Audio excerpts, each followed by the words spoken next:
everyone, and welcome. This is the plans for the Aimchess Rapid, the fourth stop of the Champions Chess Tour. It's going to be a fantastic day of big fights. I'm International Master Tanya Sachdev, and alongside me, there can be no chess without Hess.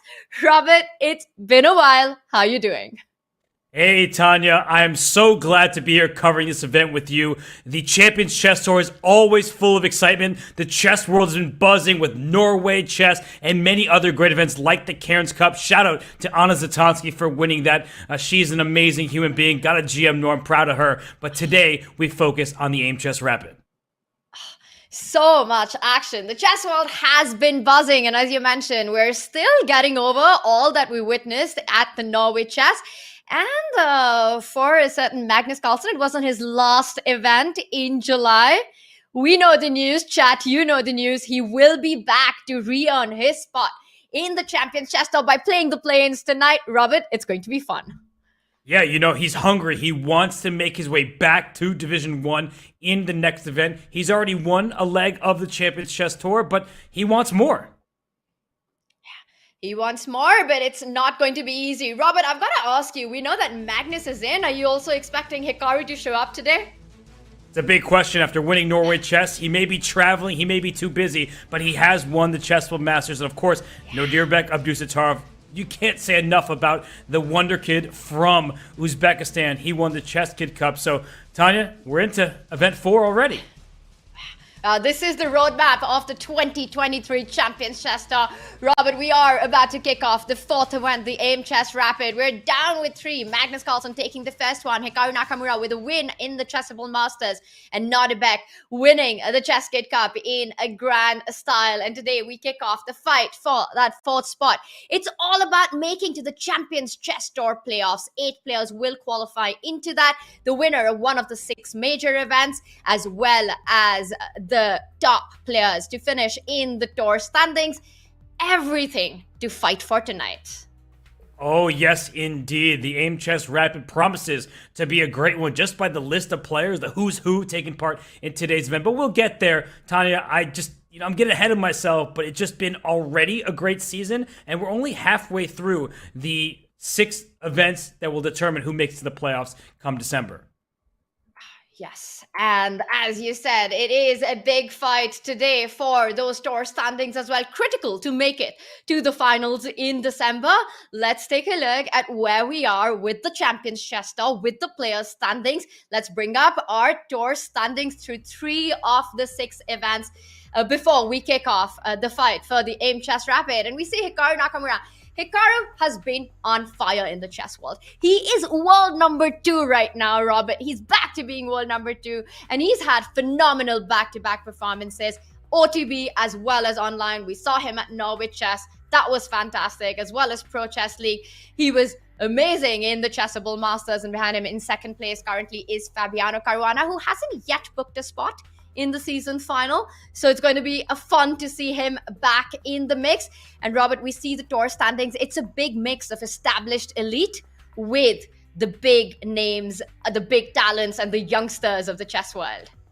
And all the players you see on this list who have not already won an event, they're either rooting for themselves or a repeat winner. Because if players keep winning, that opens up more places from the tour standings to qualify for December's playoffs. So some great names on that list. Jorden van Foreest, Vladimir Fedoseev, who won Division 2 of the Chess Kid Cup. I mean, they are looking to stake a claim to the playoffs in December, where there's a lot of prize money up for grabs. Yeah, $600,000 at stake on the line in that playoff and the season final. It's a fun ride to get there. And for that fourth spot, the action starts today. And we do know that there will be big names playing. Let's take a look, Robert. Let's talk about the format that's coming up, because it's absolutely brutal.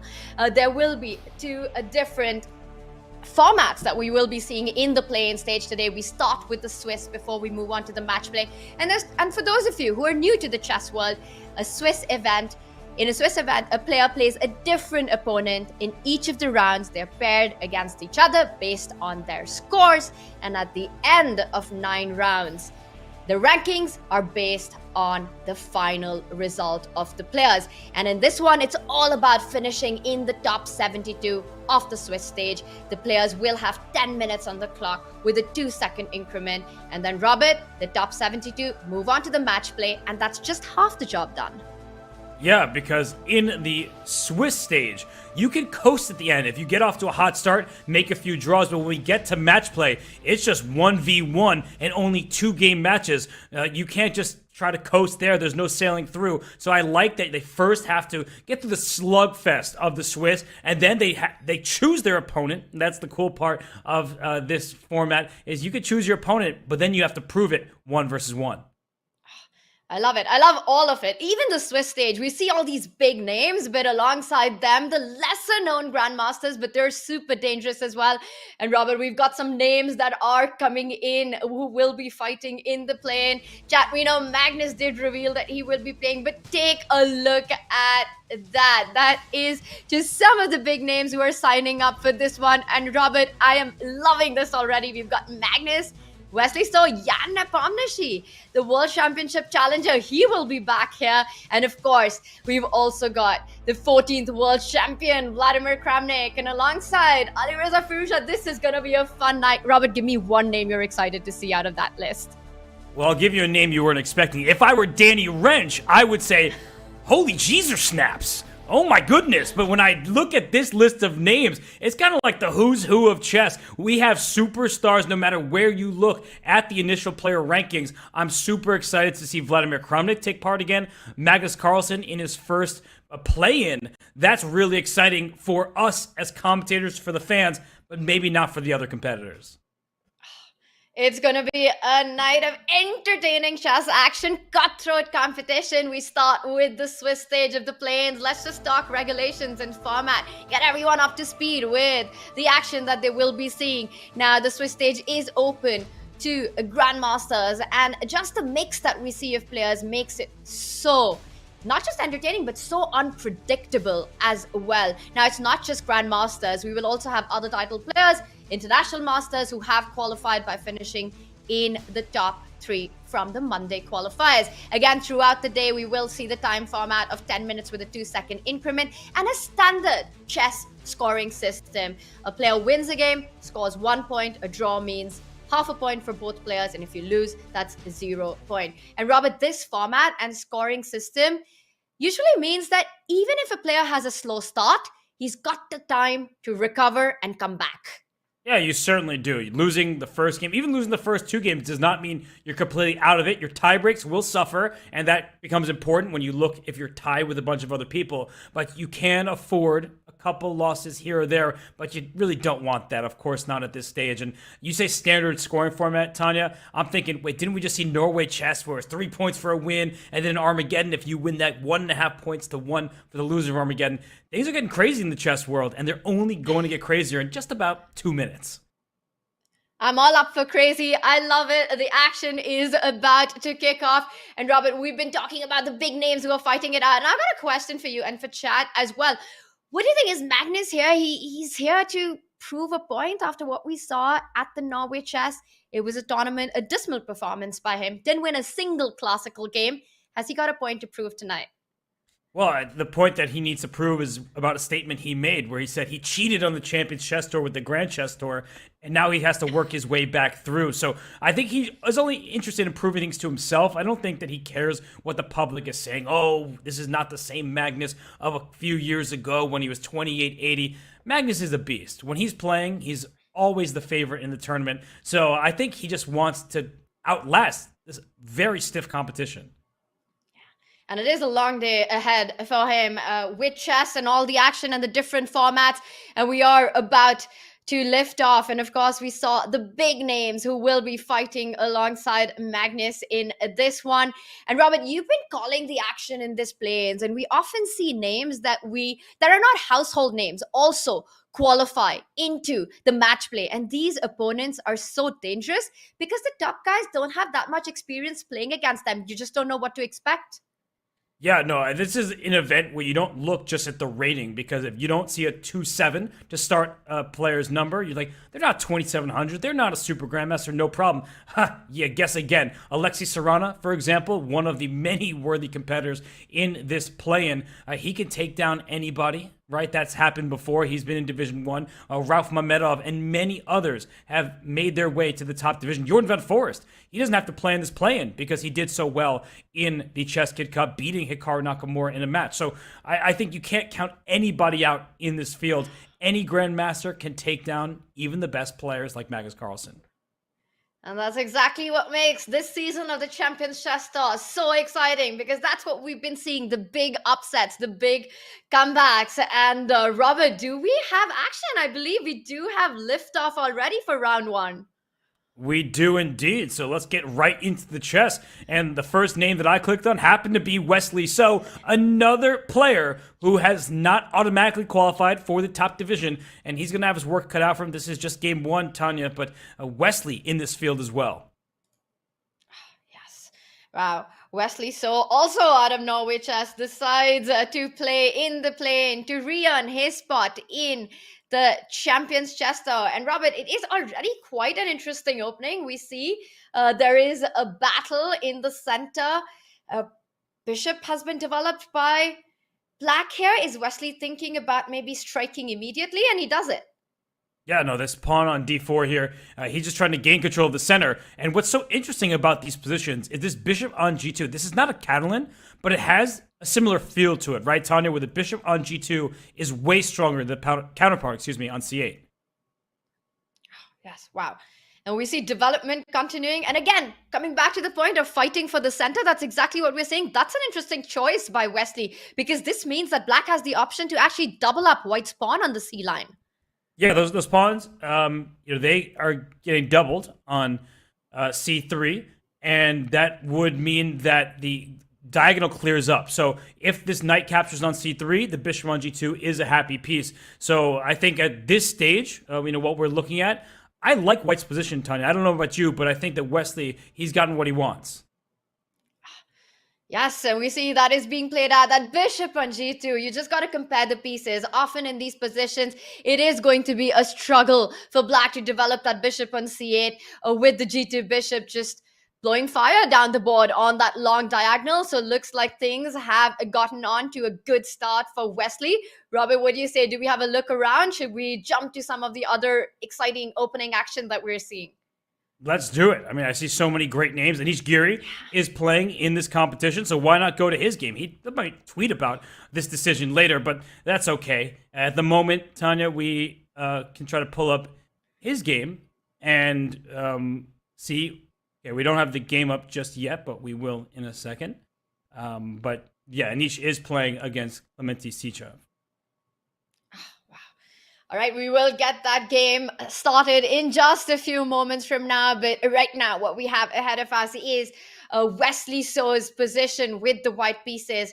And it looks like he's got the dream position out of the opening. We will pull up Anish's board shortly. Robert, so many great names fighting it out. I'll tell you what, the one player I've been wanting to see in Division 1 is Vladimir Kramnik. He's come so close in these play-ins, but we're yet to see him in Division 1. Tonight might be the night. Yeah, tonight may be the night, and I think a lot of players hope that it's their time to shine. So we will have many people trying to get their first attempt at Division 1. That's what everyone is playing for. And, I just, so many great names. I'm looking at Levon Aronin is playing. I'm just going to keep listing off names. I see that Abhimanyu Mishra is in. That's the youngest grandmaster of all time. We have Alireza Firouzja. He was on the notable players list. But there are just Sam Sevian, Yu Yang Yi. We could go on forever. Yeah, I love it. And you mentioned Abhimanyu Mishra. He's just fresh from a great event at the Asian Championship where he tied for second. So he's definitely in form. One of the Indian youngsters to watch out for. And as you mentioned, we've got big names. We've got Lev playing, Anish, Magnus, Jan Nepomniachtchi, Wesley So alongside.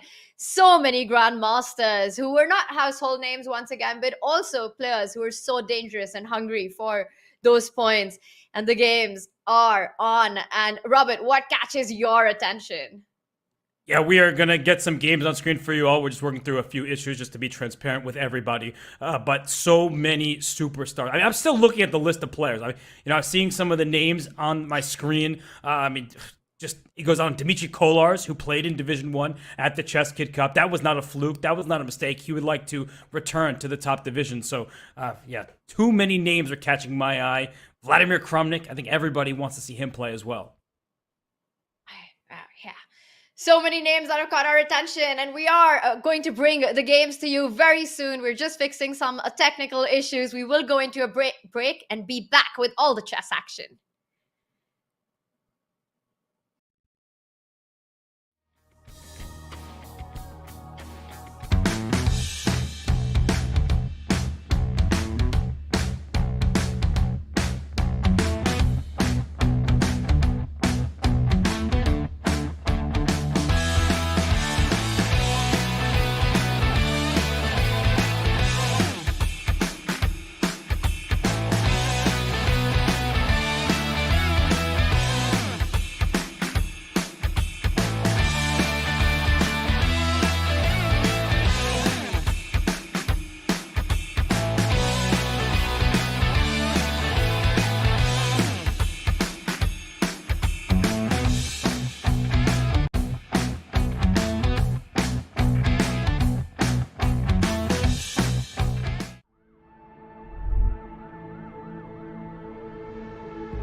Oh my goodness, knight d8? Whoa. Bishop e5 with mate. way. Has to give it. Mate! You voted mate!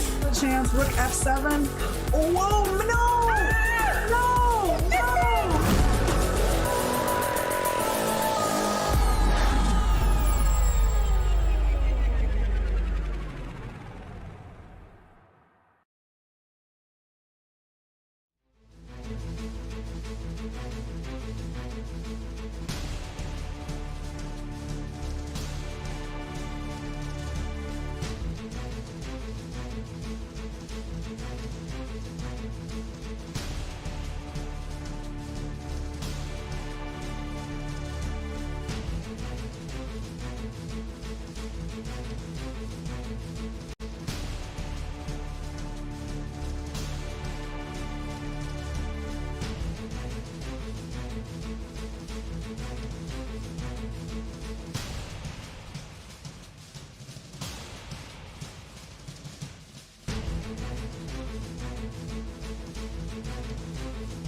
And we're back, chat. Apologies for that a technical delay, but everything's been fixed and we're ready to jump into the chess action. A lot has happened, Robert, from where we started in the opening phase. We do have some results coming in as well.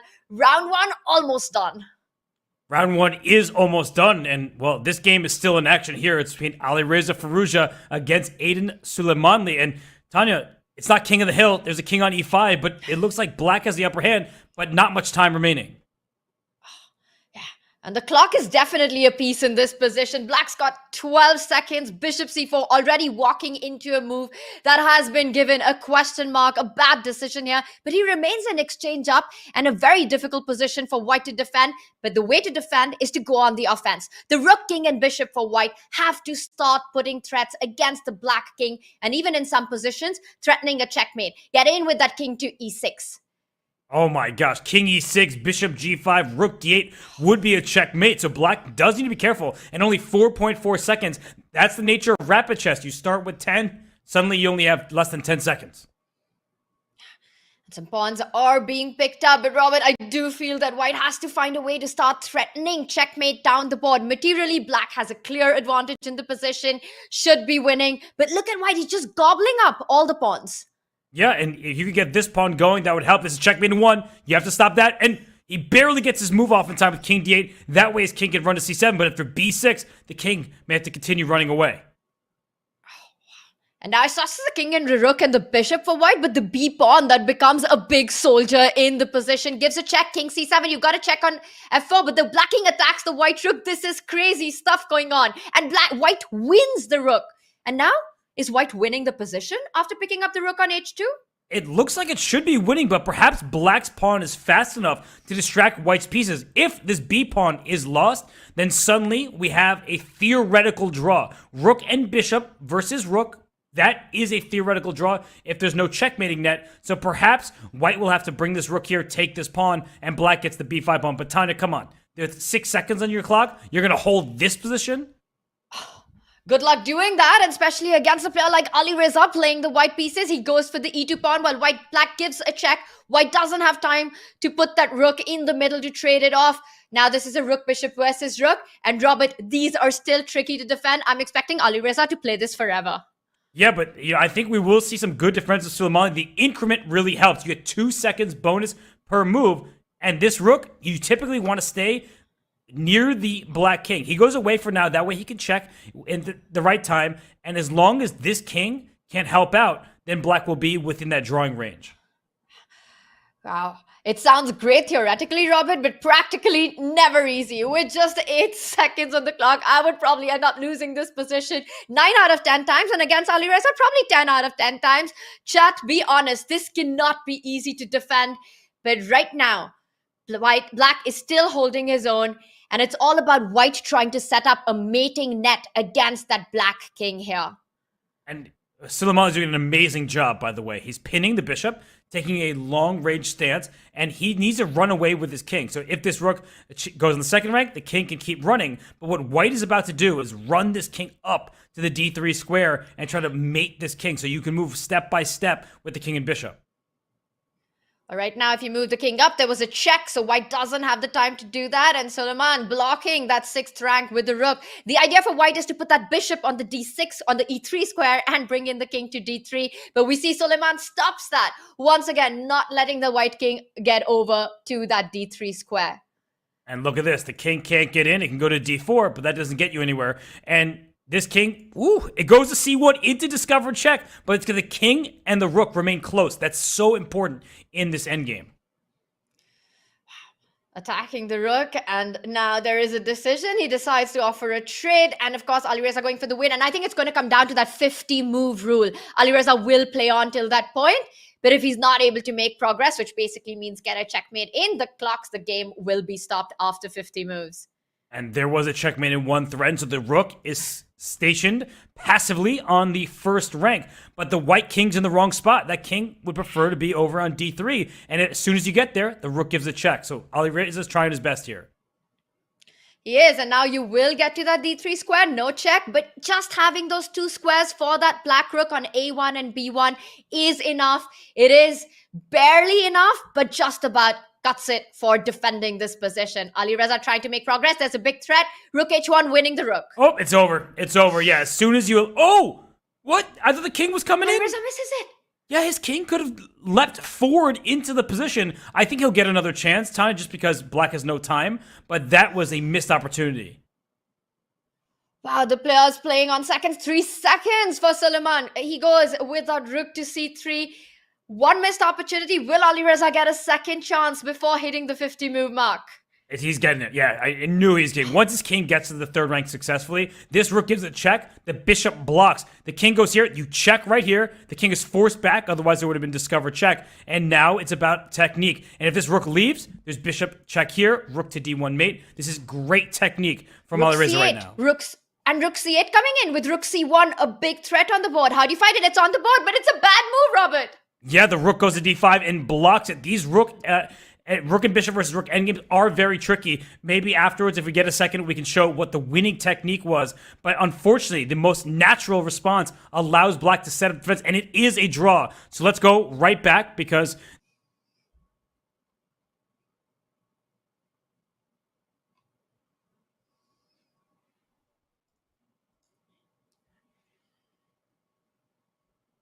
changed here. Wow. And it does look like the 50 move mark was hit. 2 big missed opportunities there by Alireza. The game finally played in seconds. Suleiman does manage to hold. And with that, this ends in a draw. Robert, you were telling us the right technique. Show it to us how it's done. I'll show it in a second, hopefully. Sorry about that, everybody. I misled you there, but we will get the opportunity to show you how to win this endgame in a second. But what's the results? What are the standings? It looks like some of the regulars at the top over there. We do see the standings, and wow, the one regular who's not at the top is Magnus Carlsen going into round 2, which means that he did not manage to win his game. Or did he win his game? Robert, I think it was heading towards a draw, but Magnus eventually managed to score a full point there. Yeah, no, Magnus winning is no surprise for anybody. But let's dive in right now, if we have a second here, that in this position where white went rook to c8, going for checkmate, the direct path. Here, I believe the quickest path is actually throwing in this check, because once the king slides over to d1, then the rook comes to c8, and you have the connection of this bishop and the rook coming down to c1. And unfortunately for black, there's no way to block it on the first rank. So this check is very important, because after the check on e8, if the king goes to f1, then this king is in a mating net no matter which way you turn, and you can bring your rook somewhere on the 8th rank and try to go for checkmates on the board. Wow. But definitely a rook bishop versus rook. It's not only easy to defend, it's also very tricky to actually find the correct mating pattern. And in seconds, we see the world's best players not being able to do this. And with that, this game ends in a draw. Robert, let's get an update on the results as round 2 is about to kick off. We actually do have liftoff. And we're going to start with Magnus Carlsen playing with the white pieces. And this looks like it started with an Italian. And wow, Laurent Fressinet. He's going for it with f5, opening up the f-file, eyeing that f2 pawn. Fressinet, a player who might be a bit familiar with Magnus Carlsen's chess, not just because he's a top grandmaster himself, but has he been part of the team, right? Fressinet has been a part of Team Magnus, and these lines are very interesting, Tanya, where black sidesteps the pin on the diagonal, puts the king in the corner, and that way you can strike with f5. So Magnus, he can take this knight on h6. That forces the doubled, isolated pawns for black, but that also opens the g-file for some pressure against the white king. Wow. And Robert, we are jumping into round 2, but I'm just going to quickly update some of the big results that happened in round 1. And Vladimir Kramnik also scored a big round 1 victory. Magnus Carlsen winning his game. Peter Swidler winning his game. So some of the big hitters scoring that first victory. And I have to say, I know as commentators, we're supposed to be biased and not have favorites, but I'm really hoping to see a big finish by Big Vlad here. It's going to be fun to see him in Division 1. And this one is going to be a big game. We can already see fire on the board. Well, you say fire on the board. I'm looking for Shirov, and you already mentioned Kramnik. That was a whole controversial time in the chess world where Vladimir Kramnik was able to take the throne from Garry Kasparov. But should he have been there in the first place? that's a question that won't be answered because there's, I don't even want to say split opinions. I just think that Alexei's opinion and Vladimir's opinion, maybe they didn't have the same one. Let's put it that way. Well, that's a chat for another day, Robert, but I can tell you that this position as well, Magnus and Laura's center are not having the same opinion as well. They are having a face-off currently, lots of pawns being liquidated. We see a trade on that e4, pinning that queen on e8. There is a lot of pressure on Laurent's center with this rook on e4 and the e5 pawn pinned. Is it a bit of trouble for black? Because I would be worried with the black pieces here. Yeah, what you need is to connect down to the f2 square, but with this pawn on d4 not going anywhere anytime soon, the bishop, it's just staring into the center rather than inflicting serious damage. And while this rook's on e4 pinning the e5 pawn, it can also swing. It's a kind of rook lift. That rook can go to h4 at some moment and start targeting the weakened black king side. So, Tanya, I would be worried if I'm Fressinet. It looks like that move was a mistake, and it's because the bishop doesn't have the diagonal. If this pawn were ever to move, then queen takes g3 is a thing. But for now, the knight successfully goes to g3, protects the rook on e4. This looks great for white. Yeah, but he's so tricky. Laurent Fressinet, the Frenchman, he is setting up his own ideas, eyeing that G file, some potential sacrifices on H3. Magnus still has to be careful, and let's not forget, in this time format, anything can happen. It is a fiery position. Knight G3, what I love is how White's knights are keeping everything together. That knight on G3, stopping any activity on the G file, making sure that the G2 pawn isn't pinned. But still, a lot to play for. Black can continue with developing that light squared bishop, and he does it bishop d7, connecting the rooks. Robert, as white, I would be worried about potential sacrifices on the f3 square as well as the h3 square once the rooks are connected, and things can get out of hand. Do you think this is the moment that we leave Magnus to it and get some updates on the other game? I really like what you were just saying. I think Magnus agreed that looks scary, so he brings his bishop to c2. I see the question mark. So objectively, it wasn't the best move. I can get behind that. But I think from a practical perspective, it's a very good move because it keeps all your pieces well defended and it allows you to create further pressure against the black king. So while it was a mistake, we acknowledge that. I actually think from the practical point of view, when you're down to under 8 minutes on the clock, it was quite a decent move, though Fressinet is not going to be too displeased about all the pressure he has in this board.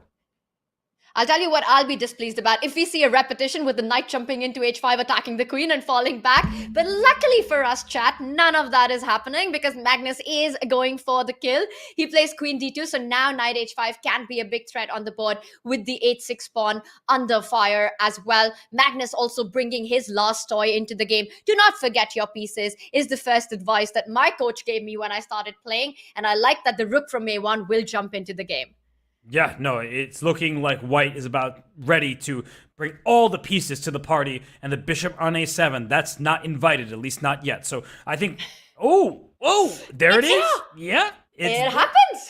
It did, and this d4 square, because the queen was pushed back to g7, it brings another piece to attack. But look at this move by Magnus. That is a very calm decision. Just king to g2. You know why? Because once this pawn takes, or goes to d3, no longer is this knight hanging. I'm going to go back just one move here, that if white made a careless move like a3, something completely random, then you have to watch out for moves like d3, where now queen takes g3 is a devastating threat because the pawn on f2 is pinned. Wow, ideas everywhere, and that's why the king lift by Magnus. A nice little defensive move, just stepping out of that diagonal. We see a trade on c3. I love that Laurent has this central square for the knight. The knight from c6 can jump into e5, and Robert, the bishop from d7, can line up to c6 on that diagonal. I see the eval bar says that Magnus is doing well in the position. He's up an exchange, but the white king is still not safe. And in these formats, it's so much about king safety. Bishop c6 in the air, a big threat. The rook from a8 joining the party, as you said. This can get super tricky. Yes, this rook has options of where to threaten the white king side, and bishop c6 is a nasty threat as well. I think this rook needs to be replaced with a bishop. I think if white's bishop were on e4, then suddenly the f3 pawn is defended, the king's feeling a bit safer. I just don't know where to move my rook, because rook h4 at some moment will be hit by knight g6 and things like that, so it's a tough decision for Magnus Carlsen. I can actually see him going wrong here, Tanya. And f3 was hanging, so it's hard to also find a good spot for the rook. Magnus again making a move that's been awarded with a question mark. That's one award that you definitely don't want. And in these positions, we do see with that move, White's king gets even weaker. Black does have the option to anytime step up with that bishop, and now it will be a deadly pin. He first falls back with the knight, defends it. The knight is headed to h4. The attack continues. Tricky, Laurent. Yeah, no, tricky, but principled. He sacrificed in exchange to rip open the white king. I mean, that was a very good decision by him. And now Magnus needs to find probably some only moves, because this is getting into territory where he could just be losing in the next few turns. So where do you even move your king? I think king h2 makes sense, but still, this knight weasels its way into potentially the f3 square, where that would be a devastating fork. Yeah, the one move you don't want to make is that knight from g3 jumping to h5, attacking the queen, because then we're going to see a double check with the g6 knight coming out of the way and a mate, potentially a mate on g2. That would be game over. So White doesn't have the time to start threatening Black's queen on g7. This is big problem for Magnus. And he mentioned, Robert, that the play-ins are super fun to watch, but perhaps not so much fun to play. And I don't think he's having any fun in this game.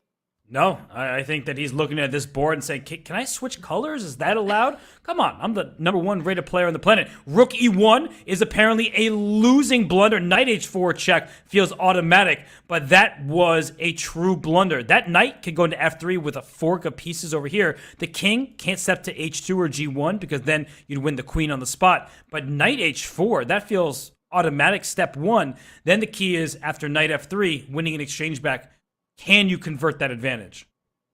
I love that step 1, and you might not need too many steps after that. Once you win the material Black back, and Laurent is heading in that direction, look at White's ugly pawn structure. The king's super weak. Black will be up an extra pawn. The two bishops having a bishop pair, and that's a bishop pair that's absolutely monstrous. Imagine Black's bishop coming to c6.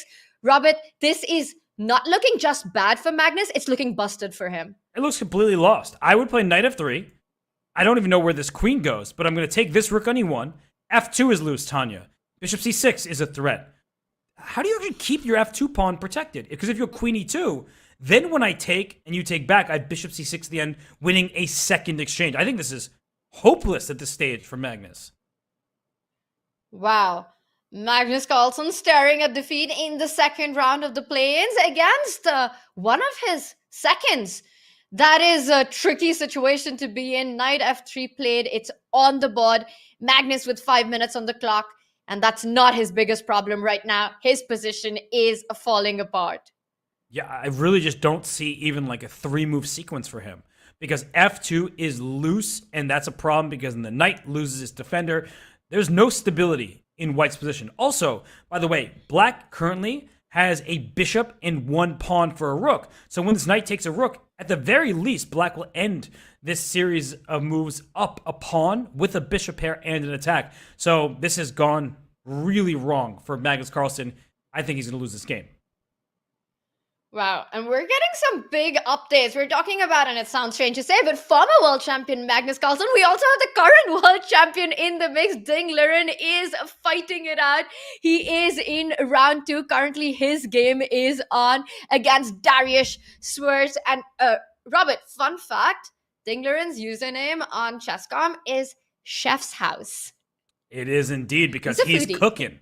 Yeah, and he is cooking on the chessboard. Maybe he's making some good dishes. We'll have to see his culinary skills at some point. He's done that in Norway chess in years past. But look at this position. He is trying to exploit an isolated pawn on a6. Maybe this pawn on d4, a bit overextended if I can play e5 at the right moment. So it seems like that was a bad decision just now from Dariush Sverch, but I think his position just looks bad to my eyes. White clearly with a promising position at this stage. But the one issue is if you ever take on c4, you drop this e4 pawn. So that's the big question, Tanya. Is it worth taking a c pawn for an e pawn? Usually the answer is no, but Ding says yes. He is up for fighting this one out. He does go for it, counting on that d4 pawn being super weak. The e4 pawn's been picked up. A lot of trades happening, and this means that Dinglerin ends up with an extra pawn, but black still has some trumps. The rook and the queen on open files. It does feel like there's initiative. There's a big threat on the board. White can pick up the bishop on g7 and queen d4 check. Why is that not winning a piece, Robert?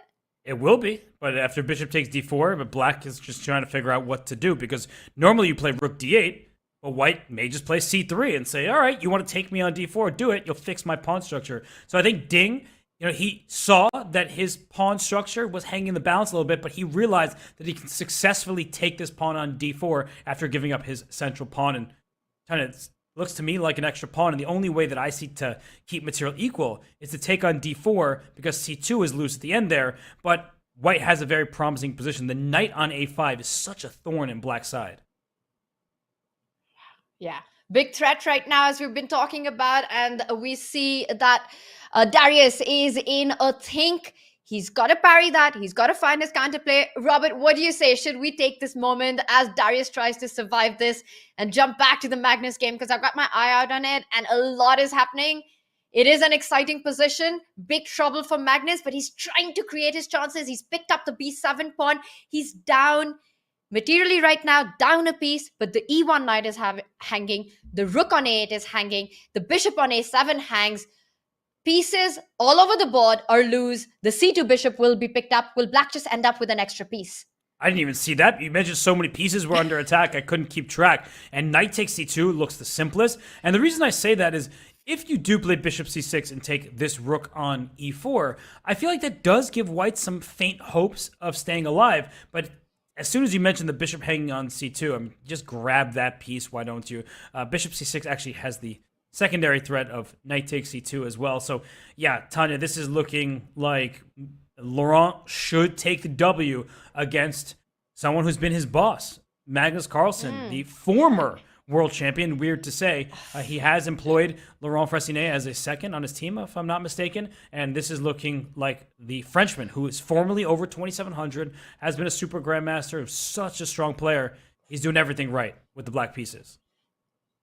He decides to go for the second option of picking up the rook, so winning material here. And wow, that means, Robert, we've got former world champions, Vladimir Kramnik, Magnus Carlsen fighting it out. We've got Dinglerin in the mix, and we've got the challenger, Jan Nepomniachtchi as well.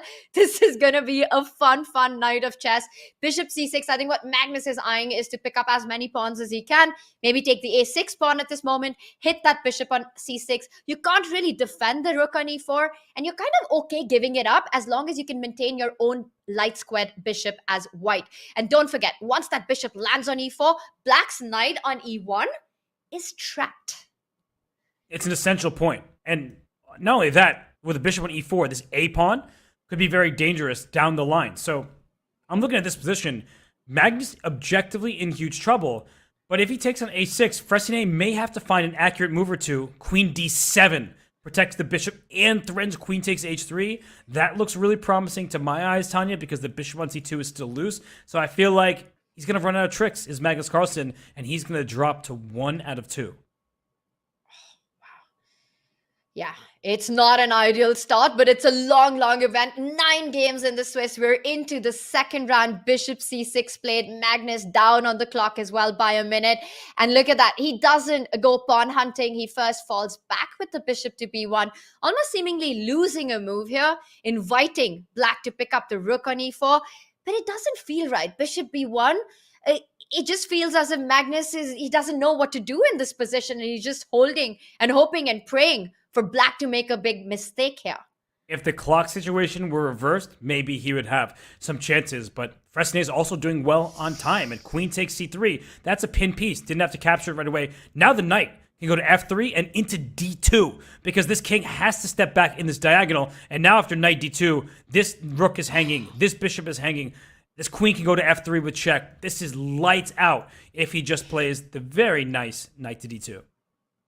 And he does. He does go for knight d2. Clinical stuff here by Fressinet. Just taking all the opportunities and not rushing, picking up material, the queen and the knight on the attack. And it comes down to that practical decision of giving up the exchange with rook f3, and it all worked out. And very often you kind of ignore what the eval bar says. You take your practical chances, and that's how you beat, well, a former world champion and the world rapid and blitz champion. So weird to think of him as the former world champion, but that is what he is. And I'm wondering right now, because there's a rook under attack, a bishop under attack. If knight takes b1, maybe white has this kind of queen c7. There's a pin down the c line. Already there are some threats in the air. So you do have to be a little bit careful for Fressinet. He just takes on e4, which that looks like a good move, taking some material. We'll see a bunch of exchanges. And I think what Magnus is relying on, Tanya, is his queen protects f2. And that could be huge because he won't lose the game immediately. And the black king isn't the safest. You would love to be able to push this pawn over to g7. Not allowed, I'm sorry. And I like what Laurent has done as well, because that pawn is not on g7. He wants to control the d4 square. You don't want to get too far from that. Otherwise, white's queen comes and gives a brutal check on d4, keeping everything intact. So Laurent also keeping his queen in the center, hitting that knight on e4, x-raying that f4 pawn. White can't fall back with the knight anywhere. Queen f4 would be a big check. He's got to find a way to defend that e4 knight with the queen b7, or come back queen e3. Black can start pushing the central pawns. Yeah, it seems like it doesn't matter. You can kick the knight out regardless, and f4 will in fact drop. So I like the move, d5, but there's queen b2 check. Just like queen d4 was a threat, you have to be very careful. Queen b2 was a nasty threat, but he's going to block with queen g7 and threaten a checkmate of his own. Queens are off the board, it's game over. Black has enough pawns and he's up in exchange. So really, again, clinical precision conversion by Laurent Fressinet. And in fact, after queen g7, it's hard to imagine a white trying to avoid trades, but he's got to do just that. He brings the knight to the defense. f4 you can pick up, you lose the c7 pawn, but the f2 pawn is hanging as well. And this is huge, that because f4 is gone, queen e5. If you didn't have queen e5, the game would have been a draw immediately with rook g7 back to g8 when the queen was trying to go back and forth. But that square was available. Oh my goodness. I mean, Fressinet is doing everything right, bringing up pawns so that h4 now is the target. f2 also is under fire. So really nicely played so far by Fressinet, and he's up on the clock. That remains important. Yeah, this is a masterclass on how to convert a winning position. And winning a winning position is one of the hardest things in chess, especially when you're playing against Magnus Carlsen here. And look at him now. He's doubling up on the f-file. Your knight can't jump to e4. Queen f3 will be game over. It will be lights out. Magnus just holding on by a thread. I think it's time. Well, it's time to pick up another pawn. And at some point, just start marching down the board with your central pawns. Yeah, this pawn can be captured. There was no check on the diagonal, no useful one. The queen could always slide back to f6. And after queen f4, now the h pawn. It was doubled and isolated early on, a potential target. Now it's an asset, and it's running up to h4, kicking the knight out of there, opening the g file for mating attacks. I really think this has been exemplary play from Fressinet.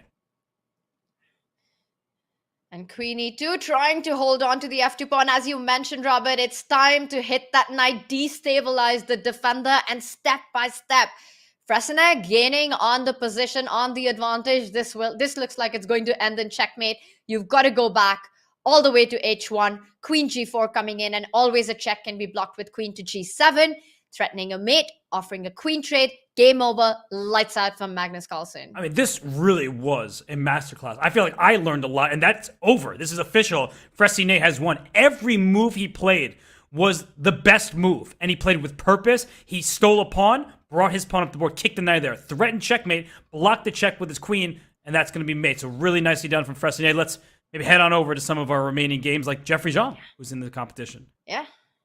Now let's do that. It is, of course, the established elite of the world, but also the youngsters go vying for the spot in that Aimchess Rapid. And we've got here Jeffrey Zhang with the black pieces, and wow, that's a lot of material up, but this should be just lost for black. For white, sorry. Yeah, completely lost the game we just tuned into. The bar took a little bit there, but now that it's up to speed, it's an extra piece and 2 pawns for Jeffrey Zhang. By the way, Vuko Rasulov is playing an over-the-board tournament right now. So he must have finished his game and said, let me log on to the Chess.com and play in the Aimchess Rapid play-in, and, well, he lost this game. It's official. Jeffrey Zhang takes it and goes to 2 out of 2. Not just him, updates coming in with Wesley So on 2 out of 2, Levon Aronian, Jeffrey Zhang joins them, and of course Laurent Fressinet also on 2 out of 2. You got some big names who are still fighting. Some games are still on, or do we have all the results in, Robert? Well, we have Vladimir Kramnik playing, and unfortunately for him, losing. But Igor Kovalenko, super strong player. He has gone through a lot with what's happening in Ukraine. I mean, he has been very vocal about it. He, I think, streams as well. He's done well in Title Tuesdays. So props to Igor Kovalenko, who is taking down Vladimir Kramnik with the black pieces. And, yeah, it's just a really clear exchange up when it's over. Yeah, it's an exchange up, and you're always threatening to pick up that bishop, going to a winning king pawn ending, and Vladimir Kramnik resigns also on the clock. He has been flagged, which means that he does lose the second round. And Robert, we've got a big round 3 coming up with some of the big names looking for a comeback. Yeah, and you start with 2 out of 2, you're starting to feel pretty good about your chances to make match play and try to qualify for Division 1. And as I look at the standings, some familiar faces there, right? We have Jospim, that's Jose Martinez, Wesley So. Some of these players don't need any introduction, but Peter Svidler, happy to see him taking part. Tanya, usually we've heard him commentating, but he reminds us all that he's a fantastic player, and he's won the Russian Championship 8 times. Yeah, he's pretty darn good. Yeah, he's an absolute legend. And P. Switty, as we call him, well, he is looking for a spot in the Aimchess Rapid. He's had a fantastic start with 2 out of 2. And Sarana Pirana there as well in the mix. This is going to be a fun ride. He's on 2 out of 2 as well as Daniel Dubov. Robert, everywhere you see, there are only big names here fighting for those big top 72 finish in the Swiss, and of course, vying for that Division 1 of the Aimchess Rapid. And we still got some games on.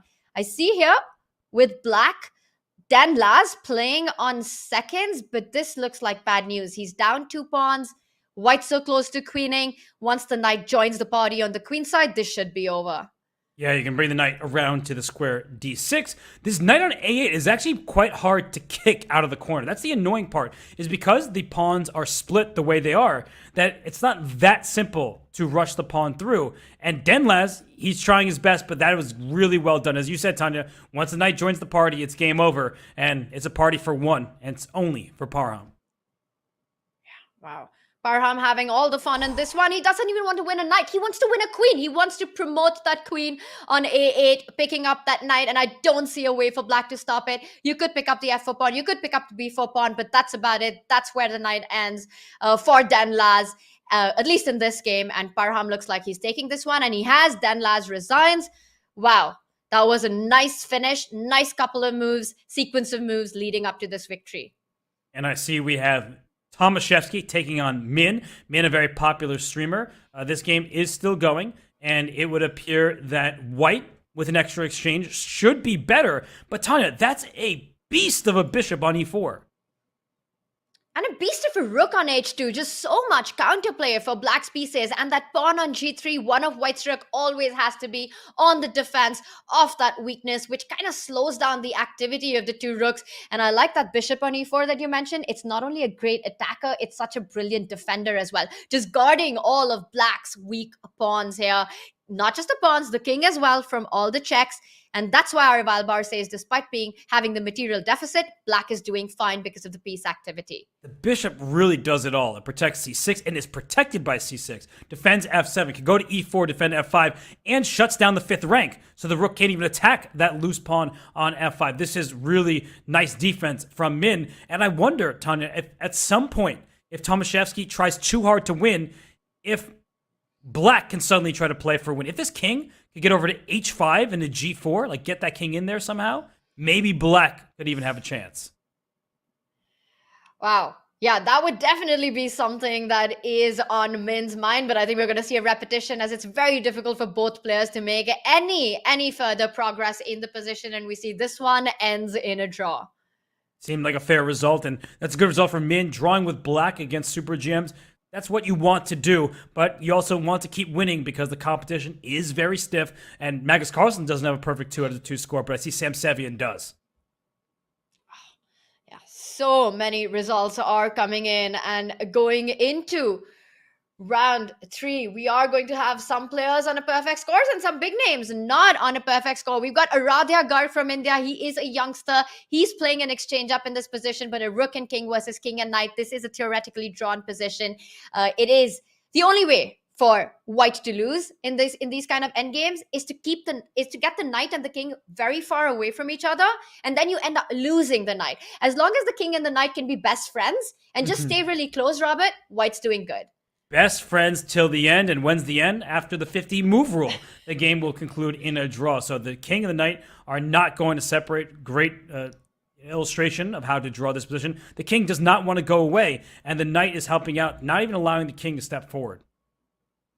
No long distance relationship with these two on the board, and that's exactly what we're seeing white play at. Just keeping the king and the knight together, keeping everything defended, and this will end in a draw in just a couple of moves. Of course, black will play it out till the end, but the 50 move rule should stop the clock any moment. And I have to say, we see the FM title attached to the player with the black pieces, and it's because he worked his way into the field, qualifying based on those Monday qualifiers. So shout out to not just qualification, but scoring points against strong grandmasters like Conrad Halt. Conrad Halt, he does really well in Title Tuesdays. In fact, he won a Title Tuesday. Yeah. So that's a great result for Aradhya Garg here, and you got to just tip your hat off to the guy. Yeah, absolutely. He is a very talented player from India, Aradhya. And Robert, as you mentioned, qualifying from the Monday qualifiers, the play-ins are for Grandmasters, as well as the top 3 finishers of the Monday qualifiers, which has other title players. And here he's keeping all his defenses going. And Robert, is this the last game remaining for round 2? Considering we're on move 145, yeah, no, this has to be the last game going. If there's another one, I don't even want to look at it because there's probably some equally theoretically drawn ending. But yeah, I believe this is in fact the last game going on for this round. Wow, and this will be ending in a draw soon, and I see we've got Wesley So out of the heavy hitters. Wesley So, Daniel Dubov, Levon Aronian are all on 2 points, and of course, Laurent Fressinet as well after that big win against Magnus Carlsen, and we've got Serrana as well on 2 points. So a lot of players with 100% score so far, and that's a big confidence boost. What you really want is to have a hot streak. Once you have a hot streak, then you can afford to mess up one of those games in the middle of the Swiss portion and still be in the mix to make it in the top, in the match play.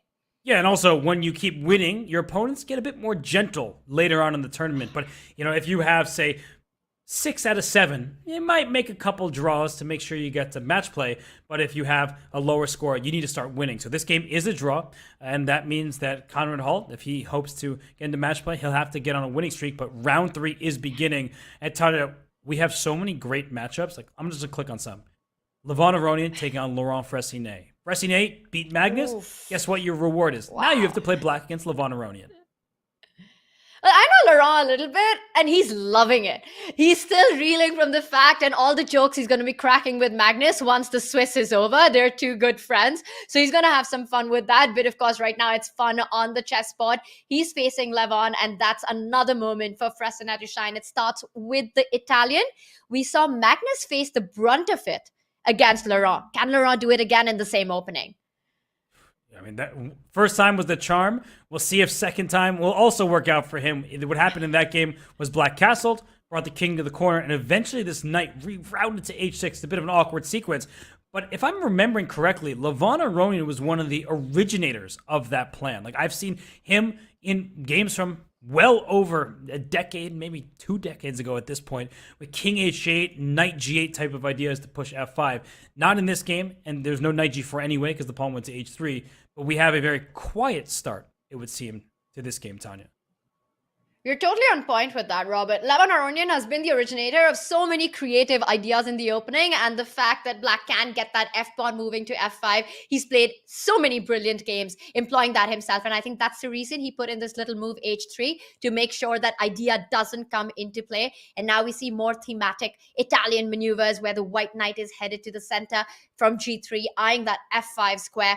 The bishop from c1 can be offering a trade on e3 because that black bishop on a7 is a piece that you really want to get rid of in this position.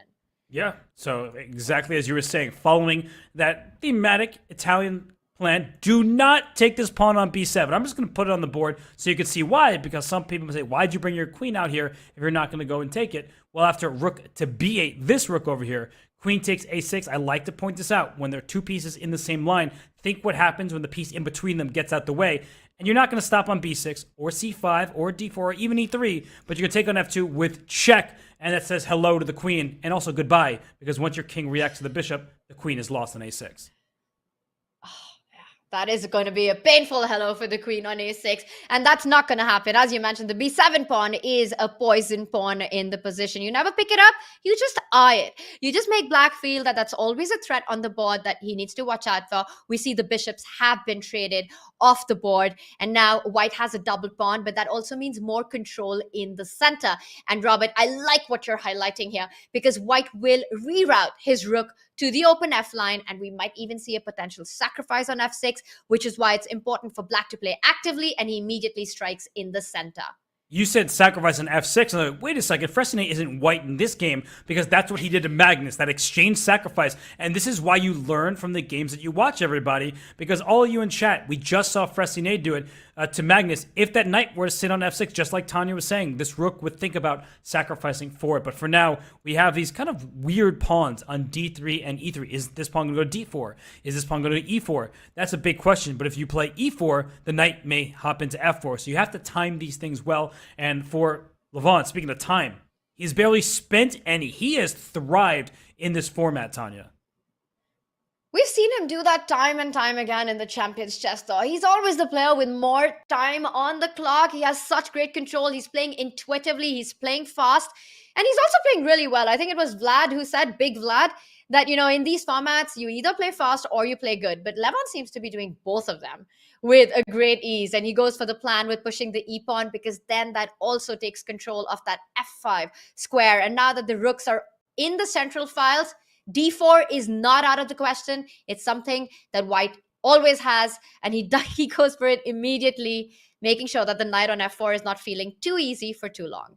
Yeah, this knight looks good on f4, but it's a lone piece. Now, you do have to watch out at some point for a sacrifice on h3. It will not work out in this moment, and the reason why, I just want to put this on the board. It doesn't take much analysis. After queen takes h3, two knights are hanging in a row, but the king acts as the defender, sliding up to f2, protecting the both of them. So that's why Levon, he's sitting relaxed at home, just focusing on the chess. He's not worried about knight takes h3 in this position. And instead, we did just see the move queen to d6 played.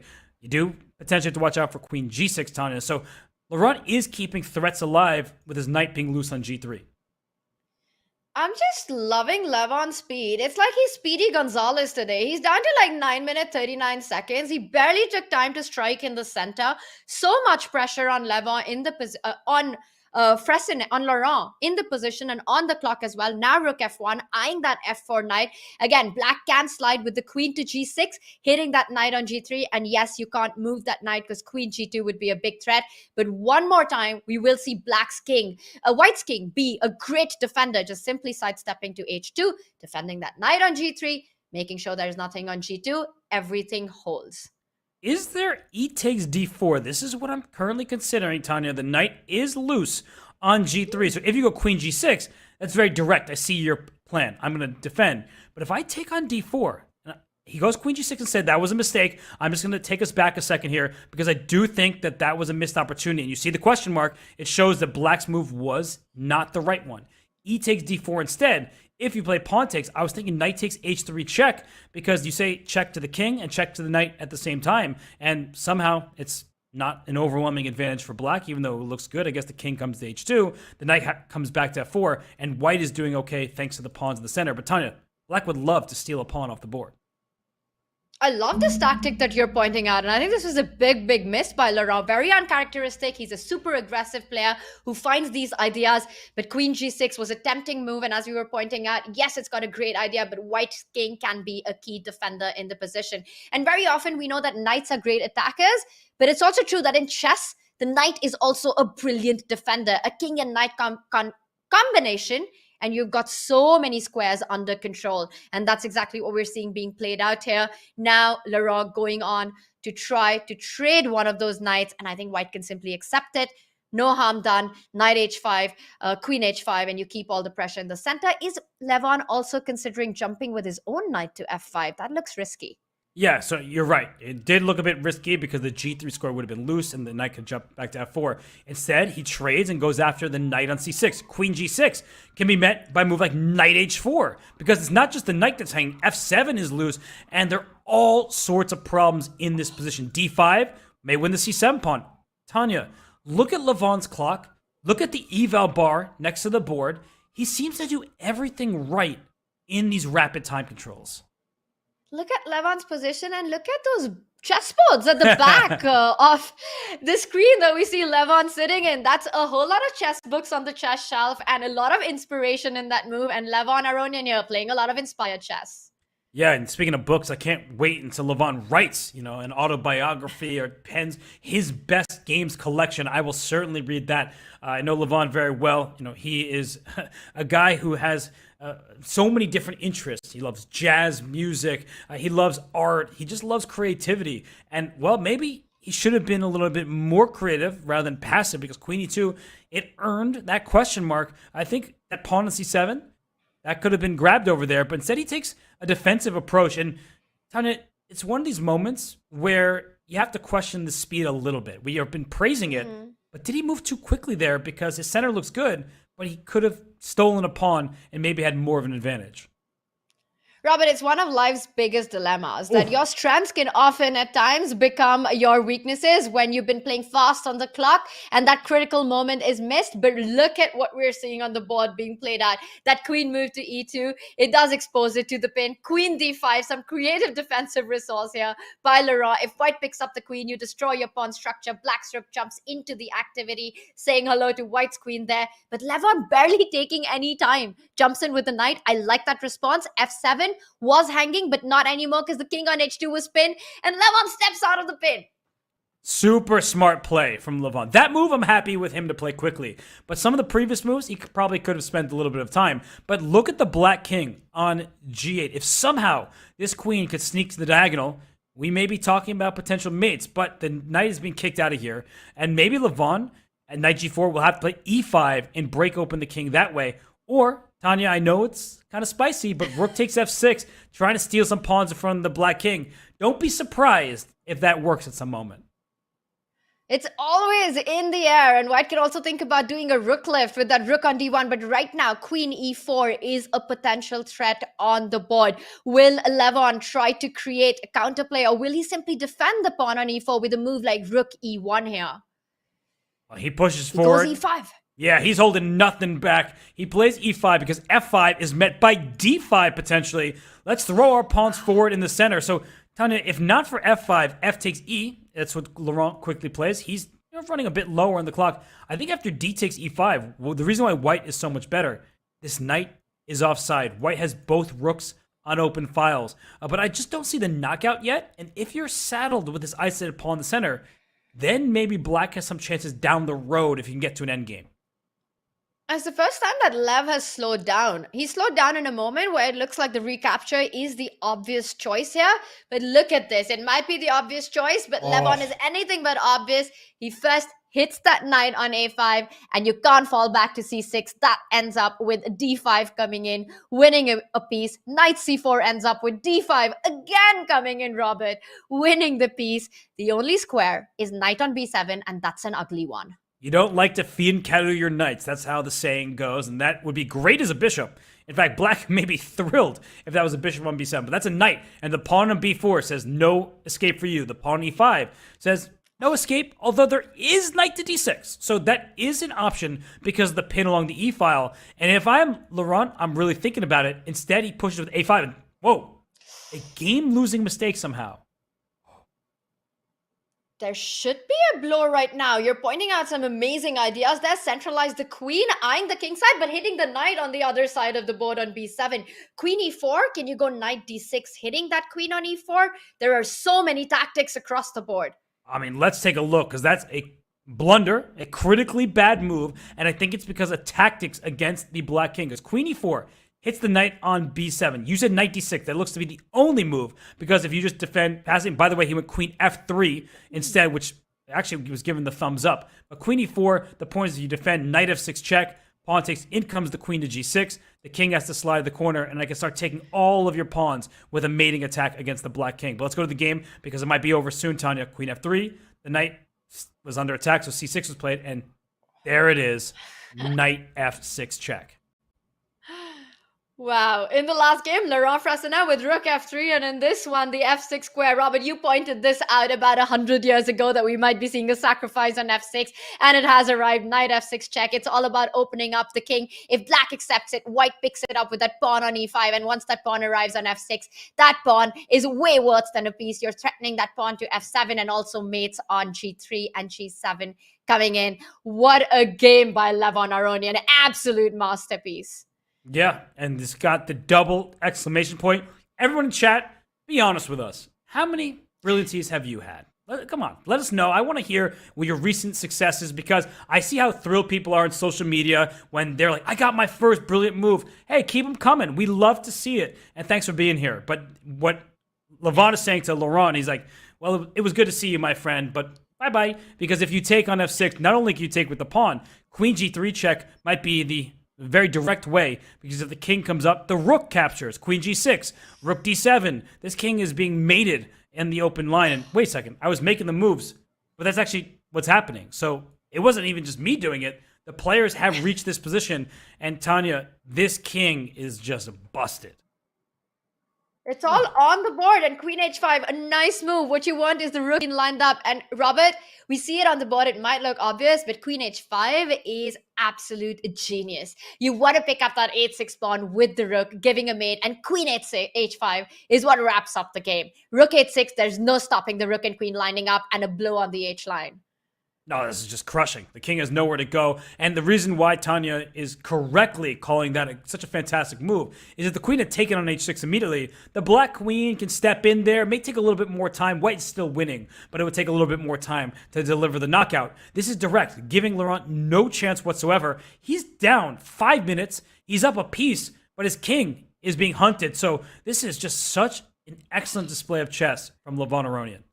Just amazing stuff. And you said up a piece, but what piece, Robert? That knight on b7 was dominated the entire game with white pawns, and it was all the player on the king side, and a stunning finish there. Precise, and we see that Laurent Frassanet has resigned after this masterful move. The final touch to this beauty with queen h5, rook h6 coming in. Fantastic game by Lev. He moves on to 3 out of 3. Robert, we've got more action on. Where should we jump to? I'm loving the chess. Yeah, I'm going to take us to a game between Gawain Jones and Jan Nepomniachtchi. And Jan Nepomniachtchi played for the World Championship, but I just want to, state very clearly, the most heartfelt condolences to Gawain and his family. I mean, it's such a tragedy with his wife Sue's passing. But he's playing in this event. He has the white pieces against Jan Nepomniachtchi, and from what I see, Tanya, no problems at all in this position for Gawain. It looks just pretty even. Yeah, it's a great position for white right now. You've got no weaknesses. It looks like this will end in a draw. And Robert, just to what you said, absolutely heartbreaking news there. And perhaps in some ways, chess can also be therapeutic for these players. Yeah, the chess world and the many other communities that Sue was a part of came through big time. I saw when they were raising funds to help Gawain and the family. And, it's actually making me quite teary-eyed just thinking about it and talking about it. So, I mean, really, I just want to extend my deepest sympathies to Gawain and family and the 2 young kids. It's just, there are no words for these kind of tragedies. Yeah. And, this game right now, it's maybe something that brings him joy in a very difficult time. But as we talk about the chess, this looks very even. So, I'm happy to go to another game and we'll come back to Gawain and Jan later in the tournament. Yeah, and I think it would be a great result as well for Gawain to hold this one. And it looks like he's doing it with quite a bit of ease and activity, targeting those queenside pawns. It will not be enough for black to have a more active king in this position. We will keep an eye out on this one, but there's a lot of middle game action in the other games as well, Robert. What catches your attention? Well, there's a former candidate in the tournament playing against somebody who's almost 2,700 and maybe a future candidate, Sam Sevian. Absolute beast. The way that he has been playing chess recently has been just fantastic to watch. Look at rook e3 just played by Sam. Double exclaim, take my rook please, because there's mate on g2. Wow, and if you don't take my rook, rook g3, just pursuing that attack was a big threat. So once again, we see that white had to step up with the king, trying to defend this very difficult position, but black up material with all the attack on the king side. This is Sam Sevian's game. Yeah, look at the safe king on b7. Black's up an exchange and a pawn. The rook comes to c3. Make sure everything's defended. He just goes after the pawn. Look at how direct he is. He brought his rook back and then back and says, all right, you're pushing your pawn to where? Nowhere. All of black's pieces are... oh my gosh, rook e6. Oh, and look at Perfect. the speed. Just perfect stuff. And he's not going after the pawn, Robert. He's going after white's king. Once black does pick up the h5 pawn, it will be checkmate with the queen and the rook combining, landing up on h1. So that's not just getting greedy for a pawn, it's getting greedy for the win, and some amazing conversion there. And we see, in fact, that with just 0.7 seconds left, that Kirill has resigned in this position. Alexyenko goes down, and Sam Sevian gets the point. He does indeed, and he moves to a perfect 3 out of 3.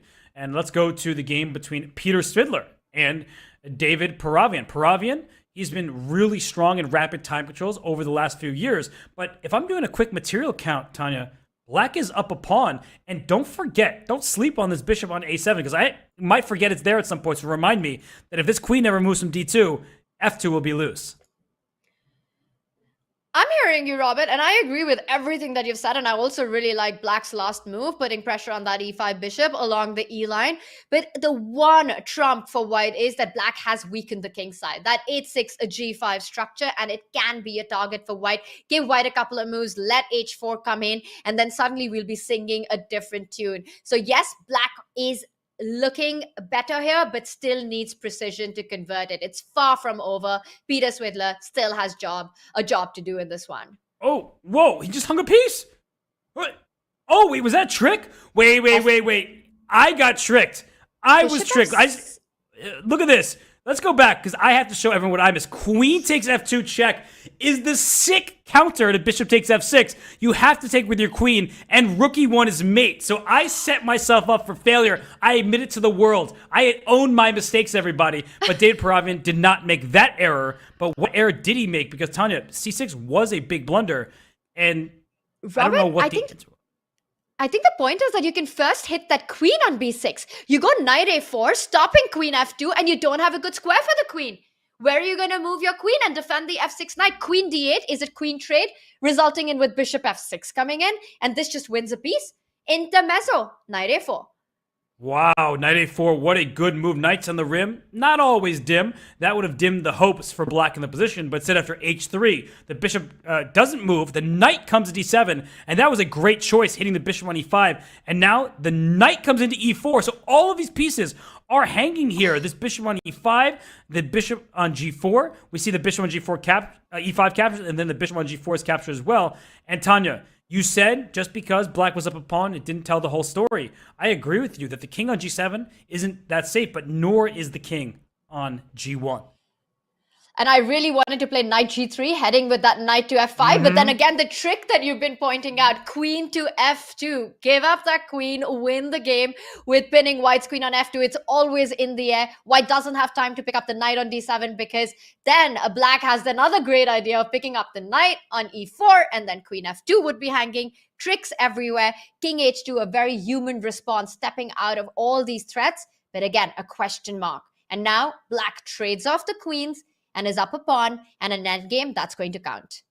So the only question is, will black be winning there? Because opposite colored bishops, that tends to mean that they're good drawing chances. But queen c1, keeping the queen, that can't be good. Because the king on g7 is now quite safe. The king on h2, no, that is not a safe king. And so knight f6 played, and we see a trade, but is there queen takes f2? Because queen h4 is mate in some of these positions. Wow. And said he does. And I think, Robert, you were on point because we see across that queen f2 was a deadly idea. But in this position, again, Peter Swidler playing on seconds keeps it simple. He picks up the knight. He's up an extra pawn. It's an opposite color bishop. So there might still be something to be done, but not really. Once you win the f2 pawn, queen g3 is checkmate. And with that, we see that white David Paravian does throw in the towel. He does resign, gets flagged. It is game over. Peter Swidler on fire. Petey Svids, that's what you call him? Or is it Peter Svids? Pete Svidi? What was it? P Svidi? It's P Swiddy. Robert, P Svidi, like P Diddy. I got you. My bad. I'm sorry. I'm not, hip like everybody else. So let's keep on moving so I can move past this moment. And let's go to the game between Daniil Dubov and Parham Maghsoodloo. Parham, he's a rap fan, so he'll be disappointed in me when he eventually hears that I didn't get the reference you were making. But what in the world is happening here? Black is down a pawn, but apparently winning because there's a mating attack? Oof. Queen h1 is a massive threat on the board. And notice how that bishop on c6 stops all of white's queen activity. There is no queen e8 on the board, but white has Daniel been flagged already? Is this game over? It's over on the clock. It's over on the board. He doesn't have a single check. So this queen is coming in no matter what, and that will be mate. So Parham Maghsoodloo, he takes down Daniil Dubov in a clash of super GMs. I guess we got to keep on going because so many more games are still in session. And what is happening between Ivan Saric and Maxim Matlikov? It's one of these endgames, Tanya, where I need to dust off the Dvoretsky endgame manual. Looks like it should be a draw, but White's pawn is more advanced. Should be, could be, would be, but with 18 seconds on the clock, anything can happen. But Robert, as you're saying, very often in these positions, there are times when Black can actually even think about advancing his own g-pawn for counterplay. White's king will get to b7, and perhaps it might be time for Black to start thinking about creating play on the king side, combining the king on h7 and the pawn on g5, and eventually sacrificing the rook for the b-pawn. The one thing you tend to want to avoid, as Tanya knows very well from experience, is separating the king from the pawn. I always make this reference. I shouted out Anna Zatansky at the top of the show. She got her GM Norm, won the Karen's Cup with a round to spare. She's doing awesome, but she did have that heartbreak against you in the Olympiad where the pawn was separated from the king. And Tanya, suddenly it's looking a little dangerous, but the king is in the right place to help the pawn go forward. And that's the plan that I was talking to you about, Robert. Luckily for me, I was on the right side of that unfortunate incident, but we see here the plan, the defensive resource. You give up your rook for the passed b-pawn. You combine the g-pawn and the king, but make sure the king isn't too far behind. Don't get greedy with just advancing the pawn. It's got to be a combined effort. And it just looks like Black's king will shoulder White's king, not allowing the White king to come into the defense and just assist the g-pawn. And this should be a draw, but requires a little bit, I think a couple of more precise moves from Black. Yeah, I mean, there's some potential for rook against knight, right? We get that in some endings here. And so we see the g3 move, but now the king is in great position. So I don't think that there's too much work left if g2, king d3, king f2, and check and go this way. Don't step in front of your pawn. Now you threaten to promote, and your king can just keep going back and forth. And there we see the rook has been given up, and this one ends in a draw. A nice defensive resource there by Black in this position. This ends in a draw, Robert. We've gotten more action with players playing on seconds. Let's jump to one of our top boards because, yeah, there's a lot happening and some interesting endgames. Yeah, just clicking what games are ending as soon as I click them. But here, this one is interesting because it's opposite colored bishops with rooks on the board. White has a healthy passed pawn over here, but it seems like Black is blockading it nicely until rook g6 check happens.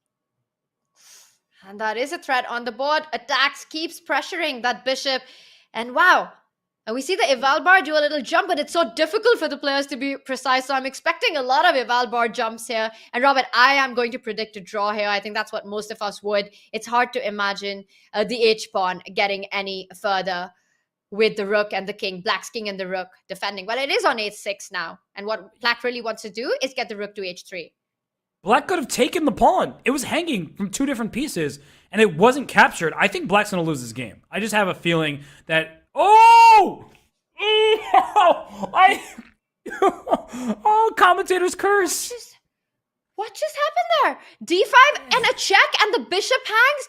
A one-move blunder. And White blunders a bishop and blunders the rook on the next move. This is a complete collapse, Robert. What did we just watch? I'm going to do an instant replay, and it really hurts because I was just saying I thought black was going to lose, and then walked right into a discovered check. Hard to see when you don't have time. The check happens, winning the piece. Then the king went back, and the rook went to e7, so it dropped the rook as well. Mistakes usually come in pairs, but mistakes usually aren't this big in magnitude. Okay, we can't look at this game anymore. Oh my gosh, this is absolutely heartbreaking for white in this one. I mean, you're kind of dominating, being the one who pushes, but this is what happens. Chess is heartbreaking, Robert. And we saw a one-move blunder and another one-move blunder. And here we are seeing white trying to defend this position down 2 pawns. But the good news is there a good news for white here? Nope. I don't see it. No, the black... Oh, wait a second. Suddenly there's a chance. Why is there... But not easy to see where, because you've got the knight jumping in. He gives a check, king h2. He wants to give another check, but black just goes to h1. Yeah, I mean, the knight just went into d2. And so this is game over. Yeah. Does he just... Yeah, that's it. That was strange. The bar very quickly went to even. I'm not sure if that was, lack of depth or what, but black won this game. I think Yilmaz deserved it. Yeah, nice conversion there with knight d2, deflecting white's defender, and now there's no stopping the black g2 pawn from queening. And going into round 4, we've got quite a few players on 100% score. 9 players I see on our list, Robert, including Sam Savian with 3 points, as well as Wesley Soul, Levon Aronian, and P. Diddy as well in the mix. P. Diddy? Wow, P. Diddy. Now you're making the mistake because of me. Look what just happened there. Wow, and that would be amazing if P. Diddy started playing chess and was able to go 3 out of 3 in this play-in. All right, P. Switty in the mix, even better. He is with 3 out of 3. A lot of players on 2.5. And Magnus Carlsen, did he manage to win his 3rd game, Robert? That's a very good question. I'll have to look for him in the standings. And he did. Oh, okay. Well, I shouldn't be surprised. I don't know why I was like, oh, wow. No, it's Magnus Carlsen. When he wins, it's kind of the norm. But he will have to keep up that winning streak because he needs to catch up to many players. So should we head on into some other games? Let's do it, as we are about to kick off a round 4. And for those of you who are just joining us, these are the play-ins for the Aimchess Rapid. It is the Swiss portion with 9 rounds. And a game 4 has started, and we're seeing already players going for blood here. P. Switty with the white pieces goes for h4. I'm loving it already. Hits the bishop on g5 is Levon's response. I mean, this game is going to be amazing, Robert. These 2 players have been on fire from the start of this Swiss portion. And I can't believe how much time Levon Aronian has spent. And I'm half joking because he still has 9 minutes and 30 seconds. But it seemed like in his previous games, he was blitzing out every single move. Now, with this H-pawn thrust from Svidler, Harry the H-pawn going forward, playing in that Alpha Zero style, now Levon has a big decision to make. Where does that queen belong? It can go to d6, it can go to a6, it can go to e4 with check, but the bishop will slide back, and then rook h4 may be an idea at some point to kick the queen out of there. Tough choice for Levon right now. I think you make a great point. Queen e4 is so tempting to give a check, but actually that just walks into white's plan of developing the pieces and then immediately after that targeting the queen. Queen d6, I like it because if we notice white's pawn structure, white has created some dark squared weaknesses. Queen d6, bishop falls back, c5 was a big threat. Black will never allow it. What black wants to do is place his own pieces on these dark squares. So I like that he's delayed the development of the bishop, instead brings the knight into the game, controlling the c5 square, and ideas of b6, knight c5, and then bishop e7, really holding his own in the center. Long term, because of the pawn structure, white has got some strategic weaknesses to handle. Yeah, and black has a couple strategic weaknesses of his own, like the f5 square. The pawn on h5 means that g6 won't be easy to play. Whoa. Wait, weren't we just talking about how the knight covered the square? Look at P. Svidi. He says, I'm going to give you that pawn, and I'm going to go after the king. Look at how much more development white has. I count 3 minor pieces developed, and only 1 for black. And Robert, it was for development and initiative, but also for some direct threats.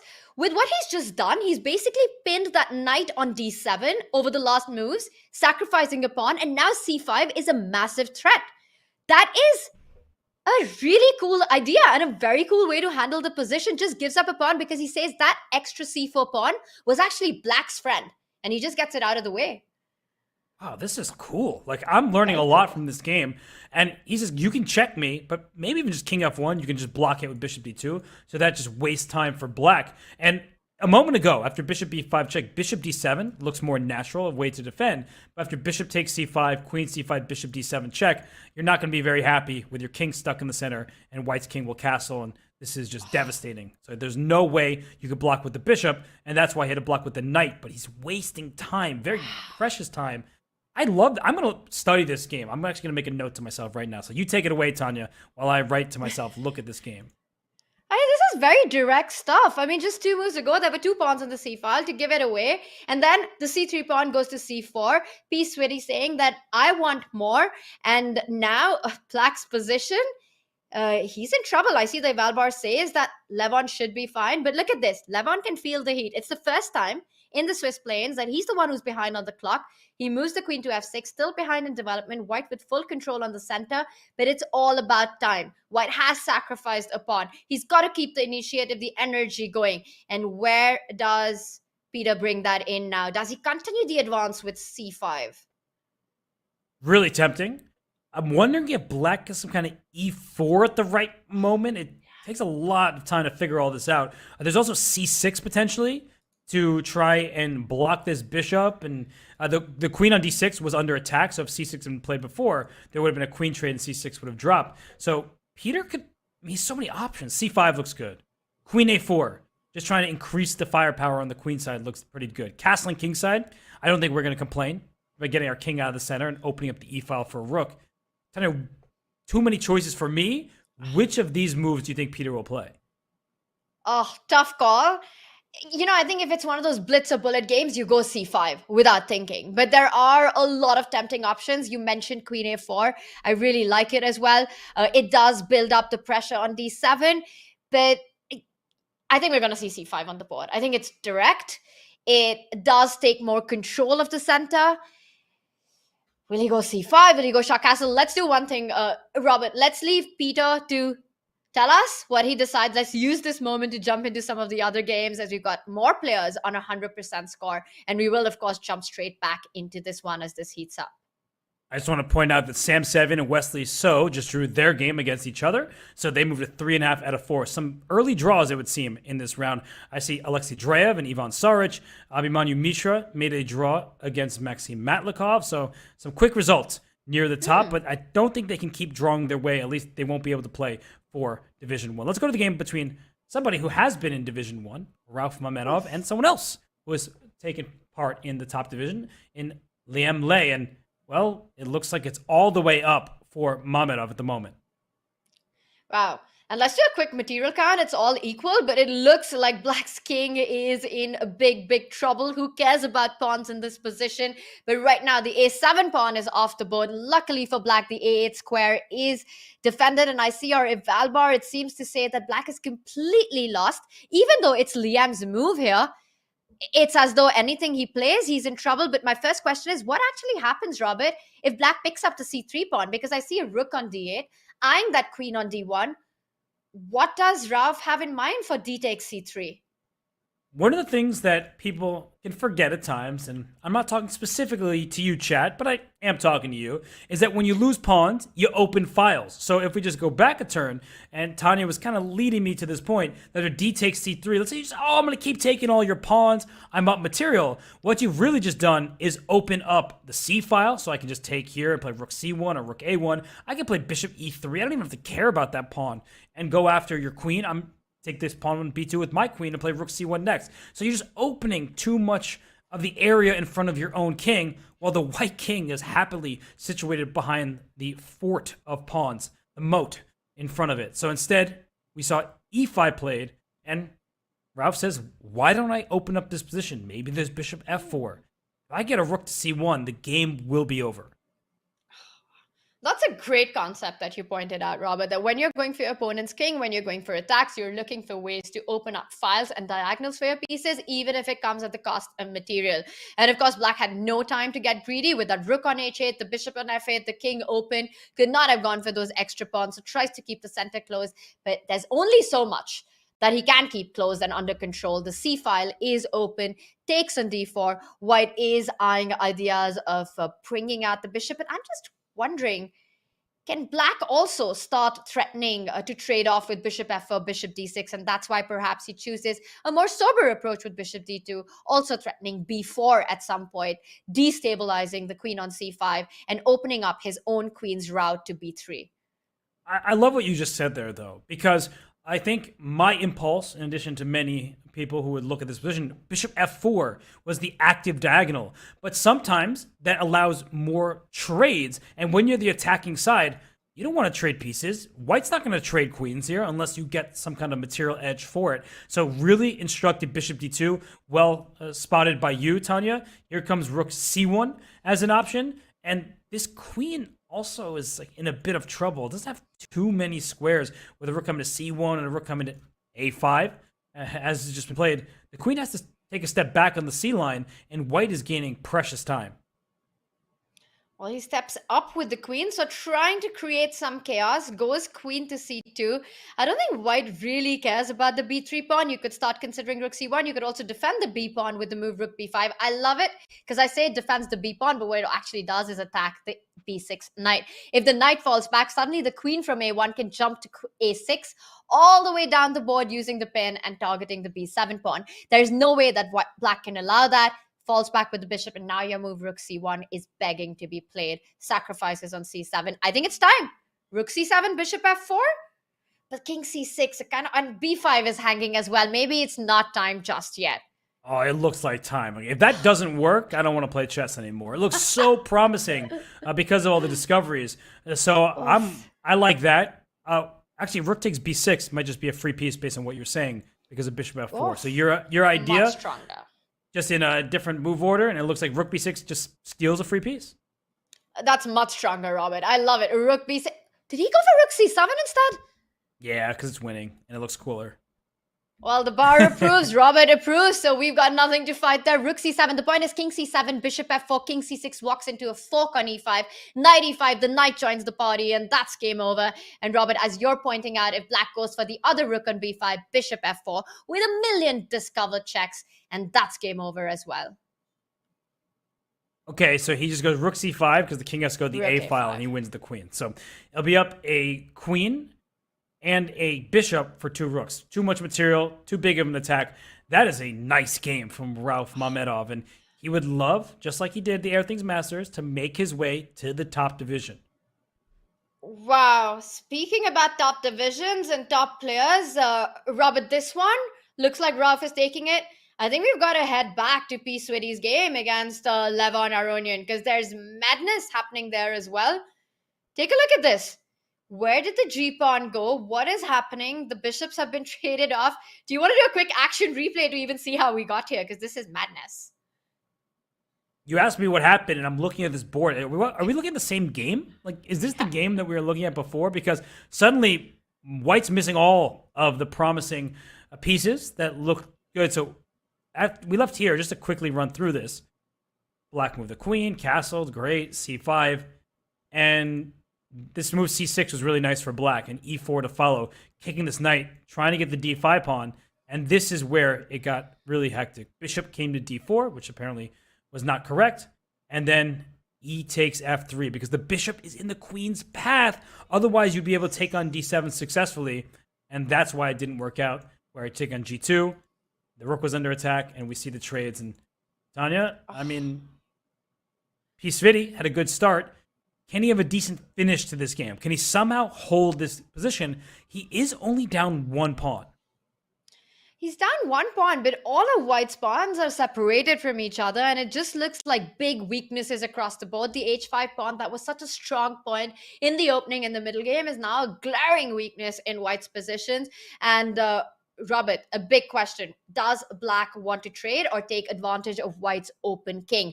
Right now, the trades are still on offer, but if white does accept it, the h5 pawn immediately falls. Otherwise, queen g5 always in the air. I think for Peter to hold this against Levon, it's going to take a lot.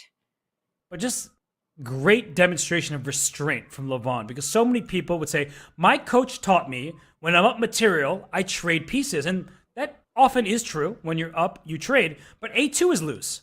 h5 is a problem. This king wants to be off the g file because if a couple moves ago, or even now, you take, there's suddenly all this pressure down on g7 and on h6. So I really like what Levon is doing. He's making improving moves because if the queen trade happens on d5, that's best case scenario for black. Yeah, and both players playing with tension here, keeping the tension alive. We see Peter Svidler with his last move, rook c7, eyes the f7 pawn, the a7 pawn, and it might be time now for black to take a decision. But Levon doesn't want it. He's still, it's just insane to see how they're just keeping the tension from both sides, not trading the queens. I do feel that he can pick up the a2 pawn at some point. And it might be now. Queen a2, why not? Just get greedy with it.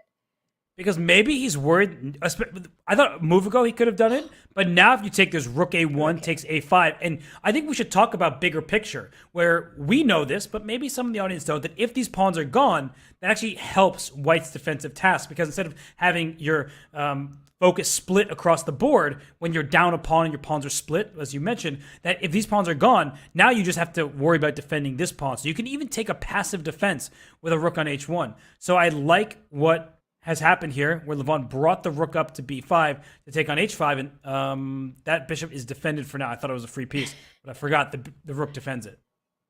Yeah, and easy to miss that kind of stuff in these positions. There are tactics everywhere. Loose pieces drop off. Can he take on f4, bishop d6? Loose pieces drop off, and it happens.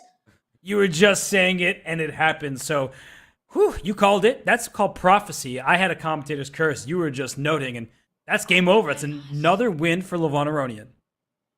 Wow, Levon moves on to 4 out of 4, and a nice display there by him with the black pieces. Again, keeping the clock under control in a tensed opening, finding those defensive resources. Let's take a look at the other action that's on right now. A lot of results are coming in, but a lot of players who are still on 100% score are still playing, Robert. Where do you want to jump to? Well, I saw that Parham Maksudlu was playing against Jeffrey Zhang, and I'm thinking, what is this, like the 2020 Junior Speed Chess Championship? Because these two, even though at this point it seems like they're veterans, they're still quite young, and they're very talented players. So what's happening in this position? White has a pair of bishops, but look at this really nice blockade. And all of these dark square pieces for black seem to be holding everything together. Yeah, I think it's one of those positions where white's d5 pawn is actually black's best friend right now. What white really wants is that d5 pawn off the board and open up that bishop on c4, and then we'd be praising the double bishop and all the attacks that can be set up along the diagonal that you're mentioning. But as long as that d5 pawn remains, it's a weakness, but one that black never really wants to recapture, but just keep on forever. Make sure d6 doesn't come in, the bishop in c4 remains blocked. So the bishop pair, yes, it's there, but it's only for the name of it. It's really not doing anything. Meanwhile, white's king also slightly unsafe. I think for Jeffrey, with the black pieces, it shouldn't be that hard to hold. The queen can be centralized to e5 now, also targeting to come in with the queen to h2. Everything nicely defended. I think it's looking pretty even. Yeah, I think black can pass forever, and white's not making progress. I think one thing that I just want to point out is that both players... Oh, wow. Knight a8. Is that knight coming to b6? Where does this knight go? That's the big question. But what I was going to say quickly is white would love a pawn on a4 to open up the bishop and an outside pass pawn. But black also has a 2-on-1 majority that's completely stopped by the light squared bishop. So there's no progress, at least immediately, for black. But suddenly knight b6, and white has some things to think about. Where is this knight going? Is it going to take the bishop? Is it going to keep running around somewhere? A g5, knight g6, to this side of the board. Oof. That's the problem when you're facing a knight. It's a very jumpy piece, and I am not sure what the future holds for it. I love that plan that you're pointing out. It takes a couple of moves, but once the knight gets to those dark squares like f4 and h4, it could be big trouble for white. And I think sensing that, Parham decides to offer a queen trade. And I'm just wondering, will Jeffrey trade and go knight b6? But he doesn't. He's playing for more. He comes in with the queen. It's kind of interesting to see how black's knight is one end of the universe and the queen is the other end. This can get tricky for black as well. Wow, and queen e6 giving up a pawn with check. But this bishop on d6 is loose, and as you point out, the knight over in the corner, it's a loose piece, and loose pieces drop off. So queen takes h3 check is available. I'm not sure you really want to go for that. You can actually just bring the knight back to c7. Don't forget the queen does defend this bishop on d6. There's that long-range connection there, but the queen can sneak into d7 as well. So this is anybody's game. This is anybody's game. There are threats all over, and now black has to spend another move defending d6. He picks up the pawn, and he says that he doesn't see a direct way. The g6 pawn can be targeted. Queen e4 runs into queen e5. So there's always the option for black to actually trade the queens and end up with an extra pawn in the position. Even endgames with the two bishops, I do think that white should be able to hold that. I'm wondering if there's like a draw over here. Can I have, because I have queen g8 check afterwards, but maybe this king can try to escape. Like, I'm trying to invite the king forward, check it, but king h6, the king may try to run at some moment, and that's what I'm a little bit nervous about. But it's tricky because the f6 pawn will fall with check as well. So I think that's exactly what they're looking at right now. Parham, does bishop g6 work? He goes for another aggressive try, starts with the move g5. I'm expecting queen e5, a trade of queens, and white will recapture. Black will have to recapture with the pawn. Wow. And that endgame. Black has an extra pawn, but white has a nice hold in the position after bishop e4.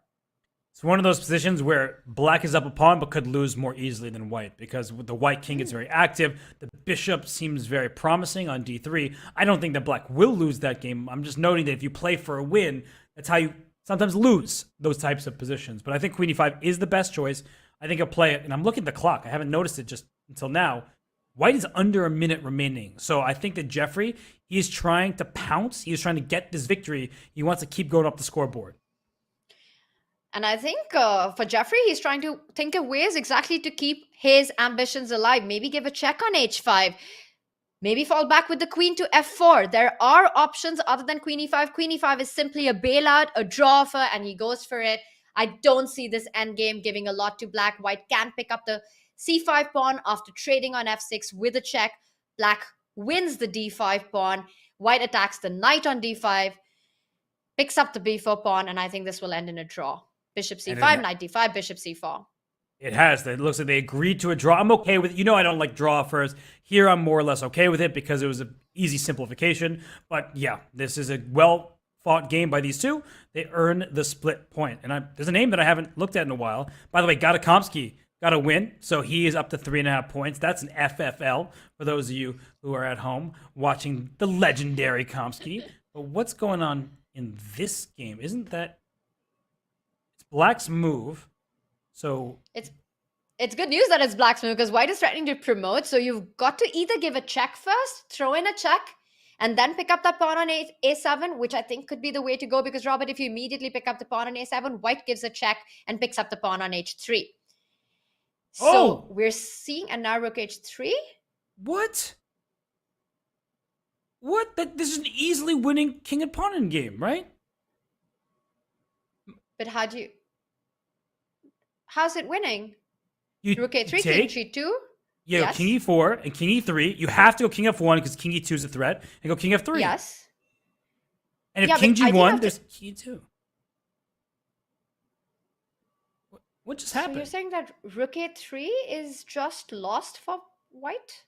Yeah, this was surprising. I mean, Bogdan Daniel-Dejic did not have much time, so that's probably what caused it. But just to show an instant replay here, the king had to step backwards. This king needed to go to the first rank, and this would be a draw if the rook stays in the third rank over here, I believe. Not necessarily the easiest draw, but one nonetheless. Instead, he goes up, and he immediately loses because after this trade, white's moves are forced. They're king e3. If you push your pawn, here comes king e2. Check, push, thank you for the queen. I get there first. And in the game, instead we saw the king go back. But when the black king stepped here, if you go this way, the black king goes in, and it's all about pushing the pawn. And that's exactly what happened, is white tried to push this one, and then you're going to lose a pawn no matter what. But this would be a draw. The white king would step up. Instead, the black king stepped forward, and that's a win for Raunak Sidwani.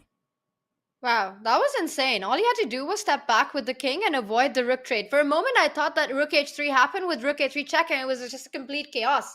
With seconds on the clock, white did bungle that one up, and this ends. But we've still got action on the other boards. Robert, very instructive stuff in that endgame, and our buddy Pranav Anand here with the black pieces up in exchange, but that a pawn is brutal. If black moves the rook to e3, attacking with the idea of going rook e1 check, white can simply pick up the pawn on g2, and the pawn on a7 is unstoppable. And it looks like Pranav Anand is going down in this one. Just 4 seconds on the clock. Yeah, and a8 equals queen also defends the bishop in case you thought there's any checking business. So it's a win for Jose Martinez. Jocelyn gets the W. A few more games still going on, it looks like. Ooh, time trouble. We do have, a lot of time trouble. Vugar against Yu Yangyi, and this is madness on the board. What is happening? Black has 2 extra pawns. The knight on c2 is pinned and is going to be picked up, and it's a rook pawn ending with all the rook comes to f2, hits the pawn on f3. If you defend the f3 pawn, c pawn advances to c2. I think this is a winning rook pawn ending for black. Looks pretty straightforward too, because the black king is where it needs to be, active, and all these pawns are going forward. So this looks actually pretty straightforward.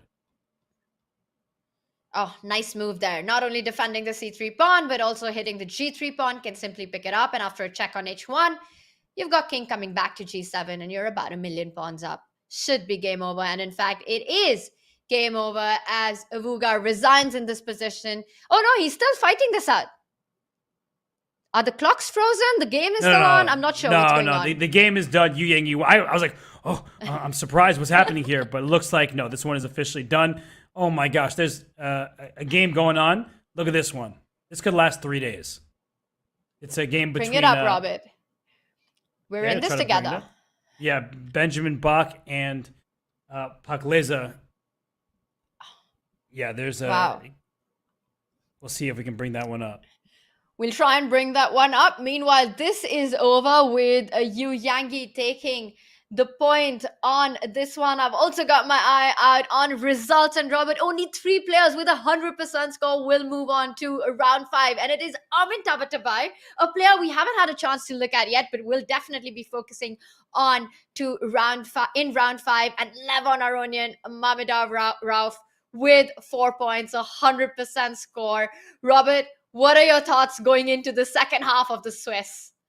Yeah, there's some players we haven't even checked in on yet. That's how strong this tournament is. Magnus Carlsen, we haven't mentioned his name in a while, not among the leaders, but Levon Aronian, he continues to impress me so much in these rapid time controls. I think they really suit his style, the way he plays, creatively, but also quickly and accurately. I think it's really perfect for him. So I would like to see if he can keep up the pace. But Tanya, so many strong players in the field.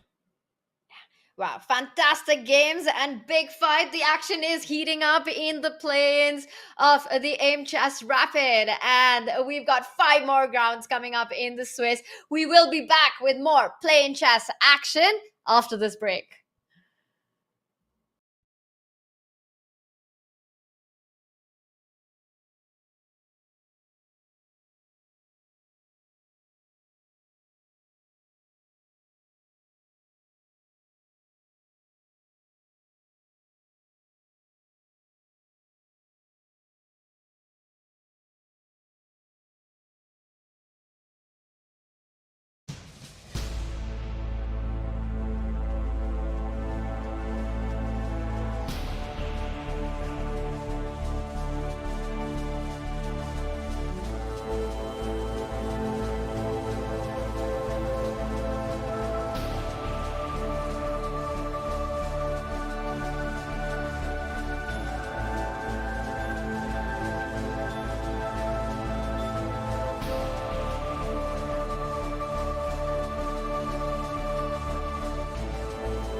Shout out to Meetup. We're over 20,000 members and growing strong. Head over to meetup.com/chess to find a local group to grow your own community.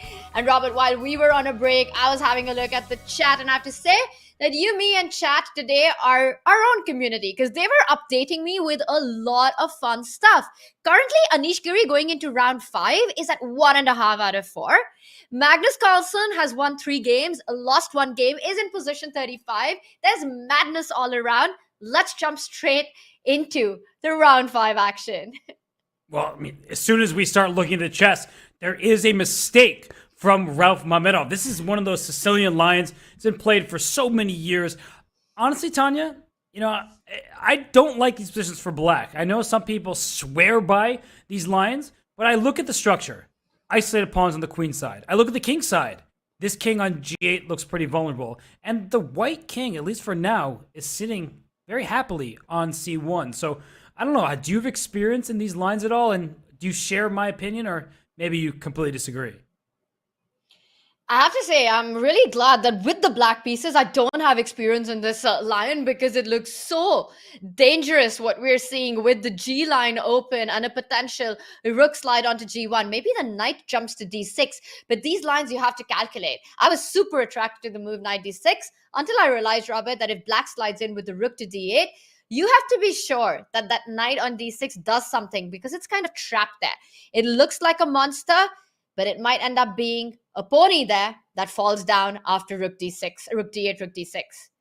Well, wow, on the board. Yeah, he says, Tanya, you've got some great ideas up your sleeve. And the reason why is the black king is just in harm's way. If we go rook d8, just to show the sequence that may happen, and I play rook g1, and you take this knight on d6, and I take, and you take, and I play queen takes h6, you have a problem on the g file and a loose bishop on e6. So you can defend on g7, but then when I take here, and your queen takes, down goes e6, down goes c6, down goes d5. You're losing all your pieces. I mean, all of them are hanging. Yeah, that's a lot of downtime for black in this position. So rook d8 doesn't work. Knight d6, indeed not a pony, but quite a monster on d6 there. A dragon right now, asking a big question, where do you slide with the rook? Rook g1 coming in, queen h6. I think the defense resource after rook g1 for black will be to sidestep with the king, come up the board to h7, step away from the pin, and also got the h6 pawn. But I completely agree with you that Rauf Mamedov is facing a lot of heat in this position. Robert, should we take this moment to zoom out and jump into some of the other openings that we're seeing?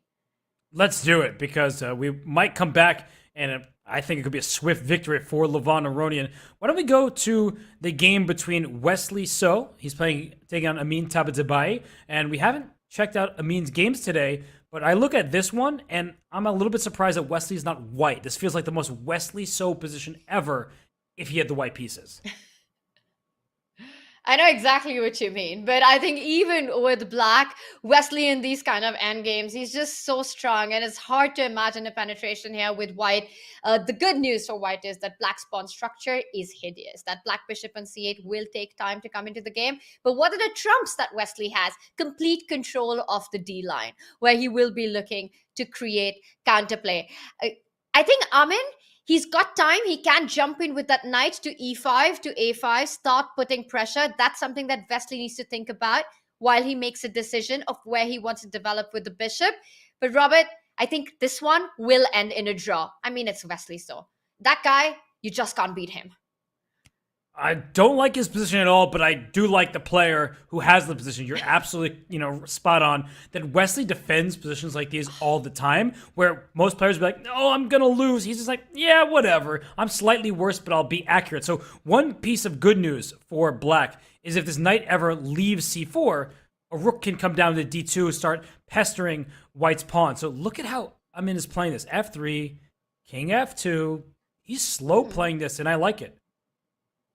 Yeah, you're right. If anyone can push here, it's got to be white. You just compare that knight to the bishop, the pawn structure, and you know that this is going to be a long, long grind. And because we know it's going to be a long grind, Robert, I think it's time to head to some more exciting waters as I'm seeing some fascinating opening and middle game outcomes all around. And you mentioned a famous fun legend, Kara Kamsky. He's got a famous fun position going on with Ronik's pawn down the board on g5.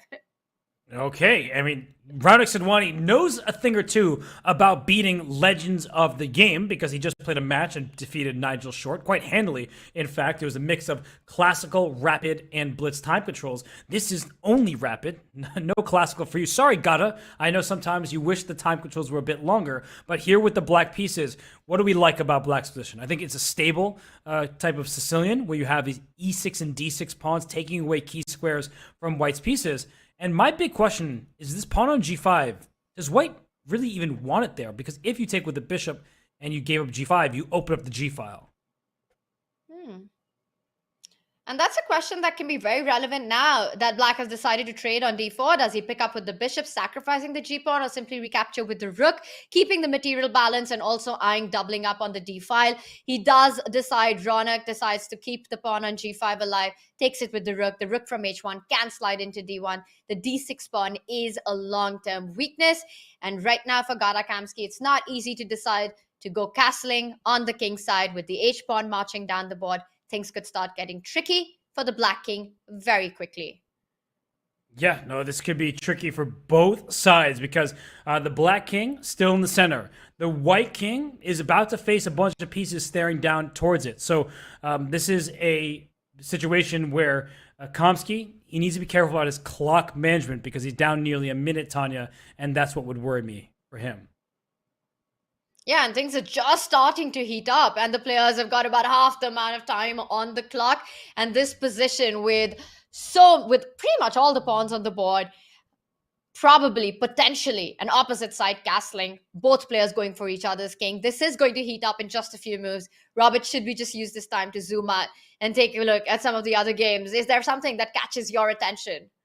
Okay, let's look at the game between Magnus Carlsen, he might be a little bit famous, and taking on the youngest grandmaster in chess history in Abhimanyu Mishra. And if I look at the eval bar, it tells me that white is slightly better, but I look at the position, and I note that black has a pair of bishops, and I think that tends to give some good long-term chances, especially because, Tanya, it's a fianchetto structure, but there is no bishop on g2, so you have to be very, very careful here. We're going to try to bring that game up so we can show all these points that you're mentioning, Robert, and indeed Magnus Carlsen playing the youngest grandmaster in the history of chess, Abhimanyu Mishra. It is a tough, intense fight. And we see that Magnus playing with the glasses on in his bedroom. What's going on with that, What's going on with that, Robert? Hey, look, it looks like a sunny day behind him. He just wants to focus on the chess. And because the players are on Zoom calls, maybe Magnus is like, I don't want players to be reading my expression. So, no matter at a late night, there's also that possibility. Yeah. I like the pillow behind him. You look all the way towards the back wall. That's a good pillow. Ooh. And a very messy room, I have to say. But we're all used to seeing that in Magnus's stream. You mentioned it's a sunny day. It could be that, but I think there are bigger chances of this hiding signs of perhaps a late night outing there. But Magnus Carlsen currently on 3 out of 4. He is playing Abhimanyu Mishra, and we see the bishop pair that you were talking about. He has traded that off for the knight on c3, but that means one of the key defenders for the d5 pawn is gone. So white has to perhaps throw in the move d6, hitting that queen before he picks up the bishop on c3.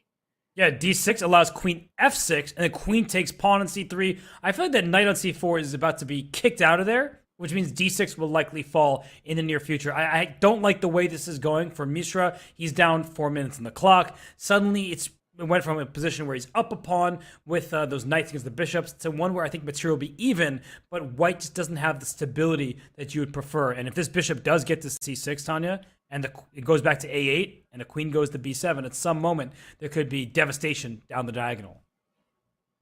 Yeah. When you've got a light squared bishop, as black does in this position, and for Abhimanyu Mishra, the g2 bishop is missing from the board. You've always got to eye threats along this diagonal, but he does slow down right now, Magnus. He's definitely thinking about your move queen f6, and perhaps, I'm not sure which other move catches his attention, because queen f6 picking up the c3 pawn is just so tempting.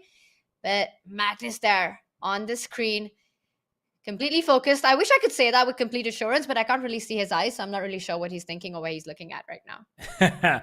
I think he is just trying to figure out how to properly take this game. But I mean, Magnus, he did lose to Laurent Fressinet. He has 3 out of 4. Going to 4 to 5 would be big for his chances. And part of this comes down to the tiebreak, Tanya. We've seen this in previous tournaments, previous play-ins, where there's a big tie and some people get left out. So you actually do want to score early victories to help your tiebreaks down the line. Yeah, it's a very important factor, as you mentioned, that we've seen players at the same point being left behind and not being able to make it into the mix because of a poor tiebreak resulting from early losses. And it's important for Magnus with his second round defeat to make up for all of that. Wow, this is a long think by him, but he's still up on the clock with almost double the amount of time. Robert, I'm just trying to think, what is the alternative? What do you think he's thinking about? Apart from Queen F6, the move Queen B7 comes to mind to try to activate that queen. Let's say the idea that you mentioned, if you take on C3, Queen E4, Bishop C6, lining up that queen. Is that what he's going to go for? Queen goes to B7 to A6, so you called it. And he might want to line the bishop up on B5, barrel through the knight to the pawn on E2, so D6 is loose, E2 is loose, A3 is hanging. I just feel like this is a position, and it's not just because Magnus is playing. I think that this really is a position where it feels like white is falling apart at the seams. Everything is kind of loose. Black has this bishop that's going to be powerful down the line, and white has no time. So I really fear for Abhimanyu Mishra here, but it's good experience for him to play against the former world champion. Is Magnus drinking sangria? Like, what was that? Yeah, he's having a lot of fun. He's definitely in party mode right now, as we can see, and his position looks like a lot of fun. Now, Queen A6, one of Magnus's biggest strengths, at least from whatever games that we've studied of his, or at least I've looked at, it feels like his activity with the queen, he just knows where to place it. Now, Queen to E4 was the idea that came to my mind, centralize the queen. But Queen A6 is such a nice square. It hits that knight on C4, hits that A3 pawn, picks up that rook on the pawn on D6, a strong point. And with that, all the weaknesses for white here, the A3 pawn is about to fall. An extra pawn for Magnus, and this one looks like it's going to be a tough task. What Abhimanyu really wants is get that rook to B1, get that rook to B8, and try and create some counterplay. So Magnus takes it slow, first pushing out that knight from E5. Because of your point, that rook coming to B8 was worrisome for him, or even to B7. So just get out of here. Where's the knight going? You go back to D3, but the knight will lose its square. I mean, this bishop can come to G6, for example. The pawn can come to C4. I feel like Abhimanyu is being kicked around here, Tanya, and something is going to fall. Knight G6, I could consider taking it, and then taking on E2 at the end, because I won't get back rank checkmated. I will have enough counterplay as black. So I think Magnus is successfully going to go up a pawn. Yes, it's just going to be about which pawn he ends up picking up, and I think that depends on the move that Abhimanyu decides. He goes with that knight to F3, two very tempting options for Magnus. Pick up the A3 pawn immediately or start lining up pressure against the other weakness, the E2 pawn, with the move Bishop B5, activating the bishop. But first, he goes for Queen A3, and I think white has got to play Rook B1 here. You have to try to find your own counterplay, and now look at this. Just again, clinical stuff here by Magnus, offering a queen trade. You're up a pawn, you want an endgame, take away all the counterplay from your opponent. And very important is that the queen or a bishop on A4 protects the D1 square. Because you may think, oh, rook A1 here, but rook D1 check would trade off the rooks, and then the A pawn will run up the board, and that's going to be a losing endgame for white. So he goes rook to B8 check. The king will escape. I would go to H7, just avoid any sort of checks over here, even though rook D7 is still available. And that's the power of a bishop, is it just defends all across the board, keeps everything defended, and rook here and bishop C6 comes to mind. Nice idea. And then you can always move your rook and start advancing down the pawn with the A pawn down the board. But I also like to move rook D7. And you keep your bishop coming to B5. You can take it slow. Look at the way, notice how the white knight has been cut off from the queen side. The D4 square isn't there, the D2 square isn't there. It's got a long way to go before it can join the defense on over to the other side of the board. Gives a check, falls back with the king. The bishop will come and target the E2 pawn. Bishop B5 now comes to mind. He first pins the rook, the knight, and now bishop B5, rook D2 coming in, and another pawn is about to fall.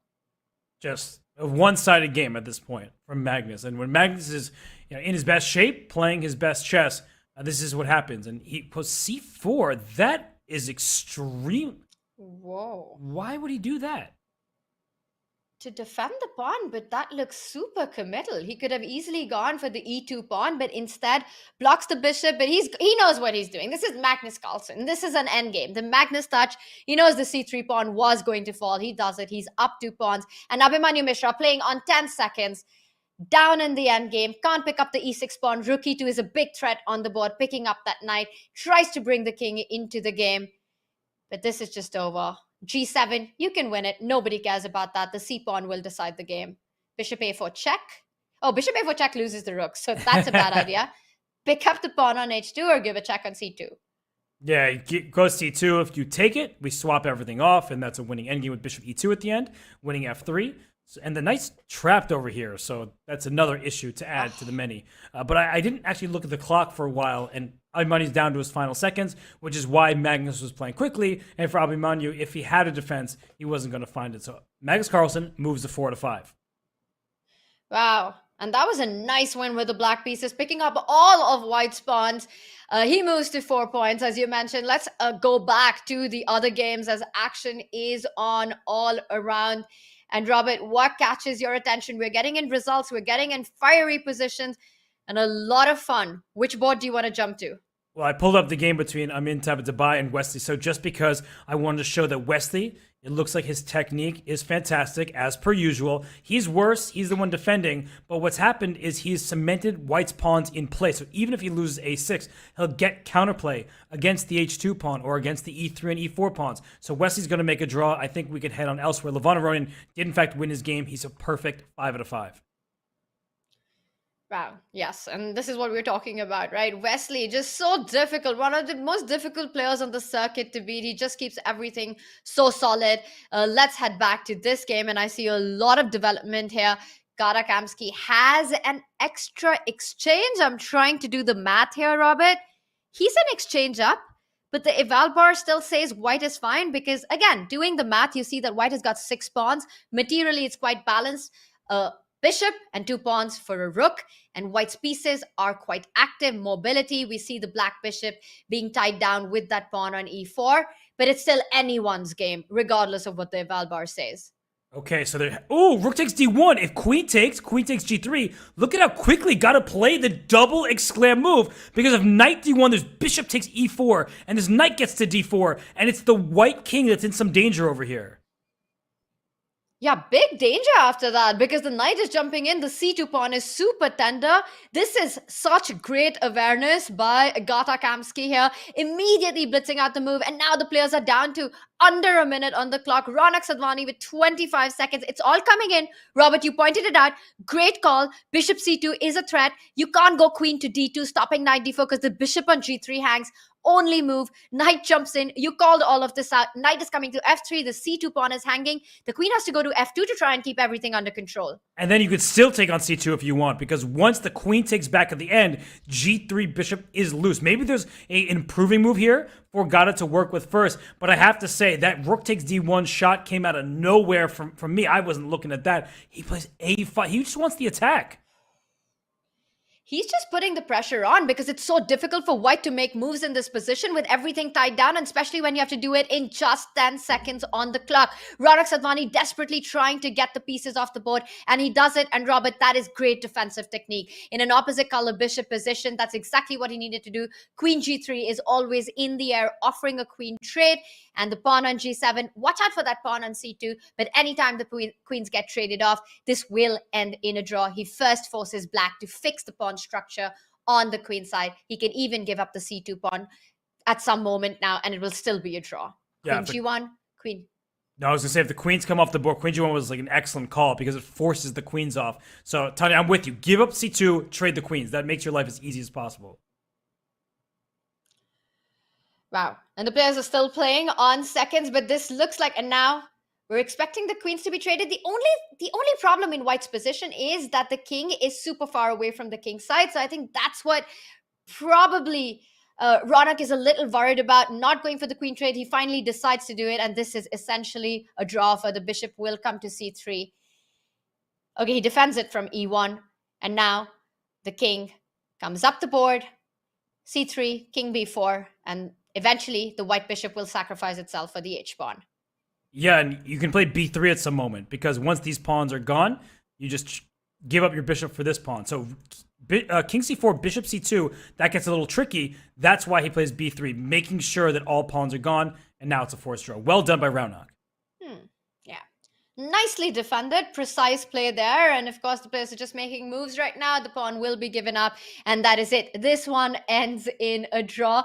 Quite an exciting fight that was, and a really nice save in a tricky position by Raunak Sadhvani. Robert, more action is on.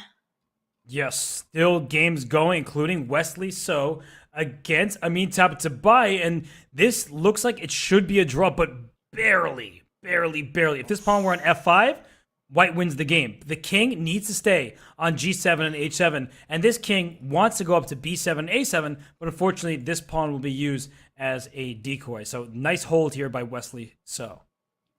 And that's a fantastic point that you make, Robert, that this pawn on f5 would change the game completely because it would force the black king onto the f file with its own advance. But with none of that possible, even if black did not have the f4 pawn, actually this position in many cases is still a draw. It becomes trickier because you have to be precise with the defense, but theoretically even that's a draw with the side defense.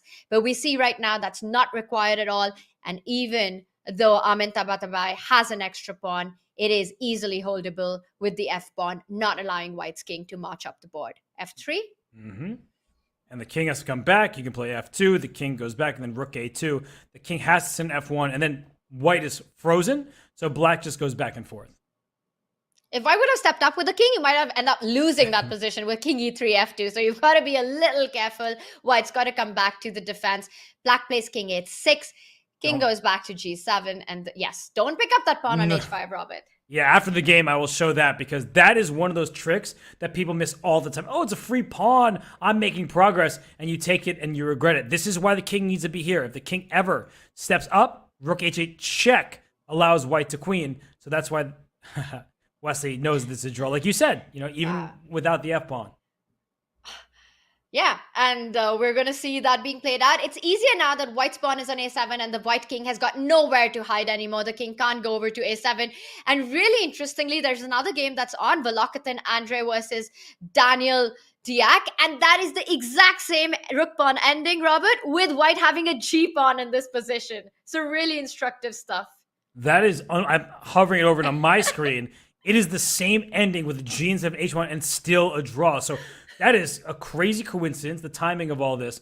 But the one thing is, as soon as the king gets the b file, check it away from there, because the king protects the pawn. So he tries a little sneaky thing, take the pawn on a7, and force everything off. Yeah, you got to check it like it's hot. And with that trade, this one ends in a draw. Robert, I think we should pull up that other game just to demonstrate how these rook pawn endings actually, even with two extra pawns, there's no way to improve them. And this is the position in the other game, the exact same end game that we saw, but a pawn on the g file.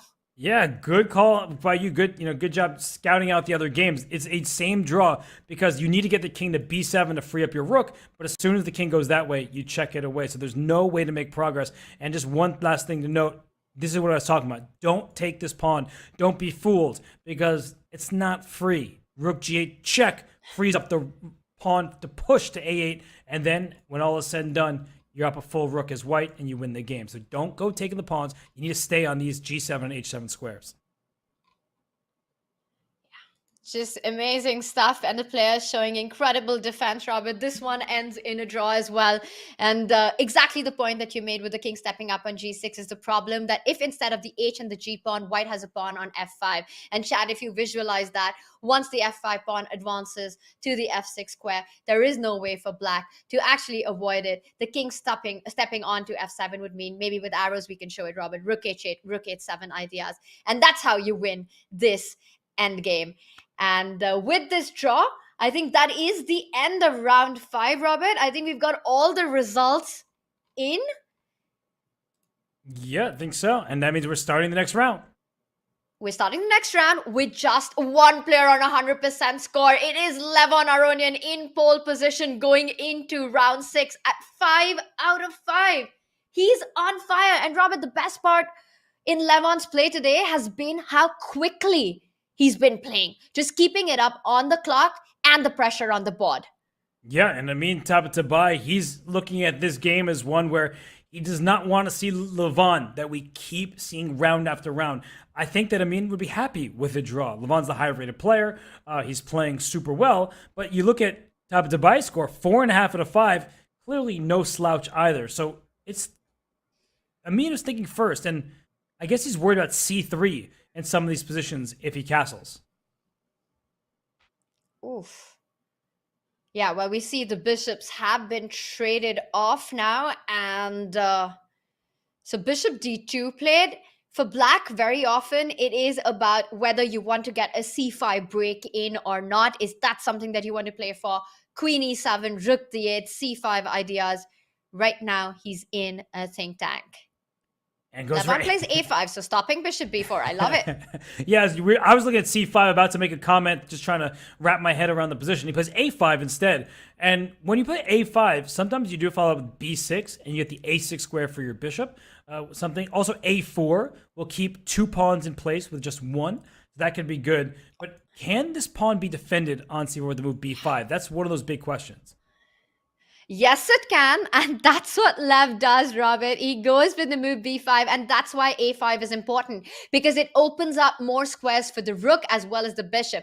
Very often, a black's rook can jump onto a6. Black's bishop can come to a6 to guard that b5 pawn. So a5 was preemptive. Levon always wanted to not give away the c4 pawn. He still keeps it intact. White, meanwhile, starts playing on the king side. h4, h5, h6. With not having castled on the king side, it gives an additional option to Amin. I'm getting flashbacks to Dubov against, was it Mamedyarov? It was against somebody. They play these lines. They give up a pawn, the c4 pawn, and just play on the flank. And it's some wild stuff. It's really exciting chess, but difficult to play for both sides. And it's actually Levon who's down on time. So what happens in these positions? The knight on f6 is a critical defender.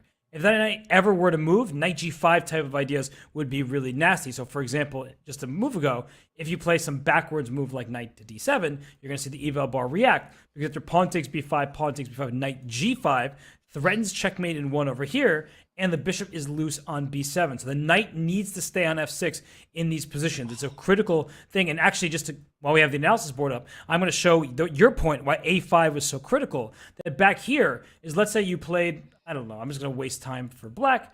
I guess this wasn't a good way of doing it, but I'm going to castle and then play b5. These moves don't work in these positions because after a4, c6, this is the critical point, is knight comes to g5 and your rook is trapped in the corner. And you normally would block with knight to d5, but you can't do that when checkmate in 1 is hanging on h7. So just to show how important the knight on f6 is in many of these positions, including what we have in the game. Really nicely shown there, Robert, all these subtleties that exist in these Catalan kind of sacrifices. And speaking of sacrifices, there's another one on the board. Look at the way the players have handled. Amil Tamatabai goes for g4 after h6, gives up the g-pawn. You mentioned this in another game, that when you're going for the king, it's all about opening up the files and the diagonal. At the cost of the g-pawn, white has opened up the g-file and taken more time from black. The knight on g4 now can be attacked. Rook g1 in the air. There's also a takes b5 and knight g5 type of ideas if you want this light square bishop. So things are really crazy here, but Levon suddenly is speeding up, and it's Amin Tabatabai who's slowing down. And I think it's a bad sign for him, because you're the one who's playing a sacrificial line, Tanya. And when your opponent says, okay, I'll bite, let me take that pawn that you just gave me, and then you start to think, it probably indicates you don't know the line very well. Yeah, and it's amazing that Lev did not really take that much time, but immediately grabbed the g4 pawn, just taking on the challenge there. And now white has to prove the compensation. It's clear, yes, you've got the g line, but you still got to make the moves. You still got to build that attack. And Robert, once again, this line that you're pointing out, right? Take on b5, knight jumps to g5. Black has to capture the knight. The bishop on b7 falls. Thank God for Levon Aronian for that move a5, because otherwise the rook on a8 would be trapped. Yeah, no, it's a really good point. I mean, I'm just trying to wrap my head around everything going on here, and I still can't get over it, Tanya. Like, all the variations that we're going to come up with, but also the fact that he gave up the pawn and now is thinking. I just that somehow gets to me. I don't know, because I feel like when you play a line, you really have to know it, not just from a memorization standpoint, but from the play. Queen did come to e4, so I think that's a move we can get behind. But I have to say I like Levant's chances. Absolutely. Levant's got 2 extra pawns. White has got just a few moves to try to create that attack, to try and get that initiative in. Goes for queen e4, attacking the knight. Lev has the option to fall back with the knight. With a tempo, defends the knight, attacks that queen on e4. The idea was to slide all the way to h4, and we see the eval bar dipping. It is an inaccuracy, and these are the downfalls of these positions, Robert, that you have to be so precise. After sacrificing those 2 pawns, you immediately have to play all the right moves to get the counterplay, and with just minutes on the clock, that's a big ask. It is. And look at Black's moves, by the way. Took a pawn, brought his knight back to safety, developed this knight. So all of Black's moves had clear purpose. I think what Tabatabai is relying on is some kind of rook g1 and an attack, and he does play rook g1, so he's going for that. I think that Black would be wise to step off the g file because bishop takes h6 with discoveries would be there. So this knight can come back to g8 at some moment. The queen trade would be offered, and you're just trying to protect your king at all costs. Yeah, tricky position here. And once again, of course, for white, it is about getting that attack onto the black king. Knight e5. If black was to trade on e5, that means the knight from f6 gets displaced, and it is a key defender in black's position. So white really trying to create a chaos here, trying to make things messy. Robert, do you want to use this opportunity? I've got my eye out on the other board, and I see some really exciting stuff on the Magnus board as well. He is currently on 4 out of 5. Should we use this opportunity to jump into that one? I mean, you say let's go to watch Magnus. I'll say absolutely, let's do it. So let's go to Magnus Carlsen against Jose Martinez. That's Jospim. And if my eyes are correct, isn't he up a pawn and just dominating because black has this bishop that can't move? Yeah, he's up a pawn. Black's pawn structure is absolutely terrible on the king side. No shield there. The 7th rank, absolutely naked. And Magnus already has a rook there. This looks like bad news for Jospim here. The a-pawn advancing down the board. I don't see how black will survive this. White's queen jumping into c7 to create more pressure. Queen c7 coming in next. That's going to be pretty deadly to handle. I think you have to find a way to stop that. Rook b4 doesn't exactly give me much confidence, but I love moves like this, king h2. Right? You're just saying, I'm not going to give you any kind of rook takes d4 with checks. If you're going to sacrifice an exchange, you're just going to have to do it and hope that it works out, but it shouldn't. So objectively, Magnus is just crushing this game, and look at him with those sunglasses on. I mean, he is just looking cool. He's crushing it in style today. That pillow, that's what I want to know, what that pillow is in the background. Yeah, I wonder what it is. Yeah, maybe we'll get an update from him. If we have him join us afterwards, then we can always ask him, because it's the bright corner in his room right now, but also his position looks pretty bright. Maybe chat can tell us what's really going on with that pillow over there, if they can read what is written on it. It looks like some kind of I don't know, like a superhero pillow, no? Well, maybe he's the villain. You know, there's a superhero pillow, but his Air Things device is on, and his air quality is good. So it seems a bit humid, but otherwise the air quality is good. Yeah, the windows are open, the fresh air is coming in, and it looks like Magnus is in driver's seat in this one. Robert, let's pull out from here and take a look at some other games. What catches your attention? It's so difficult to pick a game with the names that we have and the positions that we have. It's difficult for sure, but you know, we know who the top of the leaderboard is. I see Ralph Mamedov drew against Jeffrey Zhang. P. Peter Svidler drew against Alain Pichot. By the way, Alain Pichot was amazing in Division 3 of the Chess Kid Cup. I was covering that. He just cruised to victory in that one, so that was cool. We have Liam Lei taking on Galakomsky a little bit further down, so we've got some legends no matter where. I got to look at the FFL. Like, what's going on in Komsky's game over here? And it looks like white should be in a promising position on the long diagonal. I mean, great call of a game because you got both kings in the center. Well, one of them remains in the center. White's pawn is on g5, which means a king side castling by white would result in a lot of weakness. He goes on to pin that bishop on c5. Black can simply sidestep the pin with giving a check on e7 right now. Queen e7 on the board. And he says, you know what? My king is not safe with a castle, but I'm going to put it on f1, start marching down the board with the h-pawn, and do a rook lift, finish my development. I have to be honest, this game, I wouldn't expect either of these two to be playing it. For Lemley, he's a d4 player. This started in the d4 opening, but it doesn't look like it came from the queen's pawn game. And for Kamsky, I mean, he's usually this endgame maestro. That's what I'm used to seeing from him. And bishop h3, wait a second, why is that a mistake? It looks like it just almost wins a piece. Yeah, it looks like a winning move, right? Because you're threatening the knight, which is defending the c5 bishop. Is it that you go rook e8 and start threatening queen e2? But black's got rook e1 as well. You just simply defend that threat. Maybe you play rook d8, and then when the bishop takes, you move your bishop away because that bishop on d7 is pinned. So maybe Kamsky has this ridiculous defense where you temporarily give up a piece, and I think it is rook to d8. And once this bishop takes, then bishop on c5 is loose, but you can actually play b6 there as well, because that bishop on d7 cannot move, it is pinned. That's not an easy defense to find, Robert, that you're pointing out. You simply give up a piece, but don't recapture it immediately. Defend that bishop on c5 because it's pinned on d7. And the fact that the famous fan legend has slowed down, he's trying to find it as well. It's not an easy task. Rook d8, is that the only way to keep the balance in the position?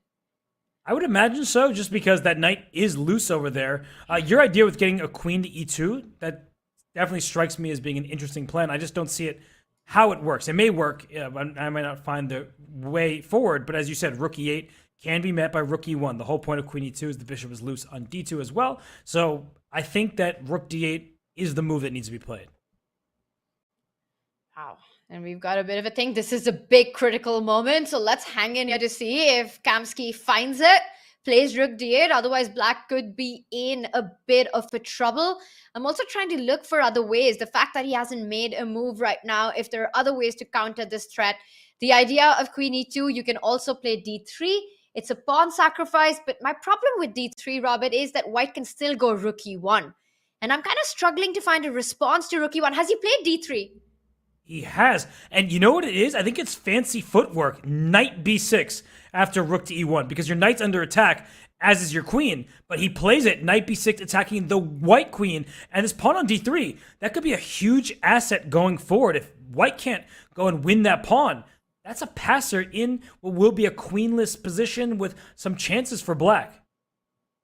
Wow. And if white does decide to win that pawn immediately with queen d3, you're just opening up a lot of lines. Black simply sidesteps with the queen to c7.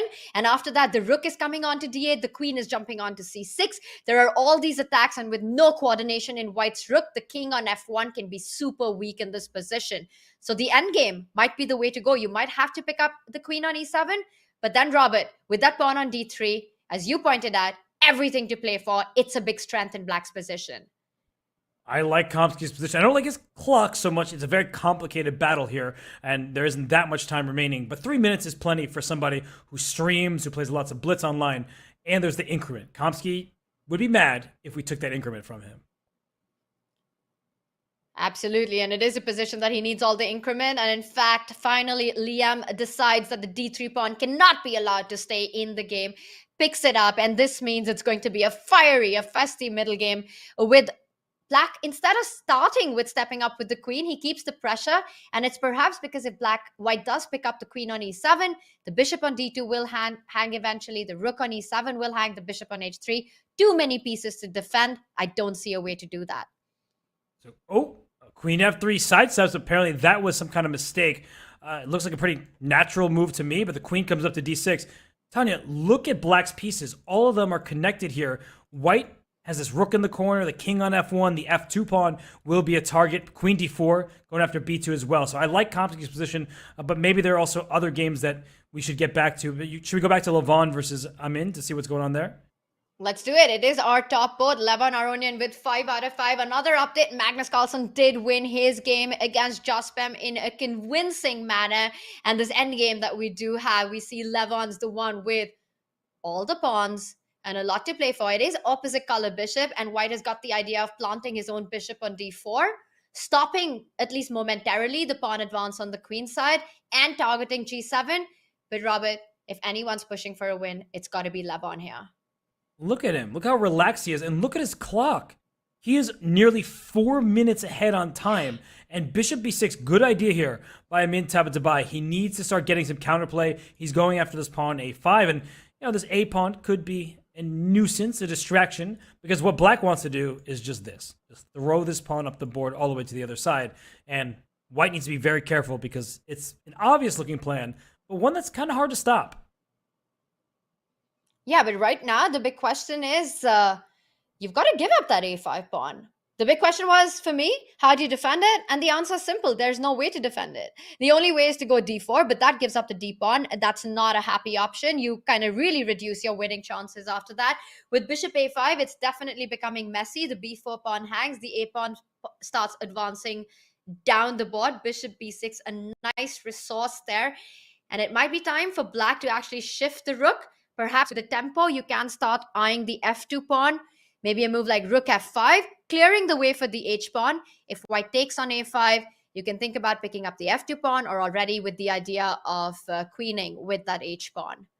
Yeah, I like rook f5 a lot, because if this pawn goes to f3, my new idea is to play d4, d3 at the right moment and try to just chisel down your pawns. What black ideally wants is a 2-on-none. Right now it's 2-on-1 because a pawn f3 shuts down the diagonal and stops the g pawn. So I really, really like rook f5. It also allows you to defend the f7 pawn if need be. But he goes bishop c6, and apparently entire advantage is gone. Yeah, the bar creeps up. It is stabilizing. Of course, black still has all the edge in the position. The problem with a move like b3, which might for a lot of people feel that, it's a move, you just save your b4 pawn, but it allows bishop to come to c3 with a tempo on g7 and the a pawn to march down the board. So with no time for that, the a pawns have been traded, and now they move rook f5, and it all comes down to this h pawn. Robert, can Levon get it coming down the board in time to create threats? And will it be enough?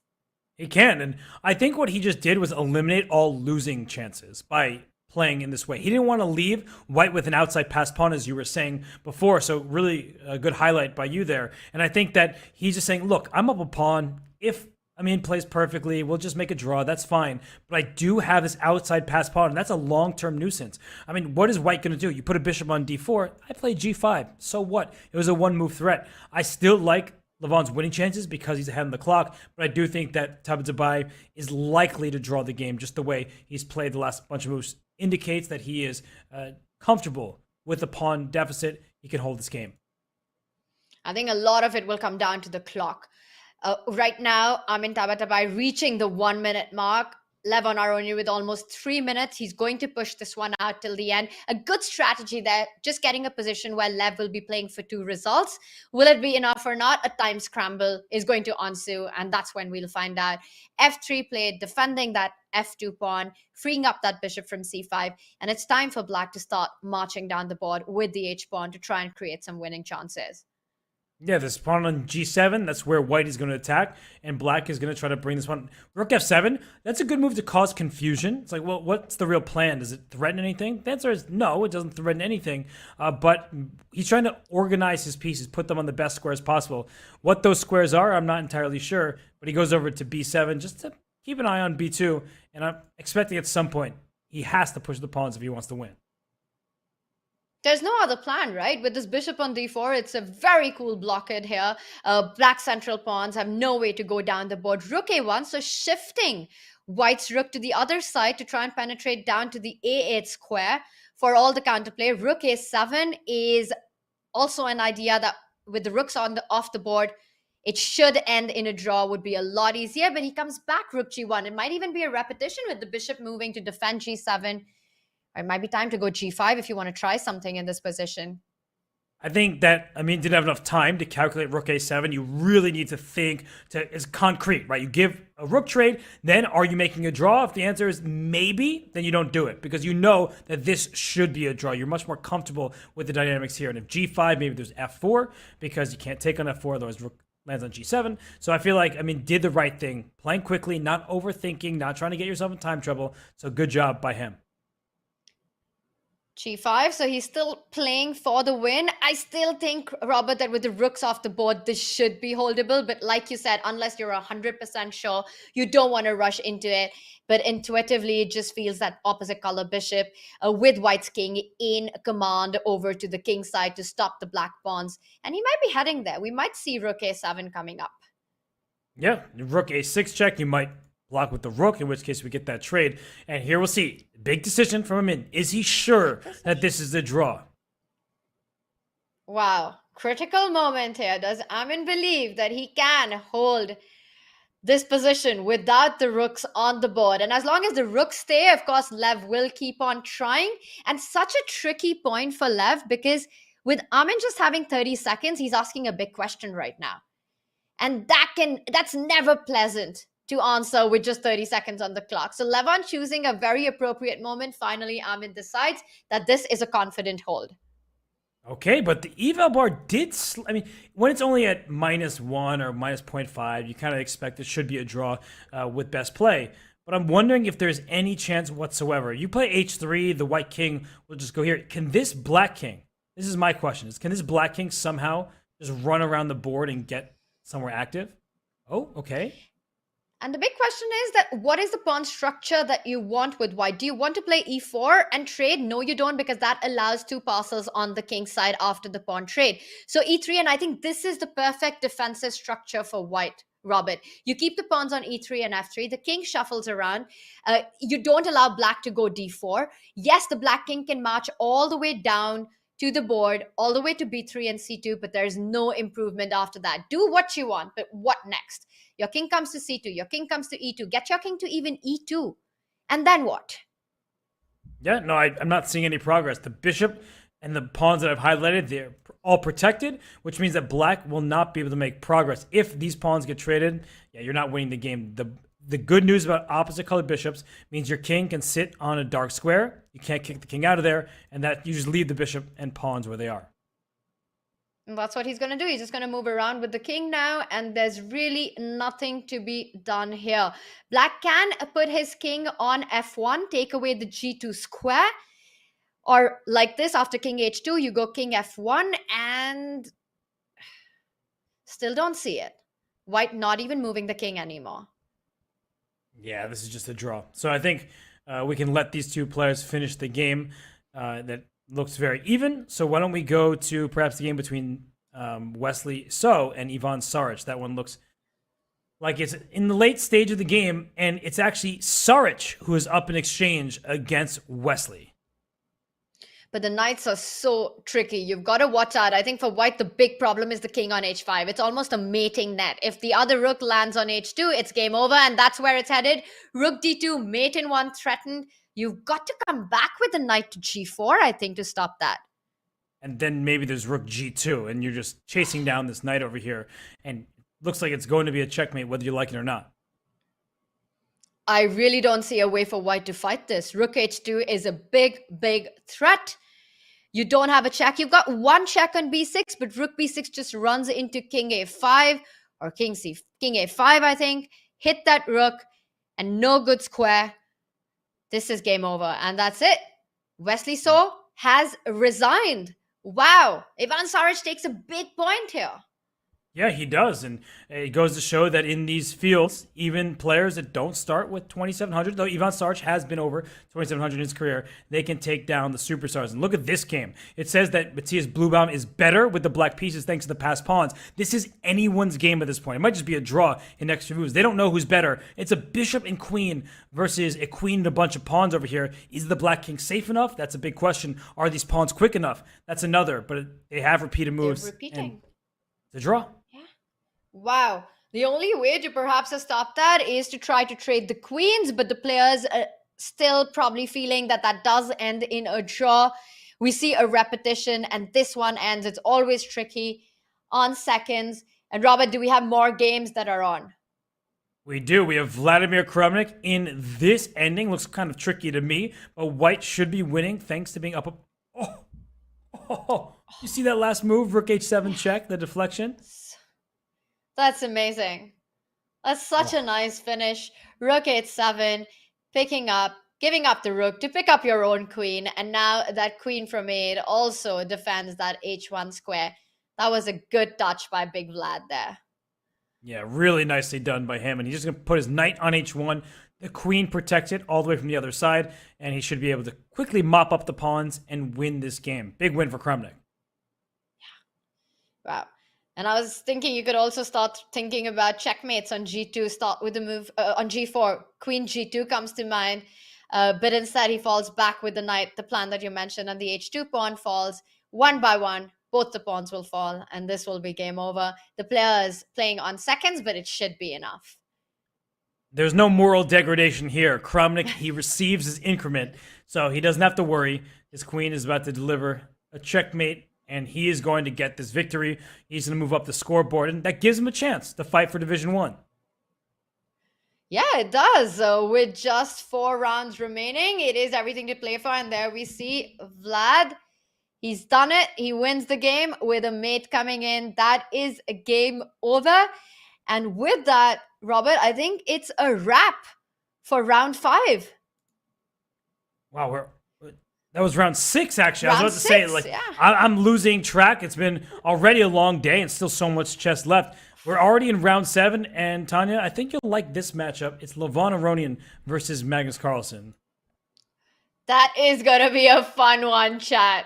Levon against Magnus. Lev's the only player on 5.5 out of 6 right now in pole position. He starts with the white pieces. We want to get chat predictions in for this one. What do you guys think will happen here? Levon starting with the king's pawn opening. This is a big one. Yeah, but Magnus, he might need to make a move at some point. I'm not sure if that will help him, but I do believe so. Magnus may not be at the board. I'm not sure what's going on, but the round starts as soon as the previous one ends. So there's Magnus. Oh, he's running back. And now he's going to make his without first the glasses.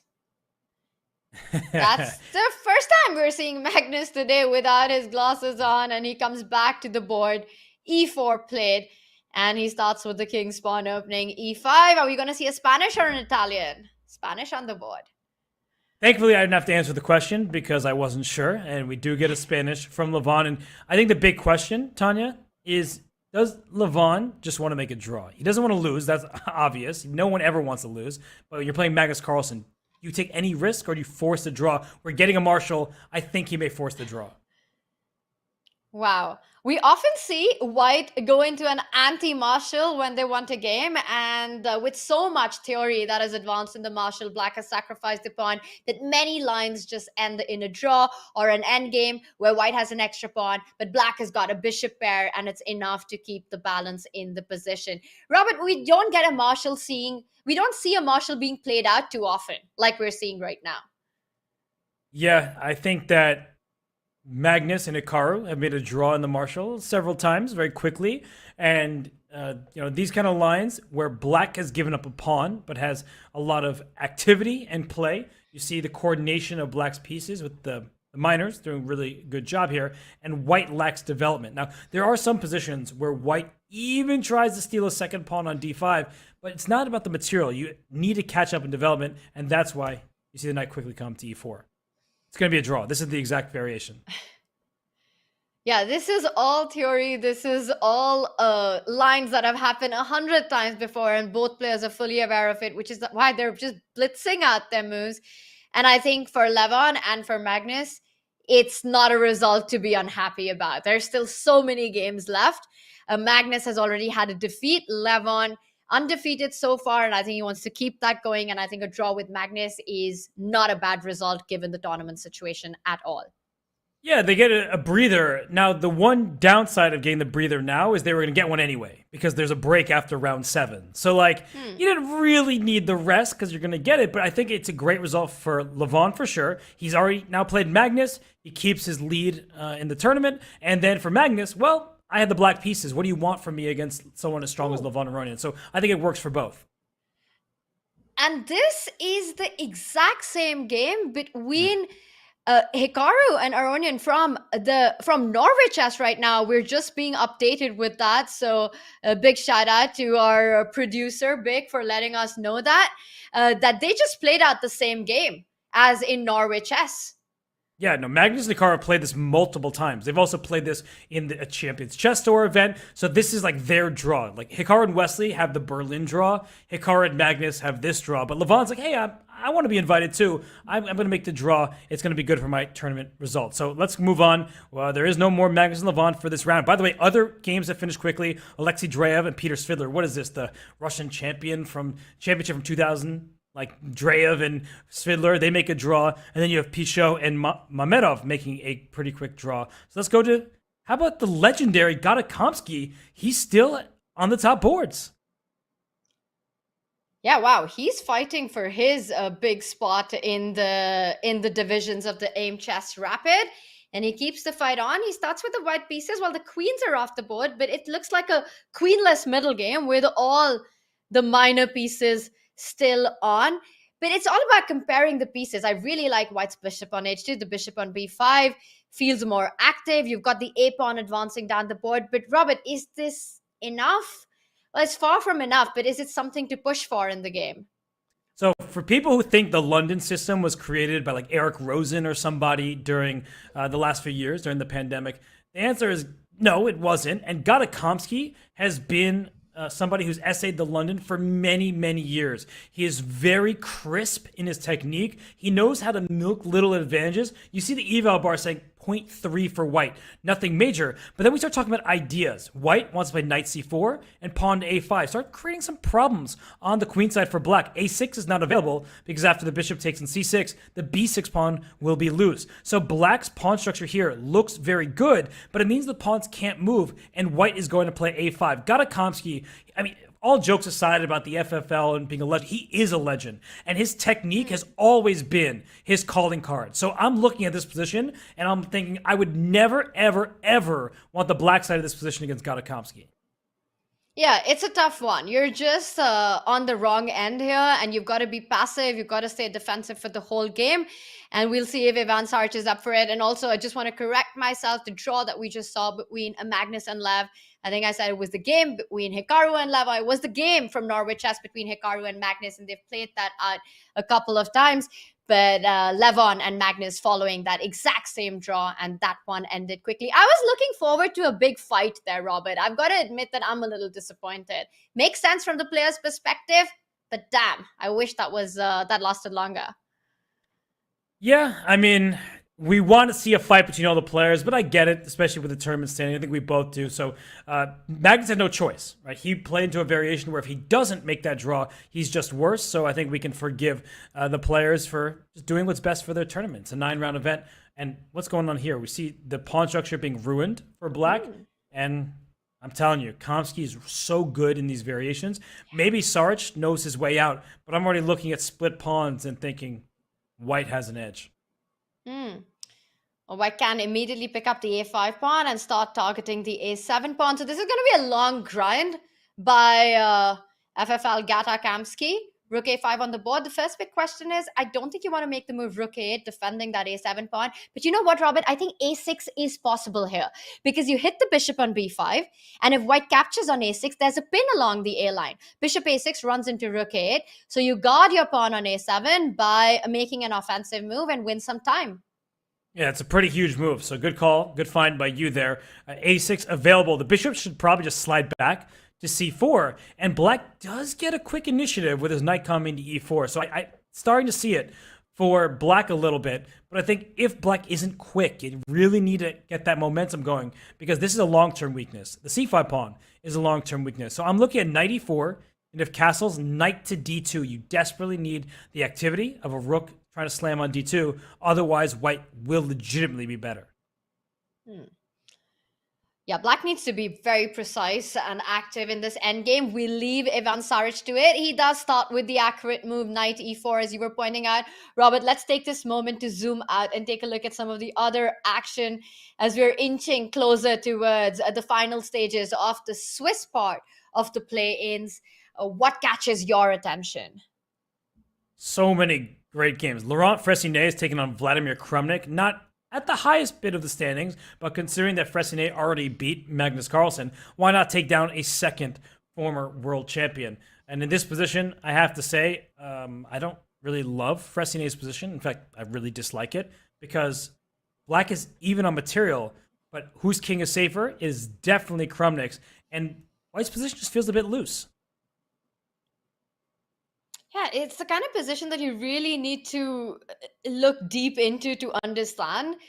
And what you're saying, right? Black's piece activity, and even though it's a position without queens, White's king has got all these checks to answer. Rook e3 check, the other rook coming on to d8. There could be a knight d3 check, and I think it was very important for Vlad to actually get rid of one of the for Fressinet to get rid of one of the rooks. Rook f3, nicely played there to dilute the pressure. And with this, the knight can jump onto d3, and the other knight can find itself onto that spot of b4. And let's not forget, f4 is a big target in the position. Actually, how are you defending it? You've got to go f5, create more weaknesses. I mean, there's so many holes in this position. If these bishops were off the board, I think black's already strategically winning. So maybe bishop b4 is an option because, as you said, the knight does want to get to b4, and Kramnik plays it. But let's trade the bishops. b2 will be loose. e5 check. And we usually say the bishop's advantage against a knight. Is this bishop really having any sort of advantage against this knight? The answer is absolutely not. The knight, because of the way it moves, can jump from color complex to color complex. The bishop is stuck on the light squares, and you're staring into your own pawns, no matter which diagonal you go to. Yeah, that's a great point. And I love this call by you, Robert. Very strategic, important decision. With the move f5, white created so many dark squared weaknesses. So you want to get rid of those bishops. Bishop c3, trade that off. The other knight looking to jump to c5, but watch out for that a7 pawn. It's a bit tender, so you've got to time it well. And now with the bishops off, black's knight can also jump over to e5 and even think about immediately winning some material.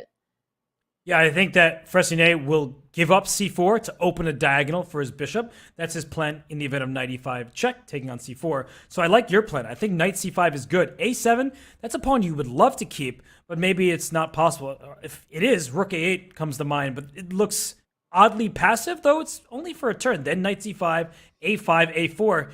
Now that I think about it, Tanya, and you've mentioned this a pawn, maybe rook a8 is the precise move necessary. But it's such a difficult move to make. Rook a8, even if you know while you're playing that this is the best move in the position because you want to defend that a7 pawn, your hand doesn't allow it. Or in this case, your mouse won't allow it. The move rook a8, it's going to be interesting to see if Vlad actually goes for that. The idea is clear. You want your other knight into the game. The only way to defend a7 is with rook a8. But Robert, I'd be surprised to see that on the board. I think I'm expecting either a move like knight e5, or maybe get the rook to e8 or d8, but rook a8, what a move. Yeah, rook e8 is actually quite a clever move because then you have knight c5 next, putting pressure on e4. There's so many ideas. g6 is a move we can't discount. He does give up the a7 pawn. So Tanya, Vlad is saying, have fun with that pawn. Is his response rook e8 and just going for the e4 pawn like you're mentioning? I think that could work out for black. It's very interesting that you just combine it, switch the move order, and after the rook is on a7, it's going to take some time to come back into the game. Rook d1, rook e8 follows up. The white rook will have a long way to come to d1 or to e1, and after rook e8, the only way to defend e4 would be with a move like king to e3. But Robert, even that could potentially run into some tactics, though I'm not sure they work. I wanted to go for knight e4, bishop e4, knight c5, but you can take on d3. Oh. There are all sorts of tactics, as you're indicating. Knights are such tricky pieces. And I think what Kramnik is suggesting is that it's not just about the material. You could take on a7 and be up a pawn, but once that happens, you have these double pawns. These pawns aren't going anywhere because black controls the dark squares. What you really need is somehow to punch through like an e5, king f4 and e5, but you're not getting there. And I think knight e5 check, rook e8 next, e4 is a clear target. I really, really am impressed by the way that Kramnik handles these positions. It's amazing, right? He first trades off the dark square bishops and now places both knights on the dark squares and rook e8, targeting the e4 pawn. Robert, exciting endgame, but let's pull out from here because I've got my eye out on the other boards and there's so much action. I'm looking at the Parham Sam Savian board. It's absolute madness. I feel the Black King is about to get checkmated any moment there, or potentially an attack. Look at that rook on 8-6. It's the one that's defending and keeping things together. But my question is, how did that even get there? Did Black even castle in this game? But there's no time to backtrack and do an action replay because the players are down on the clock. So Black castle in move 4, I can see that. But I can't answer the question of how the rook got over there. It went on some kind of crazy rook lift at some moment. But now that the rook is here, it does defend g6. It also makes sure that h8 won't be a problem with his bishop on c3. And at the right moment, if Black can get bishop d6 in, suddenly it's Sevian on the attack. So my first instinct, Tanya, if I'm honest, is, okay, Black has to be in bad shape because your pieces are scrambled. But the more that we sit here, and I see the EVA bar still suggesting that White is slightly better, the more I kind of like Black's position because you have the bishop pair. This bishop dominates the rook on d1. And I just don't see how White's pieces jump forward anymore. Jumping forward, I've got to move knight f5. I don't know good or bad, but it's definitely jumping forward, taking advantage of the pins that we're talking about. I'm hitting that rook on 8-6, Robert, asking questions. Where do you want to move to? It's an awkward piece, but I see you can probably go rook h5. But what I really want to do after that is trade the rooks.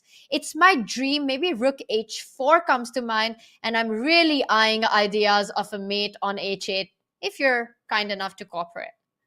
Normally, I am kind enough. We're co-commentators. I should cooperate. But in that position, I don't think I would allow you to deliver a checkmate. But rook d2 was played. Apparently, that's a mistake. Looked like a pretty normal move, trying to get the rook over to f2. And if there's no checkmate, if there's no mating attack, does Black have time to start pushing these pawns forward? That's one of those big questions. Ooh. Who's first? He goes rook h7, a defensive move. The rook comes to f2, and I have to kick this bishop out of here. I think that there's a threat of checkmate down on c1. So at the right moment, I'm pushing this pawn up the board, trying to pry open the c line. Wow, and we see crosses after crosses for the moves, Robert, which looks so human and so tempting to make to keep things together. Bishop g7 would be the first move that comes to your mind to stop any activity on the diagonal. And now Sam Savian trying to trade out the rooks, but again an inaccuracy there. And that's kind of strange because these are exactly the kind of moves that you want to make to dilute White's pressure here. Take that rook, destabilize the knight. It looks like things are in control for Black now. But it's that rook on h7. It's such an eyesore in Black's position. Yeah, it's not where it needs to be. Rook h5 at some moment, but a5 is loose. But I think that with the shattered pawn structure on the queen side, even if White goes up a pawn, this kind of reminds me in a way of that Magnus win over Abhimanyu Mishra, where it was that light square bishop kind of dominating the opponent's knight. So even if Black loses a pawn on the queen side, I don't think that's the end of the story. c4 will be played. The knight on a5 will be loose. This bishop is just so strong there on d3. Yeah, and White is targeting the weak pawns that you are mentioning. Queen jumps into c7. There's still some defensive work and a task required for Sam Savian here. Robert, again, I've got my eye out on the other games as well. And with Magnus Carlsen, Levon Aronian ending in a draw, Armin Tabatabai is just half a point. Started the round 7 with half a point less than Levon Aronian. He's playing against Iturizaga, and it's another game that's got my attention. Do you want to just quickly take a look at that? Okay, here we are. Iturizaga, a name we haven't mentioned a single time, I believe. And for Amin Tabatabai, he started off well, but this game does not look good at all for Black. Now, you may say, haven't they talked to me about this with the bishop on the light squares and opponent's king may be vulnerable? But there's a pawn in the way. Black's best move is e4, throw it off the board, open up the diagonal, and go try to checkmate the white king. But that pawn's not going anywhere because there is a knight that is firmly entrenched on the e3 square, protected by a pawn on f2, exerting pressure on the c4 pawn. So, Tanya, isn't the next idea to play like b5 for white and just take on c4 a bunch of times? I love it. And you never want to take the c4 pawn with the knight, allowing e3, which is why you want to put in b5. Move the queen, come in the way of the defense, and take it with the heavy pieces. As long as you keep that bishop on b7 entrapped there, as long as it doesn't have activity on the long diagonal, the knight indeed is stronger than the bishop. Robert, after b5, it just looks like an extra pawn, but white first makes the simple move king g1, falling back on any diagonal checks, and c4 can still be picked up. In fact, rook c4, I think now with no e3, you can actually play it immediately. There are some pins that we need to work out here, and I'm trying to figure. I think actually rook c4, you can take it. I'm just gonna show this very quickly. And after, that's a mouse slip. Sorry.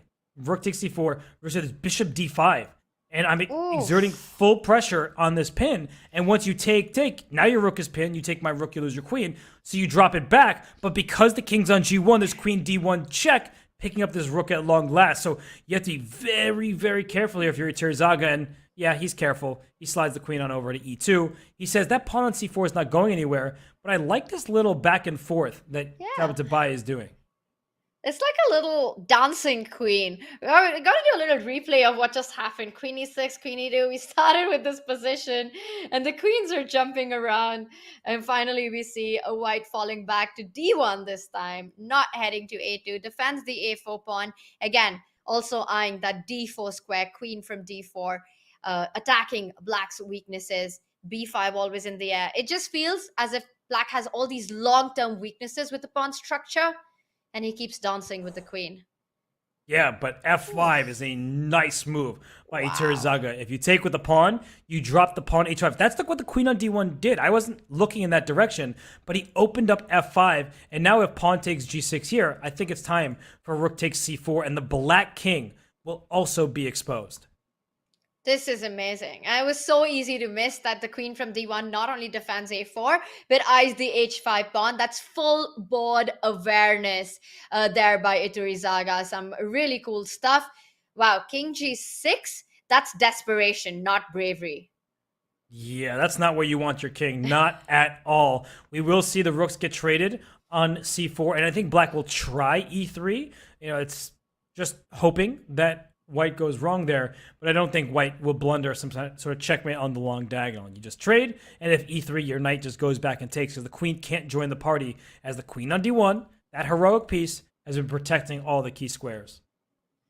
And with that idea not working, he decides to keep the rooks on the board, but that means that the bishop on b7 is still inactive. Rook d8, hitting the queen. He wants to perhaps jump in with the rook to d3, trying to create some illusion of play here. But rook c5, that h5 weakness still in the air. Robert, white's got his own ideas. Rook c5, rook h5, I really like it. And black might be forced to offer a queen trade with queen f3. But if you trade the queens, you probably just lose. But maybe that's black's best hope at this point, because there's not going to be a checkmate against the white king. And there's also rook c7, getting the bishop and the pawn over here. The bishop actually is just completely stuck. That's really bad news. And rook g5 check, I might add, it might win the h5 pawn anyway. Oof. Yeah, because king, if you come up to the f file, there's rook f5 coming in. You might be forced to go king h6, but then there's knight f5 jumping in with the idea of at least winning the h5 pawn. I love throwing in rook g5. Nice spot there. Yeah, but 17 seconds for Tabatabai. Bad position. I do think Iturrizaga is going to take this one. And if he wins this game, he'll move into a tie for first place with Levon Aronian. So I don't want to be harsh about any players, but when you think about being at the top of the scoreboard, you think, okay, I'll play Magnus. Oh, I just drew Magnus? I'll play Jan Nepomniachtchi. I'll play Ding Liren. I'll play Hikaru, Fabi. But if you get to play Iturrizaga, that's one of those tricky pairings where you're like, okay, that is a favorable pairing, at least on paper. But when Iturrizaga 6 out of 7, like he's about to be, I don't know if you really want to face him. He's been in the Pro Chess League for a long time. Many successes to his name. Yeah, that would be an amazing run for Iturrizaga. And you mentioned Jan Nepomniachtchi. I quickly sneaked a look at his game, and Robert, he just got checkmated on the board with the white pieces against Pavel Smirnov. And that's the point, that these formats, everything is so unpredictable. It looked like it was a brutal, brutal game, that one. But it's over already, and we still have action on. It's just a really good shout out by you there, because I was just pulling out names and saying how you may think a pairing is favorable, and it is, but then you just note that Smirnov beat Mr. Nepomniachtchi. And Pavel Smirnov, by the way, has some big victims on his list, including Vishy Anand from the Chess.com Global Championship last year. So this one, Iturrizaga just pushing his pawns. He's clearly winning. The knight on e3 has dominated the opposing bishop, and so just a matter of time before he goes knight g2 to f4, for example.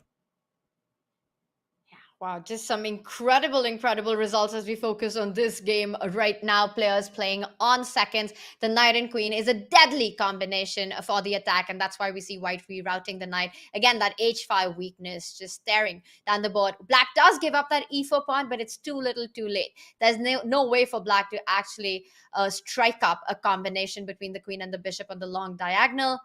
The queen comes back to c2. The d1 square is completely defended. Now you can just trade off the queens. Nice play there. Good technique by Iturrizaga in this one.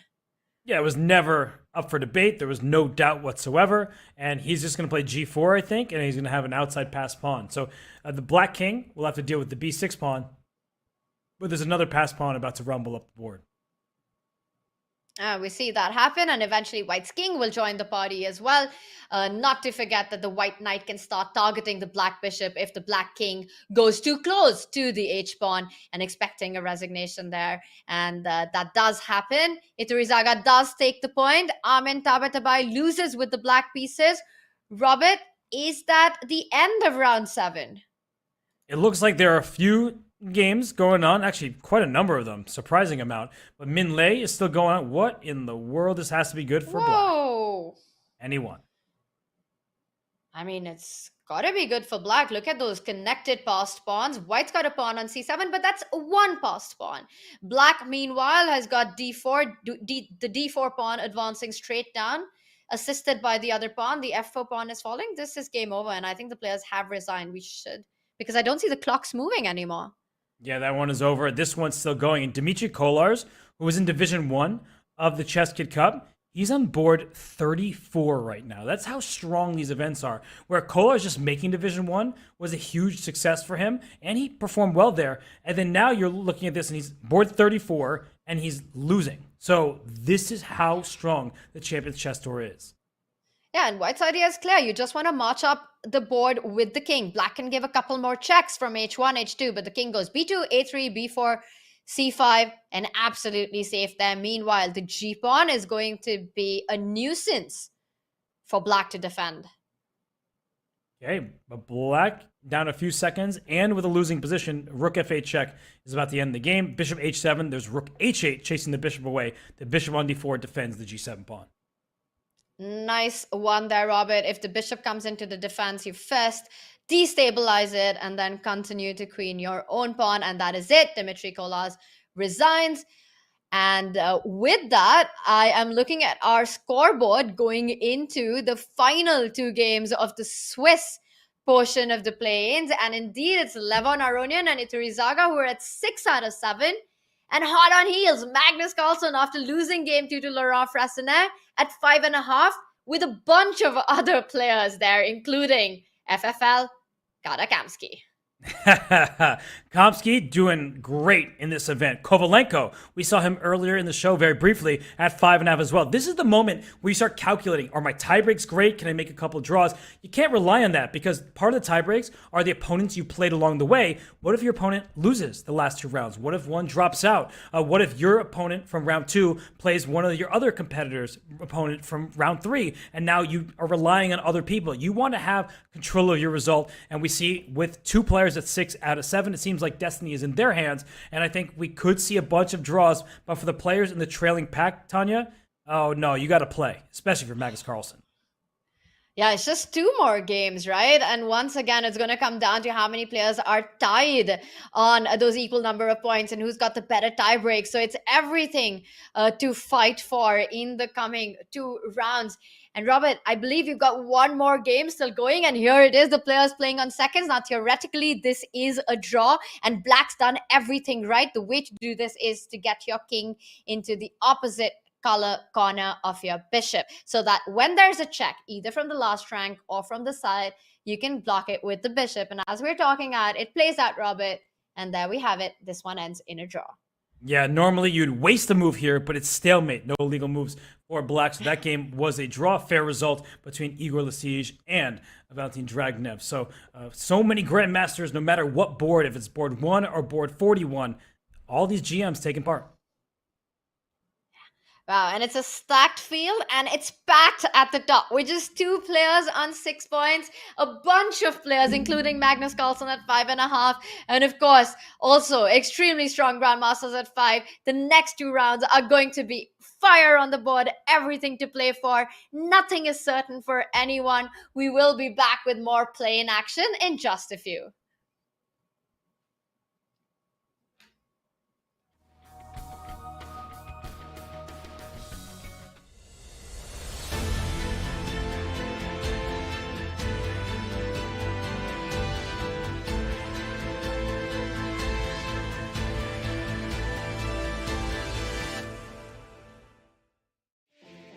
Looking for a new way to learn chess? Meet Dr. Wolf, the ideal chess coach and companion. Play against Dr. Wolf as he explains everything step by step, points out strategic ideas, and alerts you to your mistakes. Train with him and go over your past mistakes until you master them. Choose from over 35 lessons created for all skill levels. No matter your level, everyone could use a coach. Download Learn Chess with Dr. Wolf for Android or iOS devices today.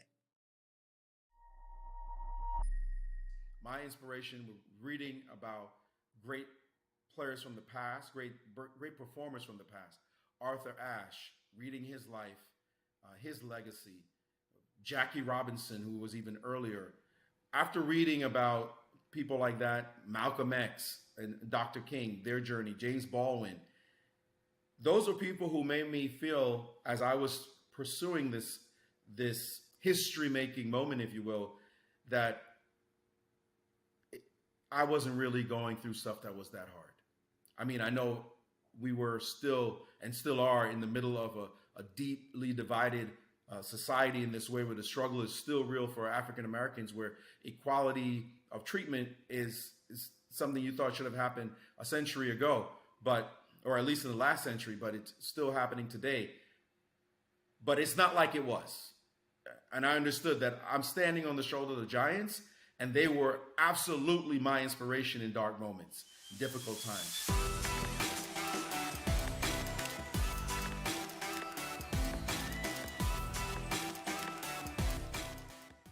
Chess grandmasters can lose 10 pounds and burn 6,000 calories just by sitting. Yeah, so I've actually been spending a lot of time getting in shape. Wow, that's great. What are you doing? Mostly like rook lifts. Oh, I've never heard of that. It's a thing, don't look it up.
It's packed at the top, and only 2 more games remain in the Swiss of the Plains for the Aimchess Rapid. And for those of you who are just joining us, I'm International Master Tanya Sachdev. Alongside me, Grandmaster Robert Hess, calling all the action. Robert, it's been exciting. It's been fighting chess. And now it comes down to this final 2 games. Yeah, it's been down to the wire in many of these contests. We've seen blunders in time trouble. We've seen stellar sacrifices. We've seen just excellent play all around. But all that hard work could be for naught if you don't have a good finish. Only 2 games are left in the Swiss stage. And Tanya, if we're being real, all these players, they want to get to the top 8 so they can play for Division 1.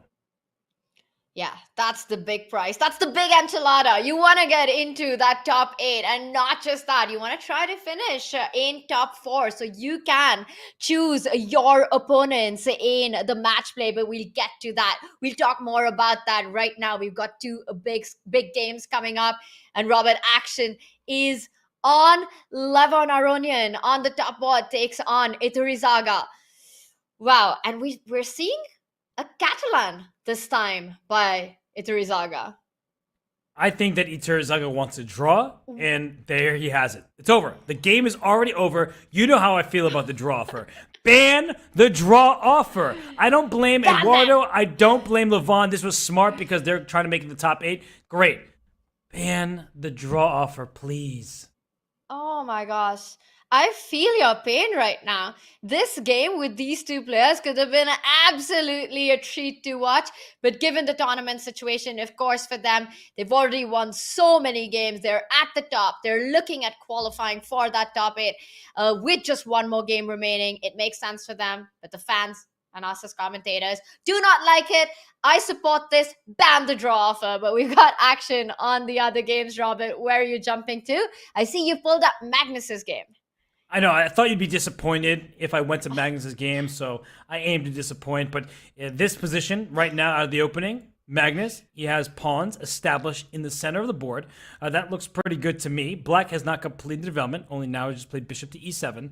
And you see the eval bar saying white is slightly better, and I agree. I've played these positions from the white side since childhood, and this knight that's on b1, it is about to get out to c3, and the change in pawn structure I think is generally favorable for white, where white gets a pawn advantage on the queen side, 4-on-3, that becomes a 3-on-2, and black has a 4-on-3 in the center, but the e-pawn is very hard to move.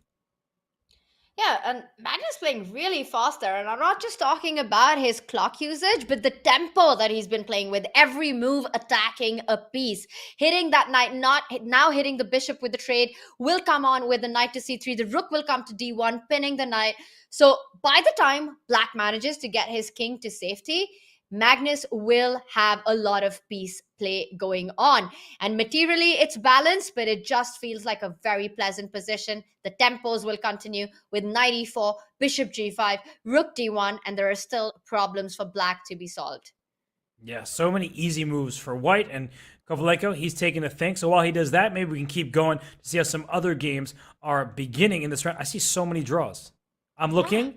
It wasn't just Levon and Iturrizaga. It was Saric and Maksudlu. It was Bluebaum and Kamsky. It was Pichot and Jeffrey Zhang. Why did they make a draw? That's what I'm curious about. Maybe Jeffrey had black, so he was okay making a good draw. But that's the Berlin draw for Jeffrey Zhang with the black pieces. He's now in 8th place. He can't just keep making draws. Other people will win their games. Yeah, it comes down to the last round, and then they'll just have to go for the kill in that final round. But Robert, there are players who are fighting it out, and I see some great action on P. Swiddy's board against Aram Hakobian, and I think that's the one we want to go to because there's no quick draw in that one. I see Harry the H pawn, Gary the G pawn, and what was it for the E pawn? I don't know. So it's Harry, Gary, Freddie, Eddie the E pawn. Okay, well, Simon Williams must be happy that we're giving all the pawns their names. We should call them by what their names are. This pawn on e4 is a bit vulnerable. There might be a rook takes c3 at some moments. We have to keep our eyes out for that. But bishop takes f6, voluntarily giving up the bishop pair. The point is to play g5, to keep kicking black's pieces away. And so bishop takes f6 was the choice. And P. Svidi, as you call him, throws in the pawn g5 push. And Tanya, what do you think? Are we getting an f4 as well? Are we just going to see all the pawns run up the board? I would love to see that pawn storm down the board, especially with Black King still in the center. But right now, a big decision for Black here. Does he want to fall back with the bishop, giving that extra move to white, or instead trade off to try and ease out the pressure? Speaking of pressure, we see a big move there, sacrificing an exchange. Robert, it's a thematic idea, but Black still not having castle, the other rook far away from c8. Do you think this is enough compensation? Such a tough question to answer, and I see the eval bar struggling with it as well. It's going up and then back toward the center. King b2 is automatic for me, but this knight is trying to go to b6 and into a4 or c4, depending on how white responds. So I'm looking at this position and I'm thinking that this rook on d4 will likely have to sacrifice for a knight once it gets over to b6. So now the question is, what's the correct sequence of moves? How do I maybe get an attack on the king side with h5 and g6? Will that be in time? And Svidler, I was going to call him Svidler for a second, but Svidler there, he's in the darkness. He's playing in the shadows, but he's also just behind the leaders, and he can jump out of the shadows into the spotlight if he can take down Jacobian in this game. Yeah, wow. I love it how you just explained that. Well, he's playing out of darkness, but definitely the chess is full of light with the H pawn and the G pawn down the board. Fire on the queen side as well. King B2 played. Knight B6 is what you're mentioning. Black also has the option to simply play for a strategic sacrifice. He can already go maybe shot castle, bring the rook into the game. He starts with the move knight c5. Aram Jacobian is a very tactically gifted player, a very creative player. I don't think he's going to rush with knight a4. I don't think he's going to rush with giving Swidler the opportunity to neutralize with giving back the exchange. So, but he puts that on c5, so there's pressure on e4. I'm just wondering, is that something to worry about? I don't think so just yet. I'm playing h5 because, Tanya, as you indicated, Black has yet to castle. And if you do castle, I'm quickly playing g6 and trying to checkmate you. So rook h3, I really like that move as well. I think in a way he's kind of forcing Black's hand somewhat, because now that the rook protects c3, you have to be careful that knight a4 check may not have that much power. At some moment, the king can think about slinking away. I don't think so here, because these pawns goes up to b3. The pawns defended. Are they going to repeat knight c5, and then you go back to a2 because c3 again is defended? So maybe after knight c5, the king doesn't indeed return to b2. Wow, king b3 is a brave move. And Black does exactly what we were talking about, brings the rook to the party. Now, after shot castle, rook c8 is a threat on the board. White probably has to put this rook on b4 at some point, Robert, to cut off the queen from attacking the c3 pawn. Yeah, very likely. There might be some repetition at some point, as you were asking about. Also, d5 is something that Black can consider if you move the rook away, because you would love to get your bishop into the attack as well. And look out, bishop e4, knight c5, some sort of forks will be in the air depending on the position. So Svidler can think about h5, but I actually don't think there's a checkmating attack, in which case I like his decision making, just defending everything. This bishop on f1 will eventually develop. Tanya, I really like how calm Svidler has been given the dynamics here. And it's an important move to stay calm and to defend that e4 pawn, because rook a4 was not possible, Robert. With the queen taking that rook on a4, the e4 pawn would fall. Now after rook e3, if Black does play rook c8, Swidler also has the option to bail out. Simply pick up that knight on a4 and everything is under control because of the last move, rook e3. So just preempting all these ideas. Yeah, and you can just play queen to d2, queen e1. I'm not sure what the right squares are at this stage, but he can just defend the c3 pawn. So I think that Svidler is counting on his extra material and suggesting that Black has an initiative, but is it enough? Because initiatives do fizzle out, and when that happens, you look at the board and you're like, oh gosh, I have one rook and my opponent has two. So Svidler has good chances, I would say. Wow. And because you mentioned queen d2, queen e1, and you don't want to give back your exchange, then the other idea comes to mind. You want to bring the bishop, the light squared bishop that Black has, into the game. You want to play d5, and I really don't believe that White can allow Black to trade on e4, give up that d5 square.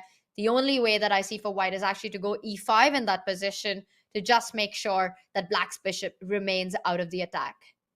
Yeah, it's a really instructive point. The bishop is a bad piece behind a good pawn. So I'm with you there. I think that black will struggle a little bit. And while this game is ongoing, I want to check out the Magnus Carlsen game because we haven't tuned in a while. So I'm going to see how Magnus, the former world champion, it's really, I'm saying it so strongly because I forget half the time that he's no longer the world champion. And D5 has happened in this game. Let's go over to Magnus Carlsen's game against Igor Kovalenko.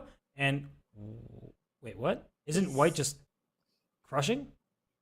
White is crushing. He's up in exchange and he's going to be threatening a checkmate into after g4, rook h5. Black's king is in the kill zone, trapped there. It's on the board. You can give a check. The king goes to f3. You have to pick up the h2 pawn. Rook f6 is the second checkmate on the board. Game over. Nice endgame play there by Magnus Carlsen. I don't even remember this game, so I'm just going to go. Oh, this is actually where we left off. And then right after this moment, that's an exchange. So that's a blunder.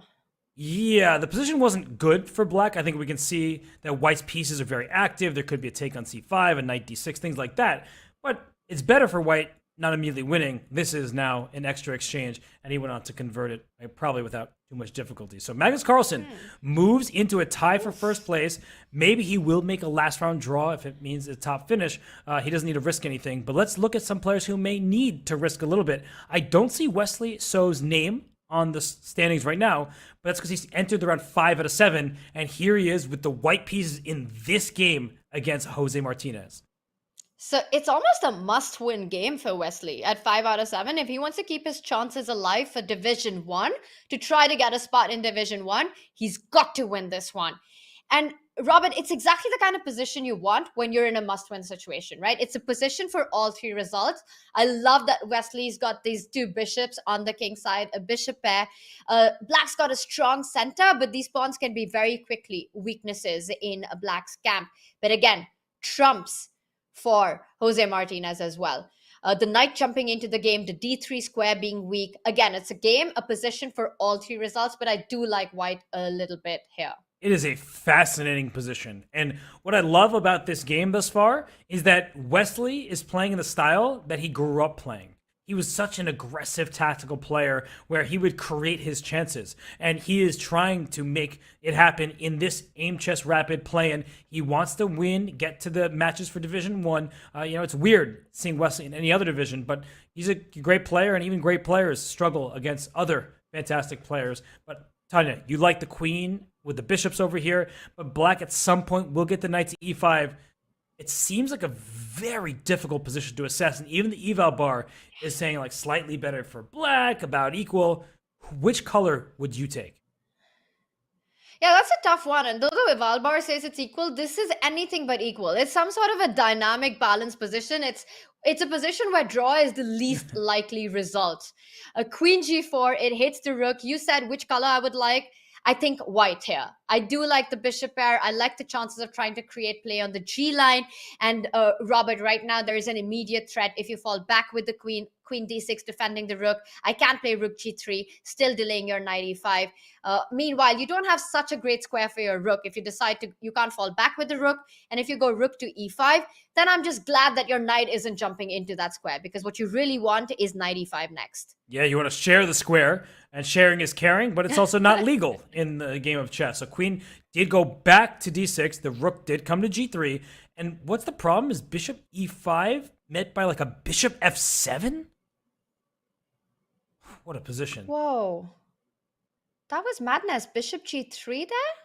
So I'm going to just go back to analyze quickly. That bishop e5, bishop f7. You can't take the bishop because there's back rank problems. And bishop g3, I thought I could just take back on g3, hitting your queen and hitting your rook on e6. And somehow this is still like good for black. Maybe there's like a rook e5. It's wild stuff.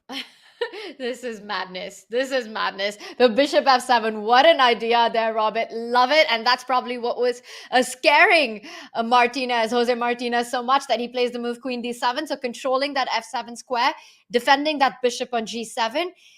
Again, just trying to get that knight to e5. Black is one move away from really finding his own counterplay. But he's also one move away at, say, knight e5, rook takes d5 will be the response. The queen on d7 overloaded, defending the bishop and the pawn on d5. So suddenly I'd like Wesley's position. His pieces, though the bishops are kind of awkward on the H-file, they're all protecting each other, well positioned, and going for an attack. So I think that Wesley has the upper hand on the clock, on the board, and of course by rating, he is the higher player between the two. What a tricky move, right? Rook d1, just playing against the idea of knight e5. So easy to fall for because it's definitely what black wants. And as long as white doesn't allow black to play knight e5, he's got the edge in the position. Now, because you're mentioning that rook d5 is a threat, I'm still trying to find a way for black to get in knight e5. Can Jose Martinez start thinking about rook g8? But I really don't want to make this move because I want my rook on f. He does it the other way, Robert. I like this as well. He goes rook d6, defending the d5 pawn, and knight e5 still coming in, also offering a queen trade. Yeah, I'm looking at this position. A queen trade happens. It feels like black is starting to get closer to stabilization. But this pawn on b5 at some point could be a target, giving white a tempo move. This rook can go up to g6 and start patrolling the 6th rank once the knight gets kicked out of there. So I feel like Wesley has something here. I see the eval bar saying he has something, but he goes for bishop e2 first. He'll go rook g6 next, and maybe this rook will slide over to a6 and go after some of these pawns. Yeah, this is getting tricky, and the bishops are getting more powerful. Now the knight, even if it does get to e5, you don't see as much counterplay. Black has to find a way to activate that bishop on g7, a break with b4, a break with d4. These are the two ideas that come to mind, but he needs to time them well. Right now, bishop b5 is a big threat on the board. And Robert, I'm not really seeing a good way to fight against it. Do you just go rook b8, trying to get b4 in next? Yeah, rook b8 makes sense, but after rook to b8, I'm already looking at rook g6 as an idea. And it just seems like white is kicking black's pieces around a bit, and now white's coordination looks nice. This knight will probably try to work its way to c4, but even when he gets there, white can just play b3 to kick it out. So I really am liking Wesley's position. I'm liking his lead on the clock, and I think that he's got great chances to take this game.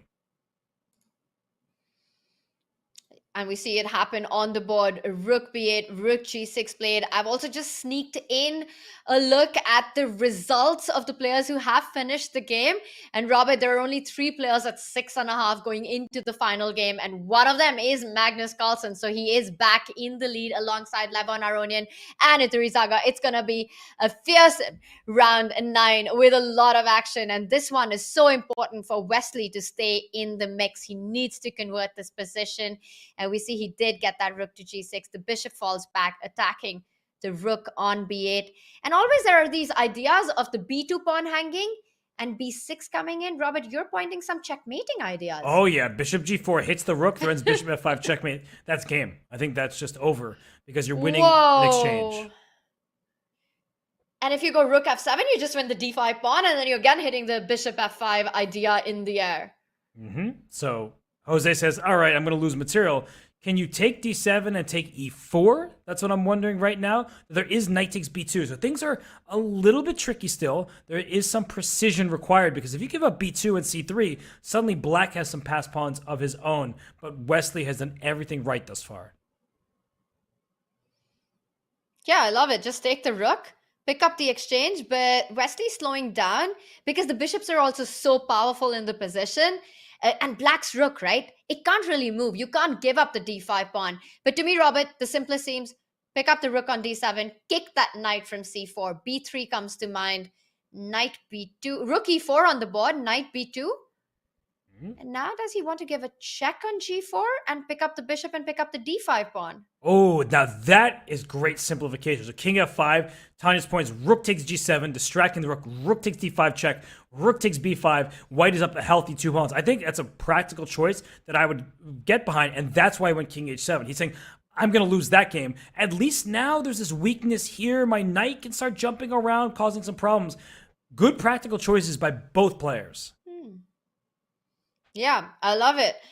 Wesley deciding to give back some material to go into a simpler winning endgame, knight a4. It's very important for black to keep the pressure. c3 pawn is hanging. There's still some work that needs to be done. I don't see a way to actually defend the c3 pawn. But Robert, the big question is it really hanging? Imagine the bishop takes on c3. White picks up the knight on a4 with the rook. The knight takes on c3. White picks up the bishop on g7. So I think it's a bit of a mirage and an illusion. c3 is not really hanging. Brilliant point. I actually was looking at, I can't defend it, but it's already defended tactically. So Tanya's vision right now is giving us a free turn. What can we do with that move? Can this bishop go somewhere useful? Can we try to play f3 and bishop e1? It's a bit passive. Don't love the thought of that. But even though we have a turn, Tanya, I just don't know what we do with it. Like, what should white do here? Yeah, that's a great question. Like, yes, c3 cannot be picked up, but what's the move? You want to get your king into the game. One plan that comes to mind is develop your king. Goes with your idea of f3, and the bar, it falls straight back, Robert. Oh, the bishop's loose. Knight c3, rook g7, rook takes g7, and the bishop is now hanging on g3, and suddenly black does not lose material. And that's the difference in the position. Pawn moves are always so tricky. You've got to watch out for what you leave behind when you move forward. With f3, the bishop on g3 is now undefended. And look at that. Jose Martinez jumps on that opportunity, picks up that pawn on c3, and after the tactic that we discovered, that bishop on g3 hangs. It was a blunder. What a miss. It was a blunder there by Wesley, and there's no beating around the bush. That was what it was. But let's see. Rook c5. He still probably has the better chances just because all of black's pawns are hanging. So, Tanya, we know how precise Wesley is for the most part. He just did make a mistake there. But do you think he has legitimate winning chances with the white pieces? It's always tricky with Wesley, and he will pick up one of the two pawns. Now, the first big question for black is which pawn to give, because this is always so tricky to answer, and he's under a minute. Does he go d4 or does he go b4? And it's not an easy question to answer, Robert. I do not envy Jose Martinez's situation, and he's confident that the king pawn ending is a hold for black. Wow, that's a brave decision there. If white is not winning with rook g5, then black is fine here now. And apparently it wasn't winning. Just to very, very quickly show that the idea that looks winning for white is that if the black king is just in time to stop, and you're just trying to play f4, but the problem is a pawns remain. So you will play f4, the white king will venture over, win the a pawn, but unfortunately the rook pawn, just king and pawn, will not be a winning endgame, and Jose deserves a lot of credit for calculating that long line, and he did just play rook g7. Wait. Whoa. This is a bit different. But the king comes to e5 anyway, and white will get g3, f4. Black will put a pawn on h5, and Robert, there's no way to make improvement. So after king e5, king d3, black puts a pawn on h5, and I think it still draws. I feel like black could lose this game, though. Like, this is those positions where you make one little mistake, it looks, everything should draw, right? But you make one little error, and then you lose. But for now, everything is right. And the big problem for white is you don't have g4 because of h4. So I just don't see it. If king d3, king d5, g4, and you start taking and the king's far away, maybe you have some outside chance. But g4 never works because of h4. I think even in that case, you're actually coming back with the king on time. But as you mentioned, h4 is there, which is good enough. And now white can get f4 in. But after f4, black simply, I think, steps with the king to c5, will catch the...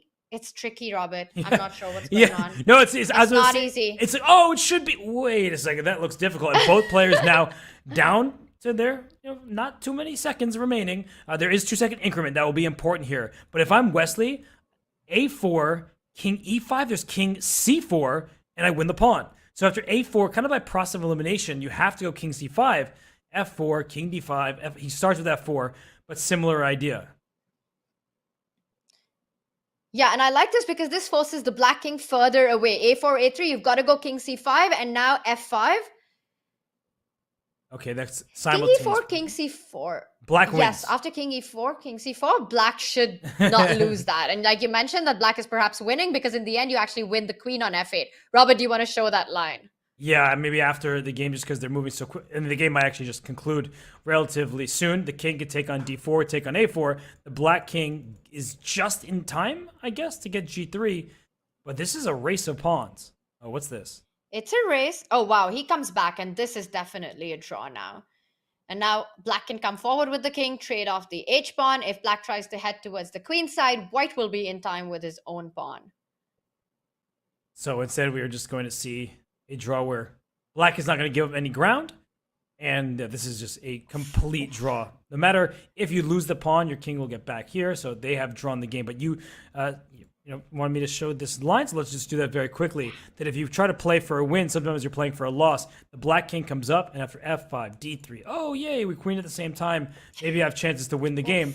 You really only have chances to lose because of the opposition of the kings. The king has set up the f file, and once the check happens, the queen is lost on f8 behind it.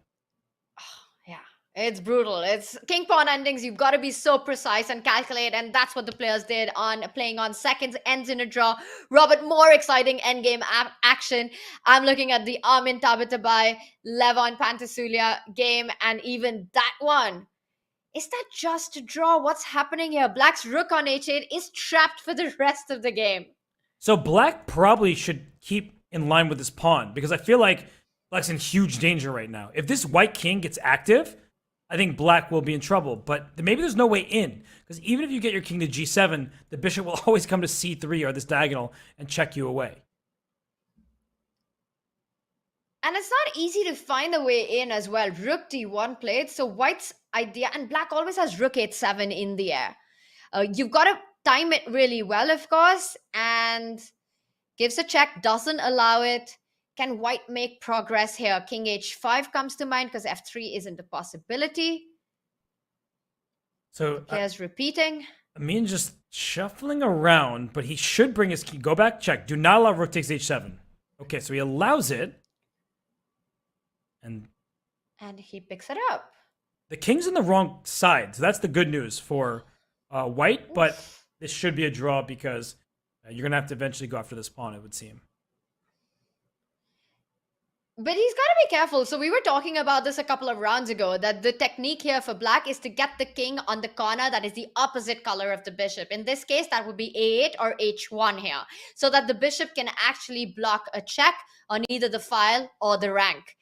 But right now, black's king is far away from there, which gives white some chances. The player's playing on seconds right now. Does he just continue to advance with the king? Not right now. King h5 would run into a checkmate.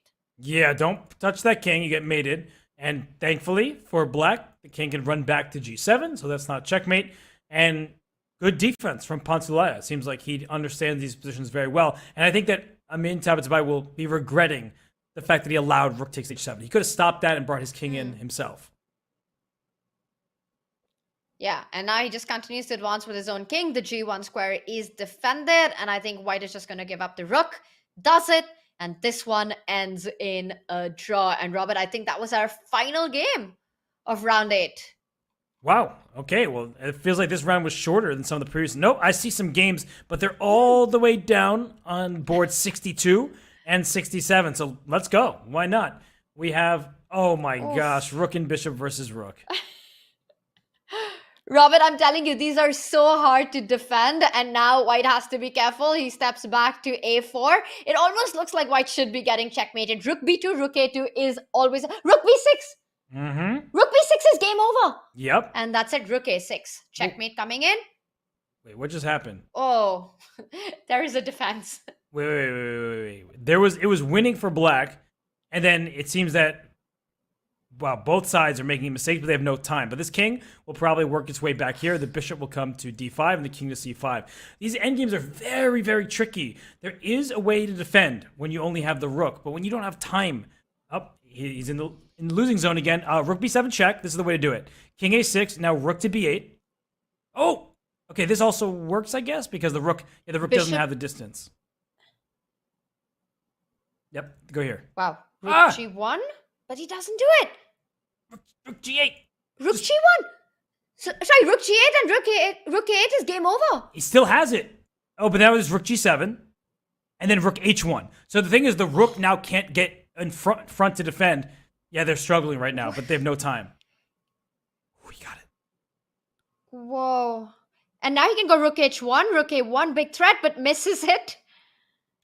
I mean, these positions are so difficult. He needs to bring his rook down to the other side because the rook is lost. That's the key. Oh, it's a draw. So the game is officially a draw, but I want to show everybody why this is winning. The rook on the 7th rank, and it's getting question marks, is because when the king goes up to a7, the only way to avoid checkmate, the rook comes to a1, the king goes here, you give this check, and when the king comes to c7, you rook a7 check, picking up the rook on the other side of the board. So that's hard to see when you don't have much time. But these are the ideas you need to keep in mind. And way back here in this position, king c5 was great. That was a good start. But around, where was it? There was like a missed opportunity somewhere. Oh, here it was.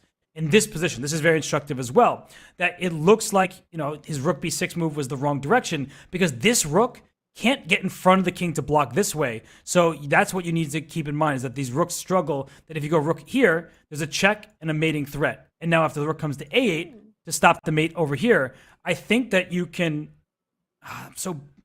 my memory's not serving me well here. There's like some kind of a rook h5? Does that work? No! I blundered it. I was trying. I blundered it. They're too difficult. Let's go to the next round. I'll work on my rook and bishop endgames later. Wow, but really nicely pointed out that last position, Robert. And this is how tricky they are. And playing on seconds, we saw that end in a draw. And now it is liftoff for the final round of the Swiss. Robert, this is going to decide the players who will fight for Division 1 of the Aimchess Rapid. And we've got Magnus Carlsen taking on Iturrizaga. And this, was this a Sicilian Dragon? It looks like it, and we saved ourselves from seeing the quick draws that took place. Levon Aronian, Ivan Saric made a quick draw.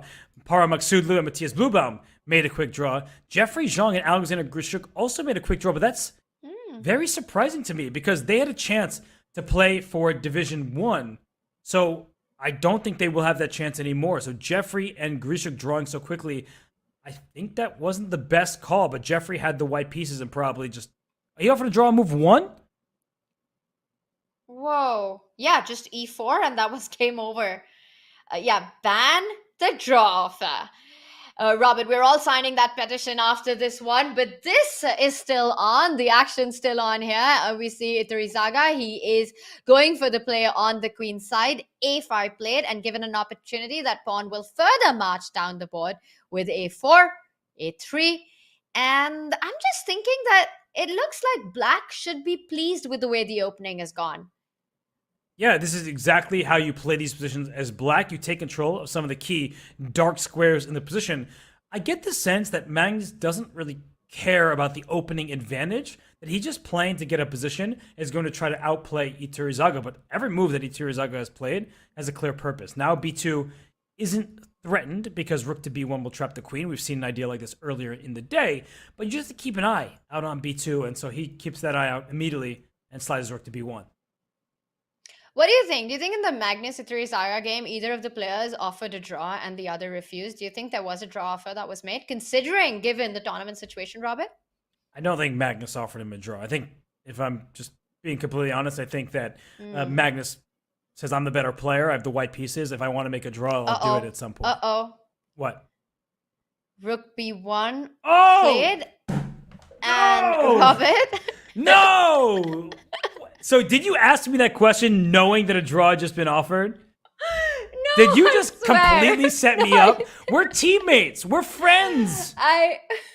You just Robert, it might look like that. I'm that person who was at the wrong place at the wrong time. I did not set you up for this.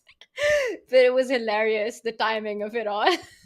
That hurts. But you know who's still playing right now? Someone who's actually competing and trying to get to that Division 1, get those matches, is Aram Hakobian and Gada Kamsky, the legendary Gada Kamsky. And Aram Hakobian, very strong player from Armenia. He's a student in the States and plays many tournaments in the US. Now, what in the world is this? Wow. It's crazy is what in the world this is. White has voluntarily put the king on f2, so no more castling for white. Meanwhile, black wants to trade off continued development. I look at the eval bar. It says that white is better, and I understand it. It's because of the control of the dark squares. Even if the bishops come off the board, the rook can come to c1. c6 pawn is a backward pawn. It's a weakness. The knight jumps onto c5, and it's a lot under control. But white is still far away from finishing development. You still have to get your e3 in, develop the bishop. Robert, I think long term, white's doing well as long as you can get your pieces out. Yeah, Do you have time for that? In quicker time controls, with the queen, if we just throw the queens off the board, white wins this game in rapid and blitz all the time. But black is not going to trade queens. So if queen d2 is played, that you can't take the knight on a4 because you lose the bishop on d6, and then you're really hurting on the dark squares. After queen d2, I think queen b8 could be the response. Let's keep those queens on the board. It gives you some counterplay opportunities with the queens on. And black does look to strike with e5 at some moment, especially with a king sitting out in the open on f2. The good news for white is the f3 pawn completely limits the scope of the knight on f6. It dominates it from 3 squares away. But Tanya, I really like the opening for Hakobian. I think that Kamsky has a wealth of experience, which should serve him well. But I would definitely take white in this position. Yeah. I agree with you 100% on this. So the more pieces that come off, white has got a long-term advantage. And for Ram, he's going to try and convert that one. It's not a pleasant defense, but bishop d6. And we do see that Ram Hakobian is taking his time here, considering the move, whether to trade or to immediately go for queen d2. I like your idea of trying to trade off the queens here, and it's on the board. Queen d2 played. Yeah, this is a great choice, and I think that Kamsky, he could take and then try to get his king safe and sound, but I don't think you want the queenless ending, because what Kamsky is really thinking is, can I get the white pieces in this game? I'll beat my opponent. Doesn't matter if I'm playing Magnus. Give me the white pieces. But for Kamsky, it's not going to happen. Play queen to b8, reinforce the bishop on d6, try to trade there on your own terms, and then get your king out of the center. Yeah, this is going to be a long fight. And Robert, there are some other players as well who are fighting for those top spots. Let's zoom out from this one for a moment. Wesley is one of them, but he's playing against David Anton, the Spanish Grandmaster. He's super strong as well. And I see this position. David Anton has managed to create some play, has managed to create some edge here with the knight jumping, the queen coming to g3, a potential knight jump to f5. I'm not liking Wesley's position. The eval bar says he's just losing. So knight to b4, apparently a mistake, going after this c2 pawn. So you mentioned knight of 6 as an idea. So queen g3 comes to my mind. I'm trying to make it work. It does look pretty scary, but he trades on e6 instead. And maybe he will just play some kind of knight f5, queen g3. But the c2 pawn is loose, so you need to calculate this very well. Yeah, queen g3 is very tempting. You want to get that knight to f5, but queen g6 always in the air. But Robert, there are so many tactics if you pick up c2, because I can always put in rook c1, rook c6. Can we just show these ideas like queen g3? And let's say black was to start with knight c2. And maybe before you go knight f5, you throw in a rook c1. Okay. So or maybe, I'm not sure. So yeah, okay, knight b4. Yeah. I really wanted to get rook c6, and my point was, I know you can capture back with the knight, but just to show the idea that after knight f5, now if you go queen g6, there's knight e7 on the board. Nasty. So you get that fork because the knight on c6 was guarding the square. And I think that, in these positions with the queen on g3, there's rook f6 as well, with knight f5 to follow. I think it's just a brute force attack. Oof. So I really like queen g3 now that we're talking about it. Who cares about one measly pawn over on the queen side? Let's get that queen up the board and go for threats. I love it. But queen g3 after f5, how are you continuing your attack? Do you jump in with your knight to c5? What's going on? Queen g3, f5 is critical here. I like knight c5. Let's go for the other side of the board. What other ideas? I guess I don't really see anything else, but I actually wasn't looking at f5, but that's a good thing to point out, that sometimes the best defense isn't getting into your shell and hiding from the rest of the world. It's by getting some activity for yourself and kicking pieces out. But I do think that there likely will be some issues that black has to deal with this pawn on f5. But yeah, maybe you're right. f5 as an option, that definitely looks interesting to me. Whoa, but look at the bar. It seems to say that f5 is an inaccuracy right now, and white has got something I'm struggling a bit to find. Knight f5 doesn't seem to work. Rook f5, you've got rook f5. Is there anything there, Robert, after rook f5, rook f5? What is this? I don't see it. Queen g4, there's rook f1. How are you finishing this off? Is it just... This is ridiculous. I mean, I would never assume this position was +3, but yeah, you just give up a piece, and then look at this. Look at this. The queen comes back, check. The king goes to the corner, queen in. You have to stop me from mating you, so you take on f6, and I guess right around here, I can just start taking pawns, and I have at least a draw by force over here, but rook takes f6 Looks to be a big advantage for white because the king Wow. is in trouble. Yeah, but this is just insane stuff. And unless you play it out, it's so hard to see. And we've got the eval bar guiding us, but you cannot blame David Anton for not finding this idea of just sacrificing a piece, just simply playing rook f1. He makes the calm move, queen to f2, Robert, defending the c2 pawn, still keeping the trumps in the position. But it feels like the big pressure is over for Wesley right now. He's managed to trade off the bishops, and things are more in control for him. Wow, but g4 played. Big move. Yeah, David Anton really wants knight f5 and to take back with the pawn. The knight on e4 is a monster. The knight on b4 is also a monster. You can't really kick the knight out from b4 because you drop d3, and you can't kick the knight out from e4 because you don't have control over the f5 square. So both sides have monster knights, but I'm looking at this position, Tanya, and a4 is hanging. Can black get away with it? That's a big question. It's greedy, it's risky, but Greedy. weren't we just saying that Wesley needs to win this game to get into the top 8? He should take it, and he does. He does. He does. Wesley seizes the opportunity to win an extra pawn, and he says, prove the compensation, and it's not that easy. Knight f5, and I'm just wondering, after knight f5, does David Anton have in mind to actually recapture with the g pawn, not only threatening f6 on the next move, but opening up the g file for further counterplay? Yeah, and I think that knight f5, g5, f6 is kind of forced, but there's so much pressure that's about to be unleashed at the black king. Black will get a rook to f7, maybe move the king, try to defend this way, but there is this extra pawn that black has, and white also is tied down to the c2 pawn, which may slow his attacking chances by just a hair, but it may be just long enough to keep black not just in the game, but also maybe with an advantage. And not liking the concept of allowing white to have the open G line and weakening the king's side, Wesley falls back with the knight to d5. And I'm just wondering if white has got the time to start pushing this knight, go c4, and force black to take a decision. Yeah, what an interesting moment here, because after c4, we can just show you have to take on f5 because you can't move your knight, as this knight e7 is loose. And knight f5, g f5, is the knight going to f6? Is it going to e7? Oof. Like, where is this knight go? I think you go to f6. Oh, wow. And king h2, you just hide on h7 as well. Let's run away. Wow. That's huge. This is just some incredible defense. And knight d5 on the board. David Anton having a think. I'm just amazed. Like, look at the position. Look at the knights that are there. The pressure, the tension that's there in the center, and either of the players not blinking. What a nice find there by Wesley. Knight d5, knight f6, ruining his own pawn structure, but keeping the position intact. Queen h4, no c4, not allowing the knight to fall back to f6. Robert, now if you take on f5, after knight f5, g takes f5. Again, f6 is a big threat, and you don't have the opportunity. You do.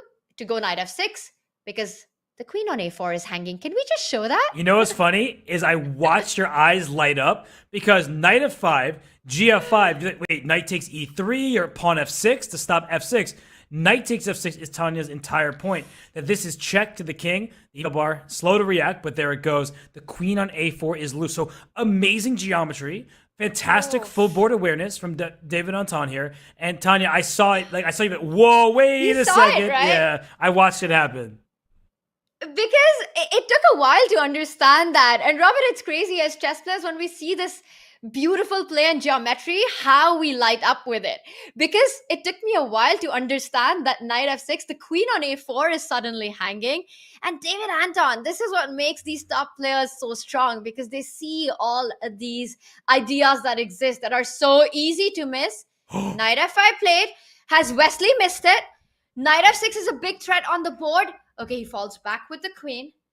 But this allows f6 to come in. Does he want rook a6? Is he going to use a rook lift, not to attack, but to defend his king? Maybe he's banking on that. But this looks so... Oh, wait, rook a6 is knight c5. And you can't move the g-pawn. The h-pawn is hanging. Queen h4 was a brilliant move by David Anton. Yeah, and Wesley just fell right into the trap, brings the queen back to d7. But the geometry still good for David Anton here. And knight c5 picks up an exchange, but you see the eval bar not react. That was the best move, and that is one of the many things that makes Wesley so strong, is he may have made some mistakes. His position, maybe he's living on the edge a little bit, but Tanya, he finds the tough moves, even if it gives material, it's the correct one. And I'm struggling to understand what's so correct about this. It's the only move, Robert. I get that. White was threatening to set up a mate on the G line, and it's too many weaknesses. But after knight c5, how are you still in the game? First, did he decide not to go knight c5? Did he just go king h2? He went king h... Wait, knight c5? What is Black's response here? I mean, that's a great question. You've got to go somewhere with the queen. Yeah, you win an exchange and you still have an attack on the king side. But Robert, king h2? Oh, he goes queen d8. And maybe this is what he wanted after knight c5 as well. And that was the point of Wesley's defense. Robert, we have to show that. We have to show it because after knight c5, just quickly, queen d8. And yes, you pick up the rook on a6, but you will lose that pawn on f6. Knight f6 is coming up next, regardless of what white plays, because the queen on h4 hangs. Wow, okay, that's now more geometry in this position. White is still clearly better, but I'm with you that this keeps Black in the game. White's king isn't perfectly safe either, so that was a good defensive try from Wesley, but he doesn't even need to play defense anymore. After king h2, queen comes to d8, suddenly it's Black who has the upper hand, and what do you even do here? Because knight takes f6 is a move you can pretty much pre-move. And let's just point out, king h2 was not without idea. Given one more move, rook g1, and it's busted for Black. Black would lose the position on the spot. Queen d8 very well could have been the only resource that Wesley had, because now rook g1 is met with Black picking up that f6 pawn with 3 pieces attacking it. It doesn't matter that the g7 pawn is pinned. Rook g1 is not an option. Knight f6 is coming up next. And Robert, how the tables have turned. We were talking about white's queen on h4, targeting the Black queen on a4. And now with the white queen on h4, the Black queen on d8, it's Black targeting white's queen. Yeah, chess is beautiful like that. And I'm wondering, so I'm going to cheat. I mean, usually we just have the eval bar. I'm going to see what the move is. How is white staying in this game?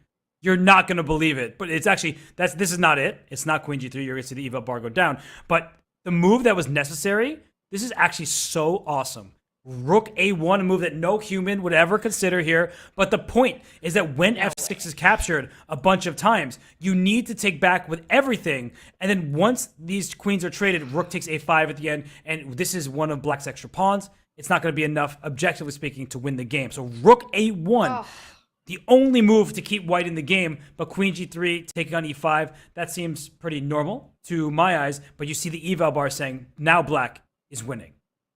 Unbelievable. Rook a1, good luck finding that. Even in a classical game, it's the kind of move that's not even on your radar. To bring the rook to the other line, the edge of the board when all the action is on the king side. And we see that moves have been blitzed out. And after all of that, Wesley ends up with an extra pawn and a safer king. And Wesley can decide what pieces he wants to trade. Does he want to trade rooks? Does he want to trade queens? He has some choices here on what pieces are coming off the board, but I love this. Bring the second rook to the party with rook e6. So Wesley looks like he's going to win. Tanya, are there any other players that need a result to try to jump into the top 8?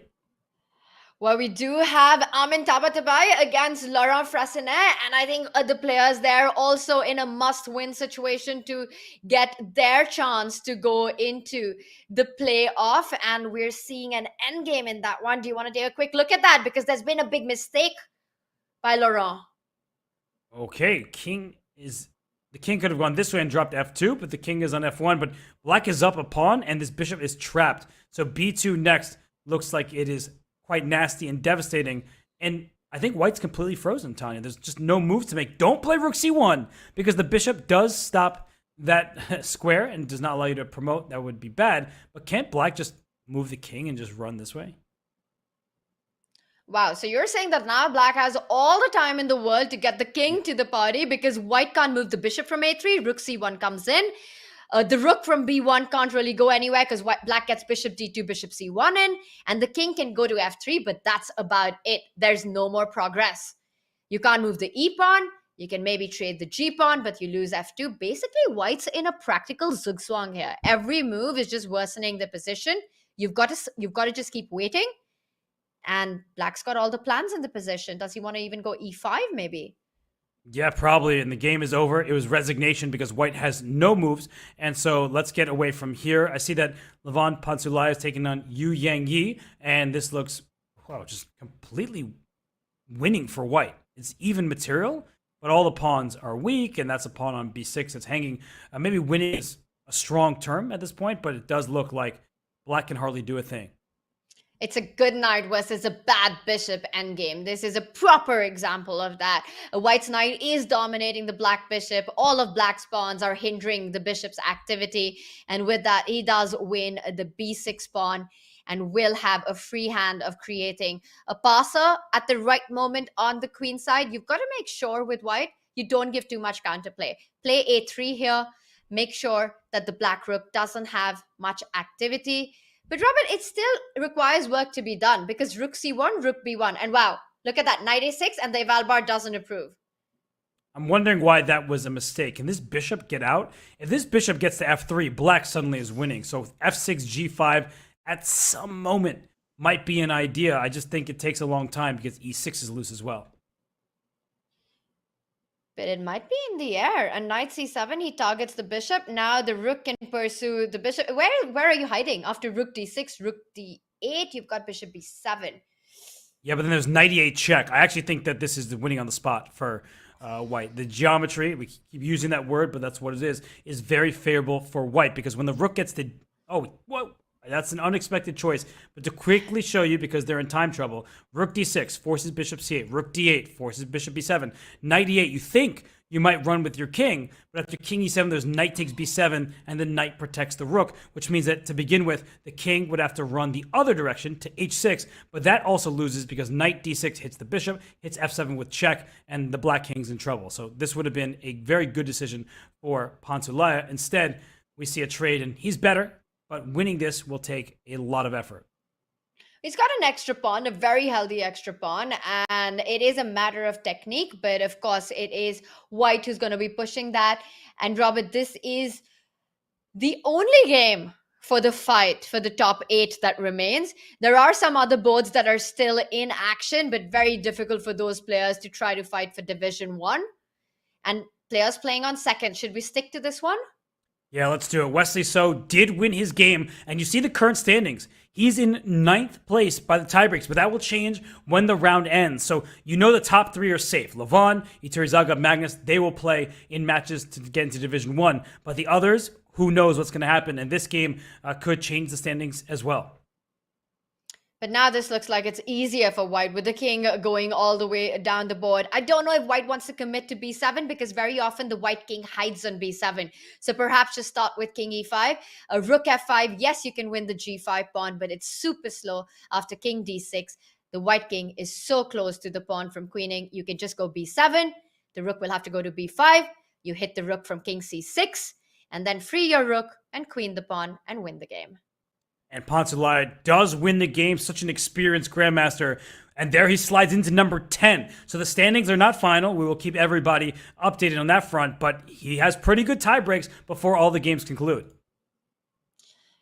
And there are games that are still on and a lot of exciting ends that are happening, Robert. As we speak, let's jump to one of the live games while we wait for the results to pour in to determine the players who will be fighting for Division 1. Okay, I don't see games towards the top. There's one. I see Vaseev Durabeli taking on Denis Lazovic, and it looks like Lazovic has a queen, and Durabeli does not. So I think Black should be healthily nursing this advantage to a victory. But it's a bit tricky because Black's king is going to find it's going to be a little hard for Black's king to join the party with the Black queen here. And as long as that doesn't happen, but the f3 pawn is so weak right now. Yeah, the king can even walk into f4 and try to deliver a checkmate. So it seemed like when we first looked at the position that it was suggesting that, it's mate. No, it's not mate, sorry. I thought it was checkmate, but the king can go back to g3. But at first it said that it was only minus 2.8, which means that there was a potential fortress somewhere. That's the feeling that I got with White's rook on d5, but it quickly collapsed with the f3 weakness that we saw. And Robert, even this requires a little bit of work. Yeah, it's a position where the black king needs to help the queen. And mate in 1, queen h2. Queen h2. No work. The white rook was a big help there, walking into self-mate, queen h2. And with that, this one is over as well, Robert. And here we see black has an exchange, but that's 3 extra pawns for exchange. If anyone's pushing, it's white. And this is Chess.com, very good friend, the director of Portuguese content, Kriko Mkhitaryan. You've probably seen him stream and play in all these events, and he is looking to hold this game. Now, Tanya, one thing I'm looking at, a8 square, wrong bishop. So if this rook can sacrifice itself for these 2 pawns, then the game will end in a draw. Easier said than done, but I'm keeping that in the back of my mind. And I think everyone should. That's such an important defensive resource in these positions, to know that you can give up the rook as long as the A pawn is the only one alive. And that is a draw, even if white has the extra bishop because it's the wrong color square. Robert, I see that Evalbar says this is even, but I wouldn't be so sure of being able to hold this position with white. With the bishop and the king assisting the 2 pawns on the queen side to march up the board, I wonder how easy of a hold this really is. You can't play a5 because the rook takes b5. The pawn dropped earlier, and it seems that actually the game is happening very quickly, but as we're going to see, the rook is going to sacrifice itself for a pawn, and then it's going to be a draw. And that's the idea that you mentioned, Robert. That's exactly what you were talking about, that the A pawn is of wrong color, and we see this one has ended. Robert the Prophet. So this happened, and wow, this means that round 9 has come to an end. I don't think we've got any more live games. Okay, so, I mean, we'll listen to word from our team behind the scenes, but we'll wait for the exact final standings because they sometimes shake up at the last minute with some result on board 55. But if all games are done, I'm wondering if these are our final standings and we know our top 8. Yeah, we're going to find that. But there are 3 players who are on 7 points, Robert, and they are definitely into the top 8. And that's Levon Aronian, Magnus Carlsen, and Ituri Zaga. Now, there are a bunch of players on 6.5 points, and a lot of them, in fact, starting from 4th up till 16, they all have 6.5 points, but only 5 of them will be fighting it out for Division 1. You know, it's one of those moments where I don't want to say I told you so, but for the people who are making quick draws, maybe you should have tried to play because you would have had a good chance to try to make your way to Division 1. Instead, for those people who took quick draws and don't make the top 8, they'll be fighting to make it into Division 2.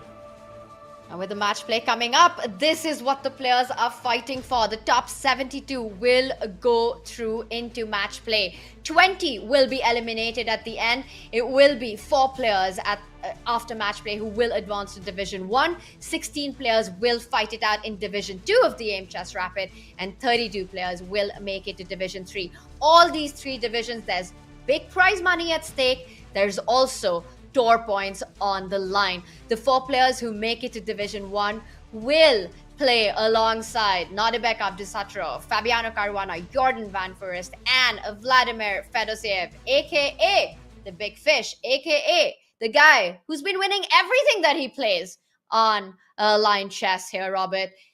It's so much to fight for in the match play. Yeah, Fedoseev is the Pro Chess League MVP. He led the Gotham Knights to the Pro Chess League title. He is super strong. He won Division 2 at the Chess Kid Cup. So you got to give a shout out to our friend of Chess.com, Vladimir Fedoseev, who has been a star on the online format. But I want to say one thing. I know we don't know everybody in just yet. We'll announce that shortly. I think the player that Fedoseev, Abdusattorov, Jorden van Foreest, and Fabiano do not want to see in Division 1 is Magnus Carlsen. So they're hoping that no matter who Magnus picks, they can rise to the occasion and knock him out and send him to Division 2. I think secretly they're also pleased that Hikaru did not show up to this party today, because definitely having Hikaru and Magnus make it through to Division 1, it gets super tricky for the other guys. And Robert, we are about to reveal our top 8 players who have made it into the match play to fight for Division 1. And here they are. Levon Aronian, Magnus Carlsen, Ituri Zaga, and Armin Tabatabai. They finish top 4. And then we see Ivan Saric, On the left side, alongside FFL, Gadakamsky, Farham Maksudlu, and Wesley So. Robert, it's not just about finishing in top 8, but there is a big advantage for the players who finish on the left side of this ranking system. That's the top 4. Yeah, I'll give one player from the left a disadvantage because the top 4 get to choose their opponents. For Amit Tabatabai, we know who he's playing. He's going to play Wesley So. I would, I think, bet everything on that pairing. But then the question, Tanya, is Levon going to pick Ivan Saric? Because Ivan, I think, is the lowest rated player, along with Gadakomsky from the bunch on the right-hand side. But I think Levon, he knows Gada very well. They played many games. Does he respect the FFL, the legend? Or does he say, Rapid Chess Online isn't so much his thing sometimes. If I can get him to time trouble, I could take him down. So, Tanya, I don't know what matchups we'll see besides Amin Tabatabai against Wesley So. Such a tough one for the players to pick, and I'm going to make a prediction. I think Levon will pick Parham, and then Magnus will pick Ivan Saric, and it will be between Kamsky and Wesley So for the other two players. It's a toss-up who picks who in this upcoming match play, and of course, we've got our top 8, we've got the top 72 who've made it into the fight, but that's just the job half done. We are about to start the match play for the play-ins of the Aimchess Rapid. We will be back with all the action on the other side of this break.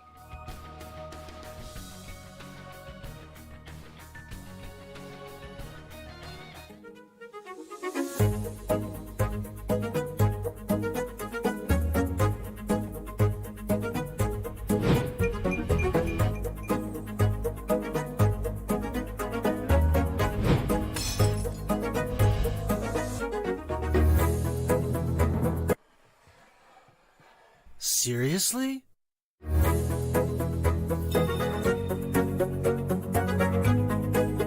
Checkmate!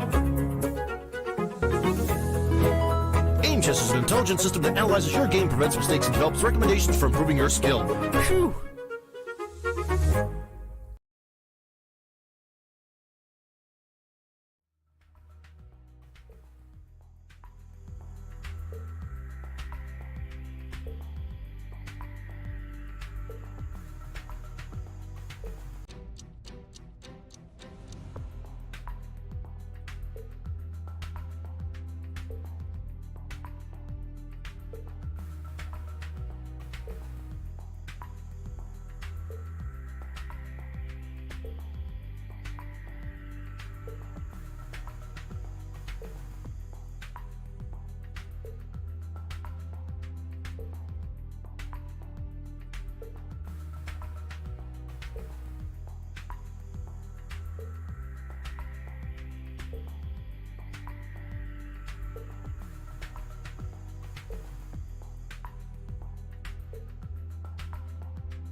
Welcome back, everyone. We are about to lift off the match play for the play-ins of the Aimchess Rapid. It is going to be big fights for that Division 1.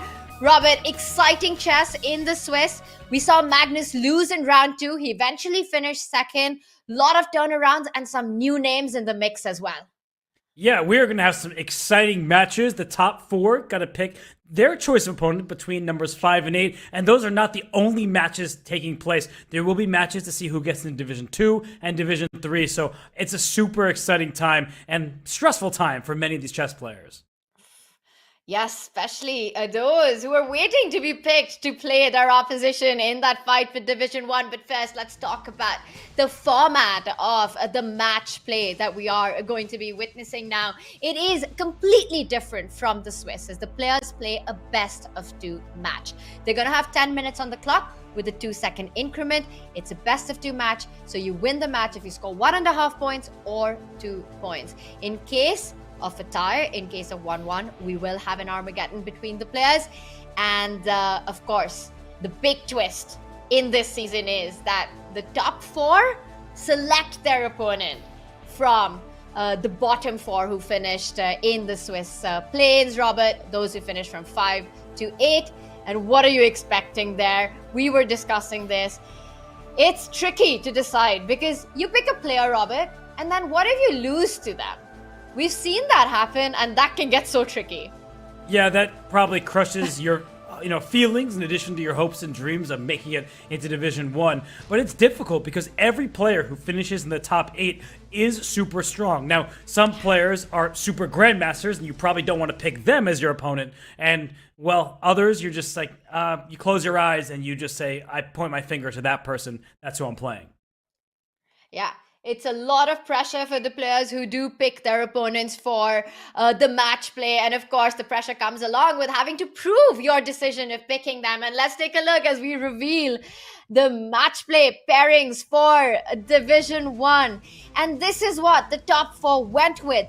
Levon Aronian decides to play against Gata Kamsky. He's the one who got the first pick, Lev. He goes with Kamsky. Magnus picks Ivan Saric as his opponent. Meanwhile, Iturizaga, left with Parham Maksudlu and Wesley So, decides to go with Parham, and Amin Tabatabai left to play Wesley So. Robert, 2 different storylines here. For Amin Tabatabai, he finished in top 4, but it's kind of heartbreaking for him that he's got to play the strongest player in the mix. He's up against Wesley. And for Parham, what do you think about his match against Eduardo? Yeah, I think that Parham is probably the happiest of the people who finished 5 to 8. Eduardo Iturizaga is a beast. In the Pro Chess League, he won 9 games, drew 4, lost 0 against very strong opposition. So Iturizaga, he is not just an underdog that you can't gonna count out. He has good chances, but I have to say it was fun to see Gata Kamsky laughing when Levon Aronian chose him. So he was the first pick. You know when you're back in recess as a kid and you're picking teams and you're like, oh, that's the person I want to face, or that's the last person that's going to be picked for a team. Kamsky is a monster, but when Levon Aronian has the choice of Kamsky, Saric, Maksudlu, or Wesley So, you just have to pick a very strong opponent, and he had limited choice. He chose Gata, and Gata is going to give him everything that he can handle. Yeah, and Levon did not lose a single game in the Swiss portion. His chess today has been from another planet. He picks Kamsky as his opponent in the match play, and it's going to be a fun one. And Robert, what do you think is the strategy here when you decide to play against an opponent? Is it based on past results? Is it based on styles? How do you think the players come to this conclusion? I think it's based on styles. When you take away the rating differential, like you're not going to pick Wesley So. He's the best player of the bunch. That's not a debate. Everybody knows that. That's okay. But when you look at the others, you're kind of like, who do I match up well against? I think Magnus wanted to play Kamsky. I mentioned this to you during the break, but people unfamiliar with the chess history may not know that Gata Kamsky delivered a very painful loss to Magnus Carlsen in 2007. We're dialing back the clock well before Magnus was world champion. This was the World Cup semifinals where Magnus, he was having a breakout tournament. He was very successful. And then Gata Kamsky says, hold up, slow down, young fella. It's my time to shine. And Gata Kamsky came out of retirement not long before that, won the World Cup, beating Alexei Shirov in the final there. So I think that Magnus wanted to play Kamsky. He doesn't get his wish. Instead, he'll play Ivan Saric. Oof. And that is because Levon picked Kamsky to fight against. And those of you who are just joining us and wondering why do the top four get their pick, it is because they finish in the top four of in the fight for Division 1. And that's the big edge. That's the big advantage, where they get to choose their opponent from those who finish from 5th to 8th in the ranking. And Robert, I believe we are about to lift off. The games should be starting any moment. And once again, a completely different format. It will be a best of 2. It is a match play. This is going to be fun. Get ready, chat. And I think that, on the topic of revenge, there's plenty of it at stake here. And I mentioned how Carlsen probably wanted to beat Kamsky in a match. I think he would like to take down Saric as well. If my memory serves me correctly, Saric beat him in the Grand Chess Tour. And I also think that Saric beat him at the Olympiad many years ago. So Magnus, he's going to want to take down Saric for sure. Absolutely. And that's what they need to do to book their spot into Division 1 of the Aimchess Rapid. And Robert, I think we've got action. Okay, well, we're talking about Magnus. We're talking about revenge. He's taking on Ivan Saric, but we also have Levon Aronian taking on Gada Kamsky. So which match would you like to start with? I guess Magnus is hard to pass up on, so let's go there. Let's do it. Let's bring that up and look at that. That looks like a Rossolimo in a Sicilian, but white has already got a pawn down to a5. It's not a very familiar position for me. Robert, what can you tell us about this opening? Yeah, I actually have played the white side of this since childhood. You played bishop b5 check on move 3 and black block with the knight, but you see this pawn on b6. So that pawn is going to be recaptured by one of black's pieces. It's not going anywhere, so there's no rush to take it. But this pawn on a6 is what Magnus is claiming is a disadvantage for black. It's a long-term weakness. It's isolated, so Magnus has the healthier pawn structure because he has one pawn island where black has this isolated pawn on the a file. Wow, and we're seeing that the players are blitzing out their moves, which means that they too are familiar with this opening. Now, black has delayed the recapture of the b pawn. First develops the bishop to b7 because the b pawn is not going anywhere, and eventually will decide whether you want to pick it up with the knight or the queen. Both options tempting. I like this approach. I like bishop b7, targeting that e4 pawn. Robert, but even from black's perspective, it looks like things will be under control. You will be able to get play along the b file, queen b6, rook b8. Some ideas to fight for on the queen side. Yeah, no, I mean, black is going to try to stabilize on the queen side. White is just going to keep putting pressure, and I like the way Magnus is handling this. You see that rook on a2? What a clever little move where he wants to push his pawn to b3, but doesn't want to have a problem down the long diagonal. So Magnus, he does it. That's his thing. He comes up with these clever little moves in the opening stage, but I think it's principled chess. It's good chess. And yeah, I like Magnus' position, and he's also the #1 rated player on the planet. Yeah. Not the world champion currently, but he is the #1 rated player in the world. And right now he is up against Ivan Saric in the fight for Division 1 of the Aimchess Rapid, as are the other players. Let's take a look on some of the other action that we're seeing. Just a quick look that I had in the Levon Kamsky match. The queens are off the board in that one already, but it's still everything to play for. And Robert, which game catches your attention? Where do you want to jump to first? Well, you just brought up this Levon game against Kamsky, so now I'm looking at it and thinking, okay, the queens are gone. Black has these 3 pawn islands. White only has 2. White's also missing. Not missing like sacrifice, but traded off an H pawn for an F pawn for black. So it's interesting to note these dynamics, Tanya, that we just don't have a symmetrical structure. It's not easy to wrap my head around this position. And in addition to the position, I haven't seen Levon Aronian down almost a minute on clock all day. Well, we're going to get the board up really soon between Levon Aronian's Gada Kamsky game. But right now, let's take a look at, we're back to Magnus and Ivan Saric as we wait for that. Robert, b3 has been played. Making intentions clear, what white wants is to fan shadow the bishop on the queen side. Bishop b2 coming in next. The rook on a2 looks odd, but it's nicely placed to plan some kind of doubling up on the a file. We had a look at that one. We will jump back to it soon, but let's get an update on the Levon board. Okay, so we're jumping around a bit. There are 4 games underway at the same time. So you see that this game is not the one between Magnus and Saric. It's still the Levon game against Kamsky. Interesting dynamic there. All 4 matches at the same time. Tanya, it's a lot to juggle, and the players, they can't care about anybody else, and they're focused strictly on their own games, their own positions. And that's exactly what they need to do, because it is a tense situation. And we see here as well what we've got. You're pointing at this pawn structure, which really does impact Black's bishop's activity on b7. The h file is open. Black's rook defending the h7 pawn. The king still in the center. I do like a white's position. It might not be much, but it feels with just 2 pawn islands versus Black's 3 pawn islands, less weaknesses for white. In more general terms, white has got a slight advantage, a slight pull here. Yes, in the game between Aronian and Kamsky, slight edge for white, but it's going to be a long game. So we'll have to see how this one continues. And, I mean, whose style do you think it fits more, Kamsky or Levon? That's a great question. I mean, what we know of Levon is his creativity, right? His originality in openings and middle games. And I think Kamsky can't be too displeased that the queens are off the board and it's simplified, but the work isn't over. It's still an endgame with pressure, and we've seen Levon create masterpieces in the endgames as well. We will come back to that one. Let's jump back into the Magnus board, I believe this is, not the Lev board.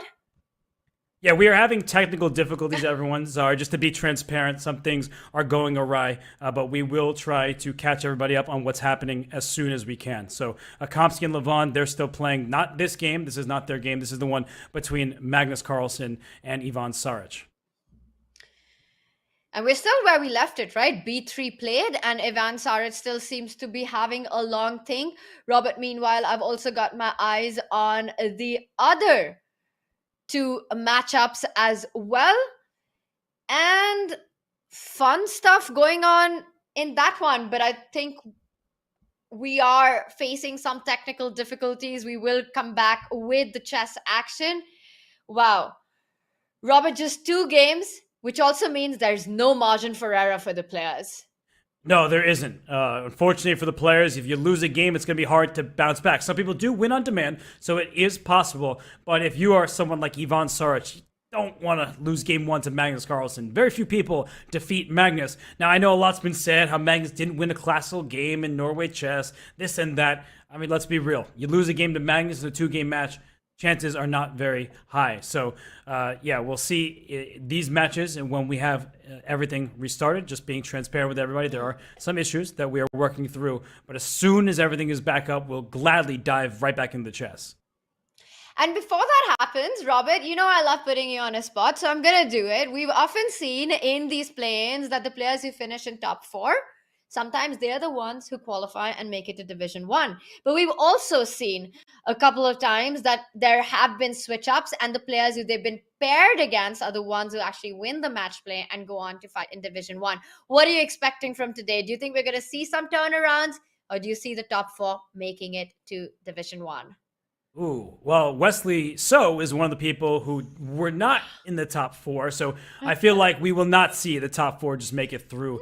You do well in the Swiss doesn't mean that you're going to have the easiest matchup. You do get to choose, that's the good thing. But for Amin Tabatabai, for example, he was forced to play Wesley. That was the last person remaining, and it wasn't happy to see that. He was like, couldn't you please leave Robert Hest there so I could play that guy? No, you're going to play Wesley So, one of the best players on the planet, someone who's won the Grand Chess Tour, the Fischer Random World Championship, and speaking of world champions, he may no longer be officially the world champion in classical chess. Magnus Carlsen, he has nearly a 3-minute lead on the clock. He's brought his bishop to b2. He's still staring down at the a6 pawn at some point. But for now, his rook went to b2. It can slide back to a2. Another rook to a1.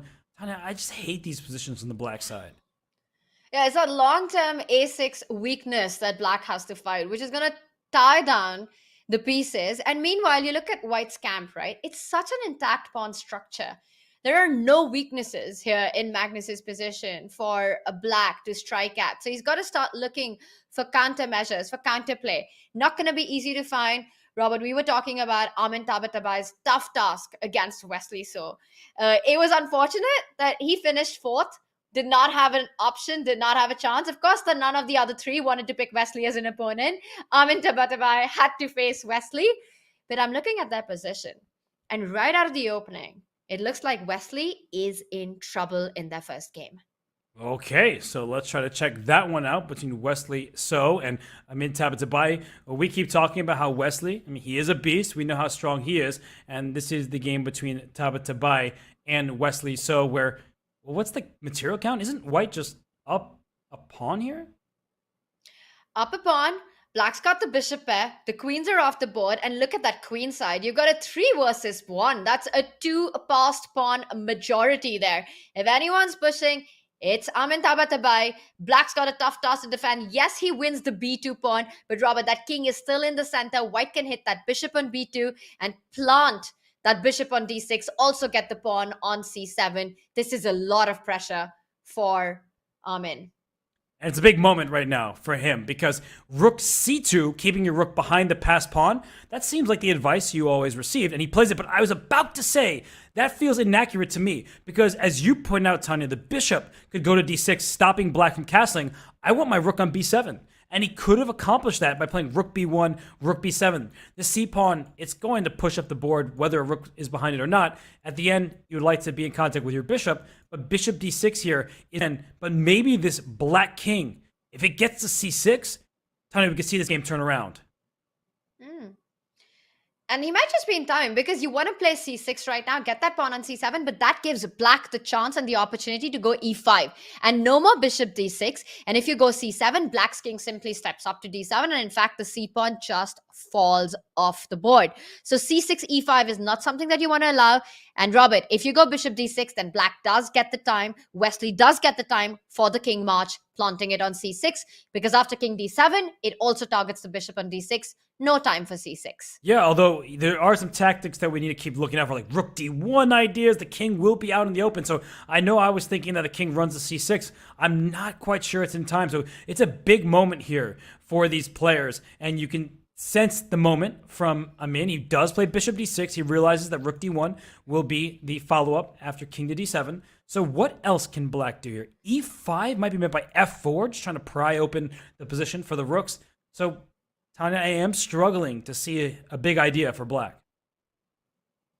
That's a really good point that you make, because if black was able to get the king to c6, all problems solved. But because of tactics, king d7, rook d1, and maybe, Robert, we can just quickly show that. The problem after that is that with the pieces lined up on the d file, now if you go e5, there's bishop takes e5, and everything falls into place. White just wins the game on the spot. So after rook d1, it would actually be big, big trouble for black. Starts with e5. And now the big move that you were talking about, f4. And I'm just wondering if Wesley plans to try and keep the center intact with something like f6. Because if you take on f4, opening up the e line, that looks like it's asking for trouble. Instead, oh my God, Armin Tabatabai goes for c6, and that's not approved. Maybe castles queenside.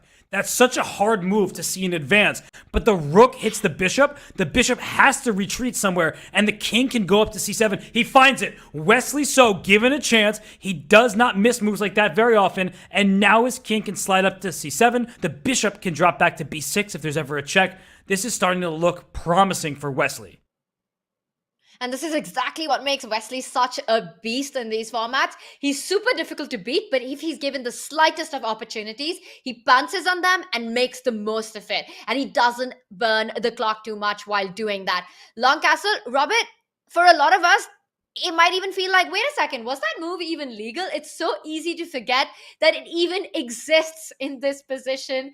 But of course, Wesley, he immediately spots it. He immediately plays it. And I think you're absolutely right that for Armin Tabatabai, it was not on his radar. He just completely forgot about the option that black's king gets to c8, a really key square, also hits the bishop on d6. And suddenly you see all the harmony in a black's camp, and the c6 pawn is super weak. And white's best move is pawn back to c5 to keep the bishop defended and then play rook to b1. That's the problem with pushing pawns too quickly. You're told, advance your past pawns, but then you do it and you're like, wait, why is this not working out for me? And in all seriousness, a protected bishop on d6 is probably more valuable than having a pawn on c6 just yet. And you see the rook come to d5 right now. He wants activity. His rook wants to get to b5 to stop white from getting to the file. Maybe white wants rook to b1, but there are ideas like bishop b6 and king to c7. This pawn on c6, it actually may be in more trouble than it is a strength. So I'm really liking the way Wesley has played. As you said, castle queenside, not on Amin's radar. His pawns are worse on the king side. He has isolated pawns on the queen side as well. This is looking like a good opportunity for Wesley So.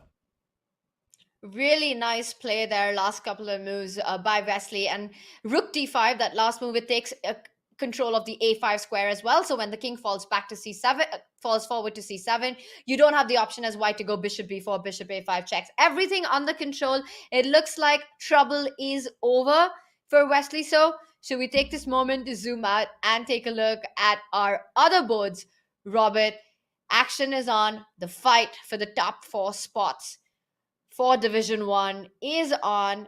And wow, Magnus against Ivan Saric. Sorry, I pulled up the game between Iturizaga and Parham Maksudlu first, just because we haven't seen that game yet. And to my eyes, at first glance, it looks like white has a promising position with a rook on the open file, a rook sliding to the next open file. And then I look at the eval bar and says, yeah, you're a fool, Robert. The position is better for black, and it's probably because of a move like bishop c5, trying to get the knight up there. And it seems like the pawn on a4 is a nice just problem for white and a good advantage for black, controlling 2 pawns with just 1. Yeah, I love it. I love the idea of trading off the strong bishop on b6. And once the knight is out of the way, black's c8 bishop can also find itself into the attack. Let's not forget the f4 pawn creates a lot of threats in the position. You always have the idea of cramping down white with f3.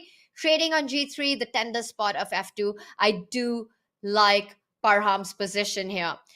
Robert, he starts with the attack on that bishop on b6. Another really good approach because now white is forced to give up the bishop pair. Black can take on d4, plant that bishop on c5, and start targeting the f2 pawn. I love it. Bishop c5 or bishop f6, depending on which pawn you want to target. You have your options. You will have the 2 bishops advantage, which it is in this open position. So I like the chances for Parham Maksudlu. But you mentioned Magnus Carlsen, so hey, why not? Why don't we jump back over there? I'm guessing it's an interesting position. So we'll see you later, Eduardo and Parham. But right now, let's go over to Magnus and Ivan. And whoa. This is an open position for both kings. And that's the big question, right? Whose king is more safe here? And it's a tough one to answer because yes, black's got the king on h8, but white has got these ideas of rook a7. And if the queen finds its way, the h7 pawn is super weak, which means black's queen is tied down to stopping white's queen from jumping on to h4. Unfortunately for black, he can't double up on the G line. Notice that bishop on c4. It not only puts black's king on the kill zone, but controls a very important g8 square. I just don't see black being able to create threats on white's king. Meanwhile, white can start looking at ways of going rook a7 and eventually also trying to get that bishop from e6 to f5, start targeting the h5 pawn. There are a lot of ideas in the position which can create trouble for black's king. I like the look of that because this rook needs to make a decision. If it stays on the c file, then there could be a back rank issue at some point to worry about. And I guess if you leave the c file, you drop a piece. What's up? Yeah, I was just, while you were talking, I was like, wait a second, what about bishop e6? You hit the rook has to defend the bishop on c6. And my point was, the brilliant idea I had was to go rook a8 and rook g8 till I realized that the bishop on c6 does a good job of defending a8. So please carry on. No, that's actually really instructive because if this rook leaves the back rank, as you're saying, the rook does need one more tempo because you drop the rook on a8, but it's something to keep in mind because it might be a queen landing there at some point if the white queen can get active, but that just means that bishop e6 tactically is not that big of an issue for black just yet. And black is down a pawn, has definite compensation on the king side, some activity. And look at the clock. Magnus was up 2 minutes. Now it's cut in half. So he needs to find a move, and it's showing that's not an easy position. It's not. It looks like white's got everything that you want. The problem in Magnus's camp is the queen on e1 is stuck guarding black's queen from giving a check on e3 or giving a check on c1 and an 8-6. There is the geometry of a repetition with checks along the diagonal. And that's what makes it so difficult to get the queen into the game. Magnus does make a move. He goes rook b6, and now there's a huge threat on the board, the one that we're talking about. If it's white to play, white wins with bishop e6, rook c7, rook b8, rook g8 check, winning the queen, winning the game. Wow, so he wants to play Tanya's idea, and he says, couldn't do it just yet. Let me play a slow move, and bishop e6 is still tempting, but the king is the h7 square. So Saric, he said, oh, I understand what Magnus wants. I'm not going to give it to him, and the king will be safe enough on h6 if it needs to run up the board. So this looks so scary for black, and he does wait, Magnus. He keeps all the threats on the board, goes with the king, a move to h2. This is a classic, typical Magnus move. I don't know how many times we've seen him play this today, and we saw a question mark to that move. It's not an accurate one. Black trying to create counterplay. White hits that rook. You've got to go rook c7. Apparently that was a What happened there? Wait, what could black have done instead? Your rook was under attack. Maybe there's rook e8 to go after this bishop, but rook c7 for some reason is an error. It must be related to rook b8 check, because otherwise, what's King the big h7? deal? King h7? Bishop f5? Yeesh. King goes up to h6. I mean, this king is just about to run away. Maybe there's king h3, and he plays it. I was wondering about it. He's just trying to win the pawn. Oh, wow. And you don't have rook h7 because rook b8, you've taken the h7 square. So queen h4 is a threat. It is a cross on the board for king h3, but it does have a big idea, Robert, of winning the pawn, and it's not an easy threat to counter right now. I'm actually trying to find a move for black, and yeah, it's not easy. Yeah, I'm going to reject this miss. I don't care if it's somehow not the most objectively strong move, whatever. It's a good move. It has a great plan behind it. And I'm guessing that black has some move to survive, but you have 10 seconds remaining. And now it's under 10 seconds. And I don't think Saric is going to find it.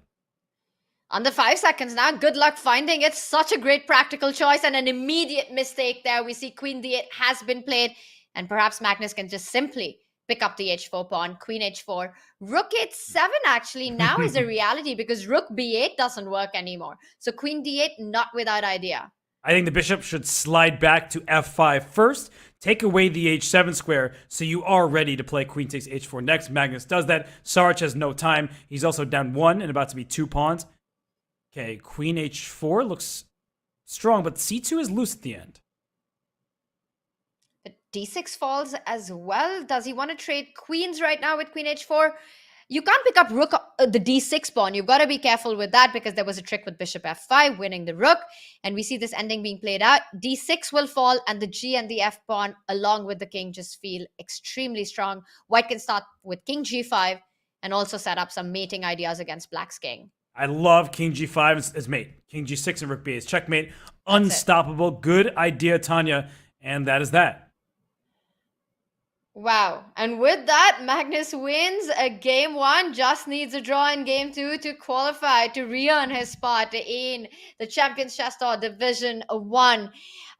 Wow, Ivan Saric will start with the white pieces, so that's the good news for him. Robert, we've got action on the other games. Let's quickly take a look at we have what's going on. Levon Aronian and Gadakomsky drew their first game. That's good news for Gada. He had the black pieces. He was selected by Levon, who had the first overall pick.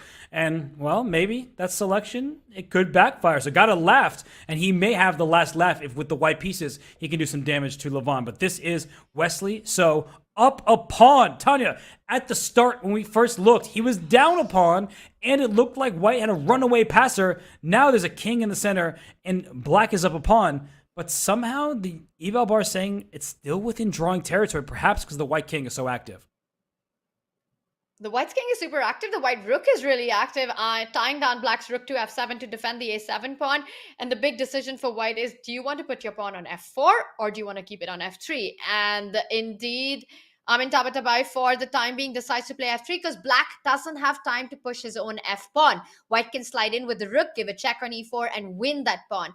And eventually, white does get the pawn into f4. I just don't see a way for black to make progress with the a7 weakness and more pawns getting traded after h5. What Wesley wants is like king b5, pawn a5, just like start pushing the a pawn, because white is just going after these black pawns. That's true. But if I can get this pawn up the board, maybe at some moment I'll give up a kingside pawn to try to get a2. But look at this, rook d5 check. Yeah, it's an immediate threat, but he does go a5. And now rook d5 is a real threat because f5 is hanging. And after king c5, I think we're going to see a repetition. The a5 pawn is attacked. You've got to come back with the king. The rook will slide back. Again, threatening a check. The king comes back. And I think this will end in a draw right here, right now. Yeah, no need to risk it if you're Wesley. The black pieces, he plays a4. He realizes he's not risking all that much. The check, the king comes up to b4. You will win f5, but then you both have to start calculating who is actually having the better chances here with the black king entering and attacking the white pawn in a2. And it's a big decision to take with just 10 seconds on the clock. So a nice practical try there by Wesley. And in fact, Armin Tabatabai says he's not going in for that line. He stops the move king b4. Rook d5 is still coming in with a check, but it means one more move for black. He'll have to go king c4, king b3. Also, there's a big threat of just going rook b4 and not allowing black to do any of this stuff, Robert. Yeah, rook check, rook back. Great find by Armin Tabatabai with just seconds on his clock. He's just saying the king has to stay to the a4 pawn. Now, if I go rook d5 check, your king has to go back up rank, and he doesn't want that. The game is officially a draw. Well played by both of these players. Very precise stuff there. And Robert, the other board with Iturizaga, who decided to play against Parham Maksudlu. Parham won the first game with the black pieces. He takes down Iturizaga, which means that Parham just needs a draw to make it into Division 1 of the Aimchess Rapid. Wow, that means game 1 is down in the books. It is indeed, and we see the scores here. Levon Aronian was held to a draw by Gadakomsky. The other players, Magnus Carlsen, Parham Maksudlu, they're the happy campers, and Armin Tabatabai and Wesley. So I think both of them are unhappy because Armin was better at the opening, and then Wesley was up a pawn at some point, but he couldn't find a win. Or maybe both of them are happy. It's the glass half full, half empty situation, Robert. And I think it does come down to this final rapid game. And of course, if after that the scores are tied as well, we might even be seeing some Armageddons. But meanwhile, Ivan Saric and Iturizaga have to win on demand to force an Armageddon. Not an easy task when you're playing against Magnus. No, and normally I would say beating Magnus is the most difficult thing that can happen, but Iturizaga actually has the black pieces against Parham. So I'm not sure. Would I rather have white against Magnus or black against Parham when I need to win? Ivan Saric has defeated Magnus Carlsen before. He beat him in the 2014 Olympiad. He also beat him in the Grand Chess Tour event. It was, I don't remember if it was Rapid or Blitz, but he beat him in one of the events in Croatia. So he's done it before. He has a chance, but you're down a point. You need to win from move 1. It's not comfortable. Not at all. And he starts with the white pieces. That's the good news for Ivan Saric. And Magnus, we've got, goes with the Spanish setup here. H3 has been played. And of course, there are different ways for black to continue here. You can try with knight a5, c5 ideas, or first develop the bishop on c8. There are, of course, also plans with the knight retreating to b8, eventually rerouting to d7. So a lot of different structures. And the reason that Magnus has slowed down here is because he's deciding what will be his middle game approach here. Yeah, he has many options. He's played this position many times with both colors. So if Saric wants to force a draw like Levon did in that Marshall, it's not a Marshall anymore, but regardless, Magnus is happy to force a draw. It means he makes it through to Division 1. So the players are just rerouting their knights. This is going to be a slower affair. But are any of the other games? Whoa. Yes, Robert, I think we immediately have to move on to the Gada Kamsky, Levon Aronian. It's absolute insanity on that board. And we're going to pull that up. White is losing a rook on a1. But there's bishop c4 threatening a mate in 1 on f7. I have no idea what's happening here. Queen d5. Can we just... What happens after queen a... Yeah, I'm just going to see What's how he going on? got here because it was a London system. And I told you this. Gadakovsky has been playing the London since most people in chat were born. So let's just start with that. He is very experienced. And bishop f5, a distraction, a deflection tactic, but it's wrong. And Gadakovsky says, yep, I'll take that. And you could have b2. You could have my rook in the corner, but I'm going to take on d5 and look at Levon play knight to f6. So he doesn't even take the rook. I guess, Tanya, what would have happened after queen takes a1? Is there like a... You can't take on c4 because the knight on b1 is hanging. You've got to first defend that knight on b1. Yeah, with queen b5 and then take on c4. Yeah, and black's queen on a1 is just horribly placed. In fact, there's no way to defend b7. Once b7 falls, there will be more material that will fall. And I think that was the trap in the position. Robert, nice find there by you. Queen b5 is the idea. Of course, Levon, when he walks into a line like bishop f5, he's got to know what he's doing. You don't just sacrifice that bishop on f5 unless you're familiar with these ideas. He plays knight f6, and now the big question, where do you move the queen? Because I don't see a good way. You can pick up the c4 pawn as you're pointing out. You're still up a piece, and I'm just wondering if black continues to delay picking up that rook on a1. Maybe knight e4, threatening that pawn on f2. Oh, he doesn't. He goes queen takes a1. I think Levon doesn't know this opening. I think he got completely caught. He made a quick move, and the f5 square. Unfortunately, Fabiano Caruana made a mistake in Norway chess in that last round against Hikaru Nakamura by playing a pawn to f5 in a critical position. Here, queen to b3. You defend your knight, you attack b7. And if black ever castles queenside, you're walking into fire. Like, you probably will get checkmated in the near future. And your queen is trapped in the corner. This queen on a1 is not getting out of there, even if the queen just calmly goes back to c2.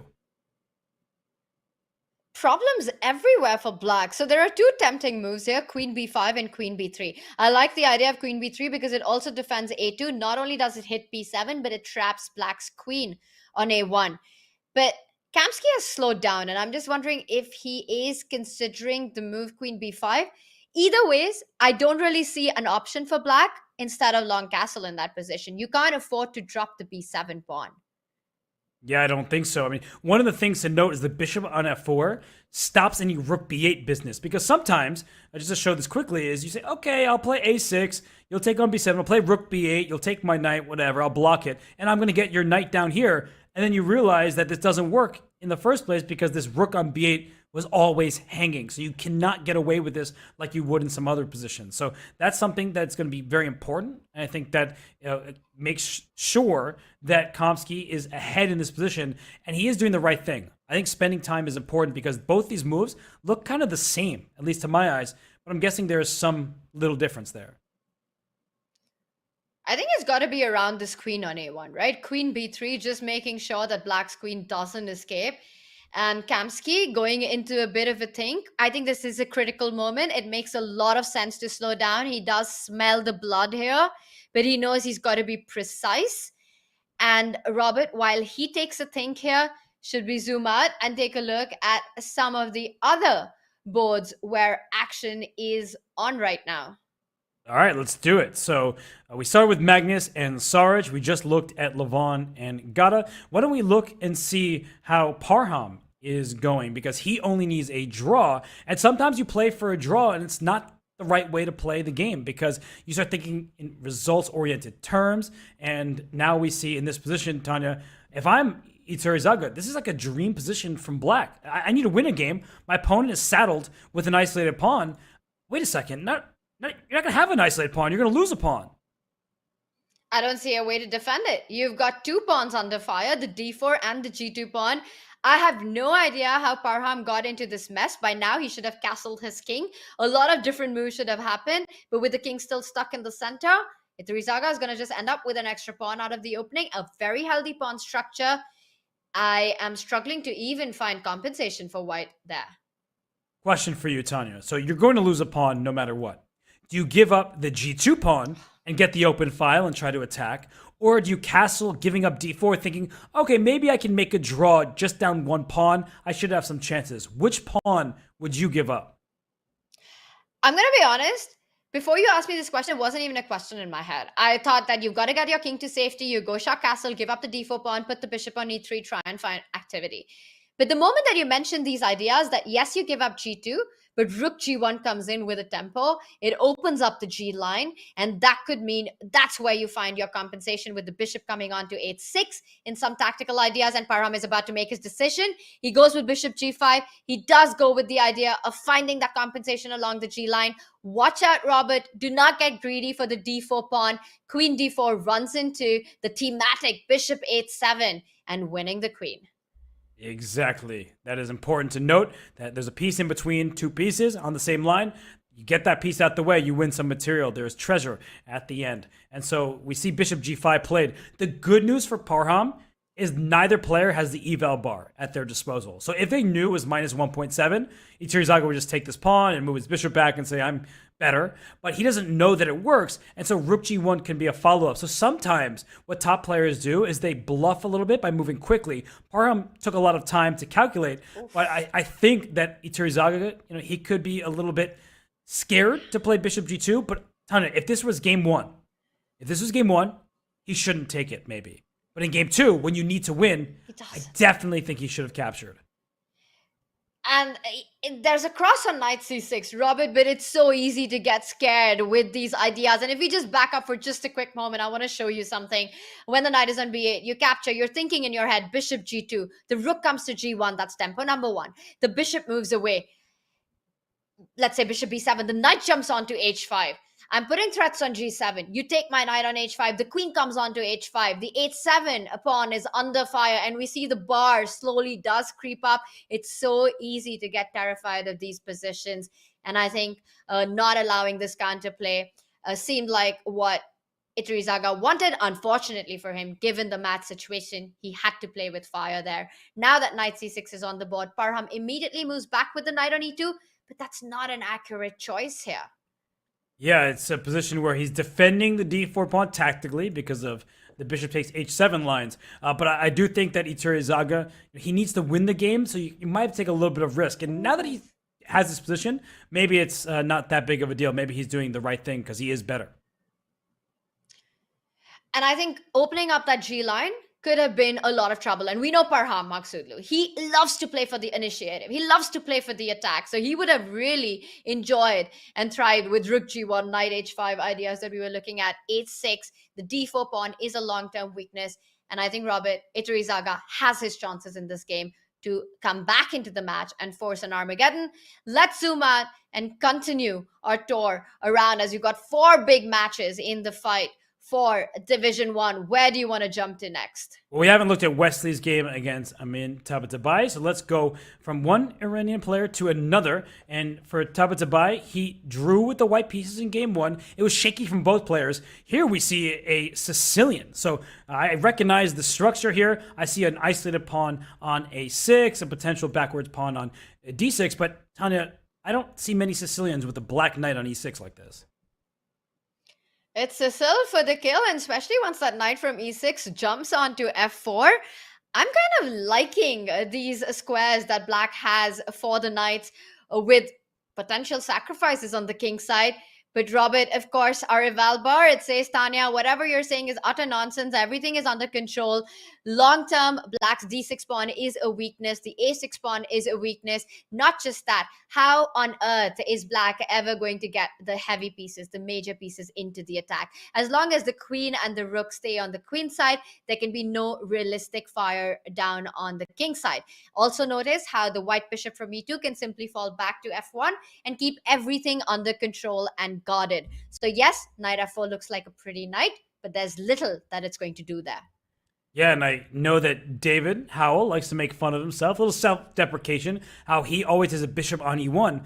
But bishop e1 in some of these positions looks like a reasonable move, opening up the d-file for your pieces. So I could see a future bishop move. The c2 pawn is a little bit loose. It may go up to c4, but then you have to acknowledge you're giving up the d4 square forever. We do see the knight come to f4 first by Amin, and yeah, it's a good move. I think bishop f1 is a pretty automatic reply.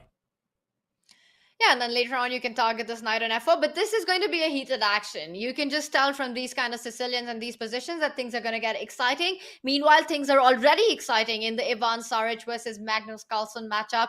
Ivan Saric has to win on demand, and Robert, he has created his chances. I'm looking at the position right now. We've got it up in front of us.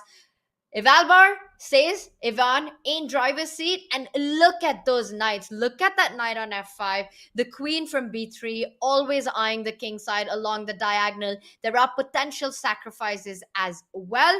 Black's got to be careful here.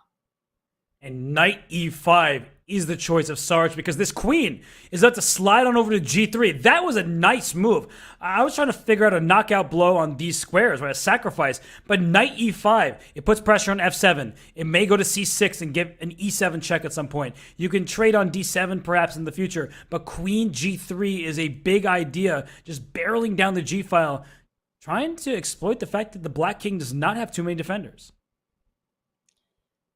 And I'm trying to find a way to fight this idea of queen g3, and it's not easy, which means that Magnus is forced to burn the clock. And what clock are we talking about? He's down to 1 minute and 20 seconds. Not good. Not good at all. I think that Magnus probably has to, I say this with no confidence whatsoever, make a move like knight to g5. Instead, he's giving up an exchange. He wants queen f5, knight f8, and then play for the initiative around it. I think it was just too dangerous to allow a white to continue with the attack with just a minute on the clock. This is desperation. Robert, this one looks like we're going to have an Armageddon on our hands. If Ivan Saric is able to convert this, he starts with the move knight h6. And now we'll pick up the exchange. This is even nicer. You win a pawn, you destroy the pawn structure. You could see Magnus shaking his head. I think he overlooked knight takes h6 check. He was trying to give up the exchange, but he didn't want to give a pawn as well. If you could just give black another pawn, right? And imagine there's a pawn g7, your king is healthy, you're feeling okay, but now you're feeling terrible because your king side is open and you're down a rook for a knight, and you're also down a pawn. Too much material. Too much material, and Ivan Saric just now connects the rook. He's also targeting the b4 pawn. The white queen can slide to f3, keep everything under control and guarded on the king's side. Queen f3, rook e4, rook g4 ideas come to mind. This is big, big trouble. Magnus Carlsen down to about a minute on the clock. Wow. Robert, was queen f6 the decisive mistake? But things seem to have gone wrong before that. Yeah, it's one of those positions where the top players, they're like, no, my mistake was before that. And you're like, well, no, objectively, you were still in it. It's like, I don't care what the engine says. I couldn't find moves because I just didn't have ideas, no plans for me. So this king h7, I think we do see a plan here that there are chances for Magnus to survive. The problem for him is Saric is up nearly 5 minutes at this stage, and he's protecting everything. If the times were reversed, then we may be talking about more likely for black to survive. Now it's incredibly unlikely. And look at the setup and how compact everything is, what white has done. The queen, the rooks, everything in the center, developed g3, making sure there are no tactics on the king side. All white needs to do is trade off more pieces. Don't go king g2, trying to defend everything, because the f4 bishop will be hanging and can be picked up. But there are a little unpleasant threats right now. Bishop f4 is on the board. Magnus creating a little bit of pressure here. I think king h2. If bishop takes f4, you may double my pawns, but only after a queen trade. So I think king h2 seems to do the trick, and he plays king h2. And yeah, this is just bad for Magnus. And I was saying, winning on demand against Magnus, good luck to you. Sarge says, I don't need luck. My skill will be more than enough. And look at this position. It's domination. Yeah, you make your luck on the chessboard, and that's exactly what Ivan Saric has done. King h2, precise defense there. Of course, a queen trade is as good as resigning in this position. So Magnus not going for bishop f4. He makes the move rook to g6. Still trying to think, how can he create his chances? Maybe a knight jump, knight to d5 coming up next. Trying to create more pressure on that bishop on f4. But Robert, there are these ideas, defensive resource of white jumping in with the rook to e5. Always watch out for that. Knight d5, rook e5 might just win the game on the spot for white. It does, because you are going to give up your rook for 2 minor pieces and be up a bishop. So let's hop back to this game maybe, because I see that there's action going on in all the other games.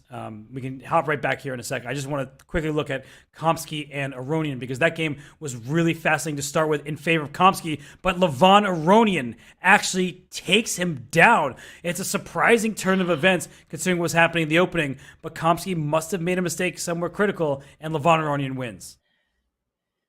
Wow, Levon Aronian wins this game and wins the match and books his spot in Division 1 of the Aimchess Rapid. So that's Lev justifying his decision of picking Gata as his opponent in match play. Wow, I'm just going to very, very quickly show how it turned around. Queen b5 was the choice. We were talking about queen b3, queen b5. He chose the wrong option because after e5, pawn sack, bishop takes e5, bishop b4, getting in the queen's path, black was able to activate all of his pieces, and the white king was in some danger over here. And look at this move, queen b2, defending b7, offering a queen trade. This is how Levon started the game and went on to win. But that's over, so let's go to games that are still in progress. Tanya, which game should we head on over to? Wow. I could have been a completely different narrative had the move queen b3 made instead of queen b5. And it was tough to spot the difference, but here it is. And with that win, Levon Aronian goes through in Division 1. Robert, let's quickly get an update on the Wesley board. A lot has happened there. What? And equal material. Yeah, it took me like 5 seconds to count that, but yes, it is even material, but a very weird pawn structure where both sides have an awkwardly placed pawn. The f4 pawn doubled, the c2 pawn isolated. Who would you rather have here, white or black? A knight c6 is a big threat on the board, but it's black's move right now. That's the good news. I have to say, if black has to trade that bishop on a6 after rook a6, I don't like that bishop on e7, the white knight jumping to f5, the white knight jumping to c6. I do like white's position. Instead of trading on a6, he falls back with the rook on b6.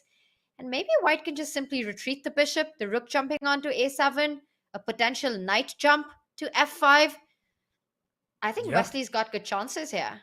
It's a very Wesley position where, black is very passive. White has good control over the center. I really like bishop b5. Why trade the bishop and allow the rook in the game? He plays bishop c4 instead. Similar plan with knight f5, knight d5. So Wesley will try to work his magic here. I do see that Magnus Carlsen lost game 2. So we will have the Armageddon with bidding to break that tie. Wow, so the action will continue and it's going to be a lot of fun to watch that one. It's a lot of fun in the Parha Maksudlu Iturizaga board as well. This is going to be a long grind, so let's quickly jump over to that one because exciting moment with that last move that white played. The pawn from g2 to g3. I look at your expression, Robert, and you can smell the blood here with that bishop eyeing down the board. A check on h3. If this is not checkmate, I don't know what is. Oh my goodness. I mean, what in the world are we looking at here? Knight h3 check. If that knight were not there, it would have been checkmate, which means that your knight can do some discovered work over here. Wait, how many? Isn't white down a piece too? Oh, wow. And with all of that, I didn't even notice that. And maybe if white even had an extra knight on c3, it still might be lost this position. But wow. On top of everything, down material gives a check on e7, and if nothing else works, you can simply go queen g4 next. This pawn is pinned, queen h5. You're up a piece. So maybe there's bishop e6 check, things like that, but black will have f4 at the right moment and just crash through on the king side. It looks devastating. Wow, so this might also be heading into an Armageddon, because Iturizaga has to win on demand. So Magnus Carlsen, Ivan Saric, that match goes down to the wire. And here as well, Iturizaga creating his chances, up an extra piece, a lot of attack against white's king. How many pawns is that? That's just one pawn for the piece. That can't be enough. It definitely is not. Rook c7, that's one way to attack two pieces, but it wouldn't have worked because of knight d5, which would hit the rook and the bishop there. So there's always a way out for Iturizaga. He's up 2 minutes plus. I think we could trust him to take this game at this stage. He is up a piece, and I think that Parham's running out of ideas. Now this pawn's dropping as well. Yeah, you could go d6, but it is eventually going to fall, and that would mean opening up f3. This is crazy stuff. g4 on the board. It's hard and to... Robert is speechless. pawn takes, bishop takes. There's like knight takes d5 over there with queen takes g4 check to follow. There are like some cool mating patterns that might happen with a discovered double check against the king on g2. So yeah, Iturrizaga has enough time to calculate. That's the good news, because if he only had seconds, then mistakes could happen. But he plays just too calmly. Yeah. And Parham's the one who's playing on seconds. You can't even pick up the h3 knight. The bishop on e3 hangs. Knight f4 threats. d5 pawn is falling. Parham Magsudlu down to 12 seconds on the clock. Rook e1 played. Picks up the knight on... Wow. And look at that. Parham capturing that. This is desperation, but everything falls apart. Yeah, and I am anticipating... Bishop f3. A vintage Iturrizaga fist bump. That's what I'm waiting for. When this game ends, he is going to do it, the celebration. Oof. He's going to deserve that because of just the way he's played with the black pieces. Bishop f3 is so tempting. I don't know where's the mate, but it's got to be somewhere on the board. White can pick up the knight on e3. You pick up that bishop on g4. There's queen h5 check as well. Queen g5 check as well after that. That's got to be game over. Whoa. This is amazing stuff. You have so many options here. Queen g5. Oh, there's no bishop c8 mate because the rook can take it, but queen f4 check. I like queen f4. Yeah. Yeah, you take this bishop with check. That's game over. It's a win for Iturrizaga. And there it is. There's the fist bump. Robert, you called it, and we see Iturrizaga react there. He wins the game, and with that, takes the match into the Armageddon. Love it. And we only have one game remaining from the second game of these matches. And if I'm looking at this correctly, Tanya, and I have been miscounting in most games thus far, White has 2 minor pieces for a rook, and the minor pieces should be enough for Wesley to win this game.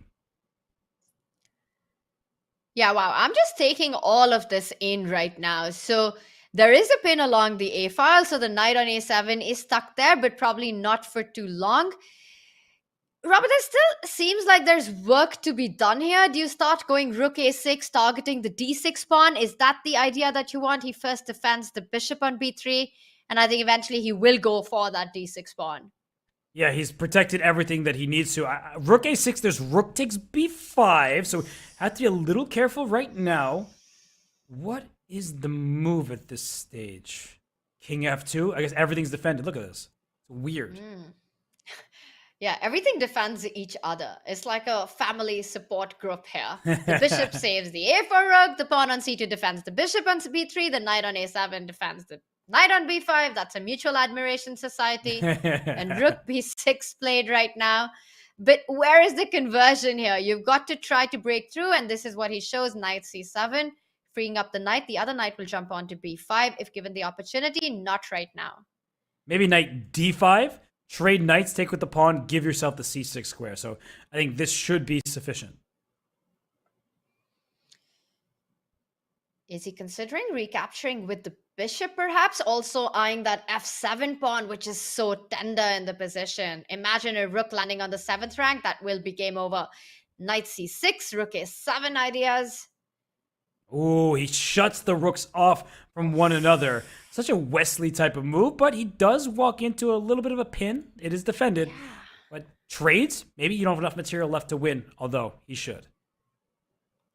Wow, and just 6 seconds on the clock for Armin Tabatabai, but rook A8, a nice move there. He could not have allowed Wesley to free up the knight and get the rook onto the 7th rank. Wesley slows down a little. He has to be sure that once the rooks are traded, he's confident of the win and going for the H-pawn. This is getting trickier than what the eval bar tells us right now, Robert. Yeah, King E7, do not give up D6. And the question now becomes, does White, and Knight D5 check does win this pawn, is White able to win pawn? Rook H4 is made by King G1, and the rook gets trapped over there. And that's why the king went back to F8. But unfortunately, I don't think you can successfully take this. King G1, trap that rook. Yeah, you have to count on G5, G4, but you're just not in time as you're pointing out. The knight traps the rook, and we can see it. Armin Tabatabai reacting to this position. He knows that it's all over. Yeah, Wesley So wins and makes his way through to Division 1 of the Aimchess Rapid. Wesley has many fans out there. He is a fantastic player with that precise, almost mechanical style at moments, and he maximized that in this game. Wow. Robert, what a match play this has been, and it's not over. We've got two big Armageddons, but the players who did make it through, Levon Aronian, Wesley So, convincing games by them. Yeah, game 2 was a little bit topsy-turvy for Levon, but he was able to withstand his disadvantage in the opening. He came up with some brilliant tactics to win him that game. And Wesley So, it wasn't a tactical affair. It was just positional dominance, just putting his pieces on good squares. So they both earned their spot through to Division 1 of the Aimchess Rapid. I feel badly for Amin Tabatabai, who had such a great Swiss tournament, and for Gadakomsky, who's a legend and was off to a great start in that second game. But they will play in Division 2. That's going to be a lot of fun and a lot of hard work there because so many strong players who don't make the top division, hey, they still have a go of it in Division 2. Yeah, there's so much to fight for in Division 2 as well, but the action's not over. We've got Armageddon coming up, a format that's so destructive that it's called the Armageddon, and you don't want to miss this one.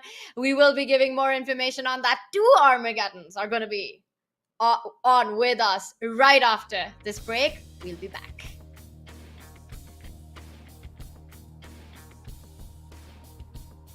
Do you wish playing a chess game with a friend was as easy as sending them a text?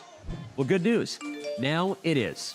With Chess.com's new iMessage app, you can start and play a game directly in iMessage. Your friend doesn't even need a Chess.com account. It's just tap and play.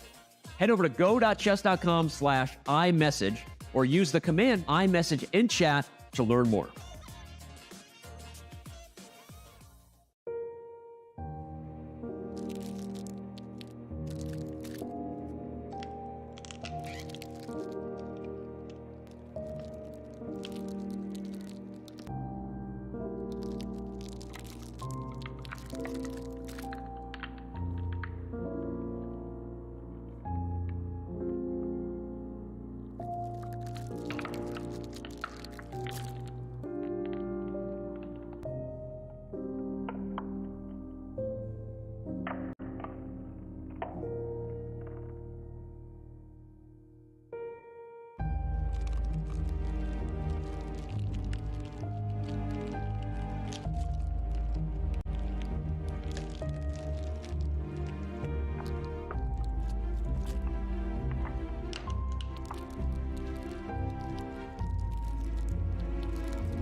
Welcome back, everyone. As the action continues, we are going to be treated to two very exciting Armageddons, and it is the bidding Armageddon, Robert, which just takes it up a notch, makes it even more fun as the players will bid for their time.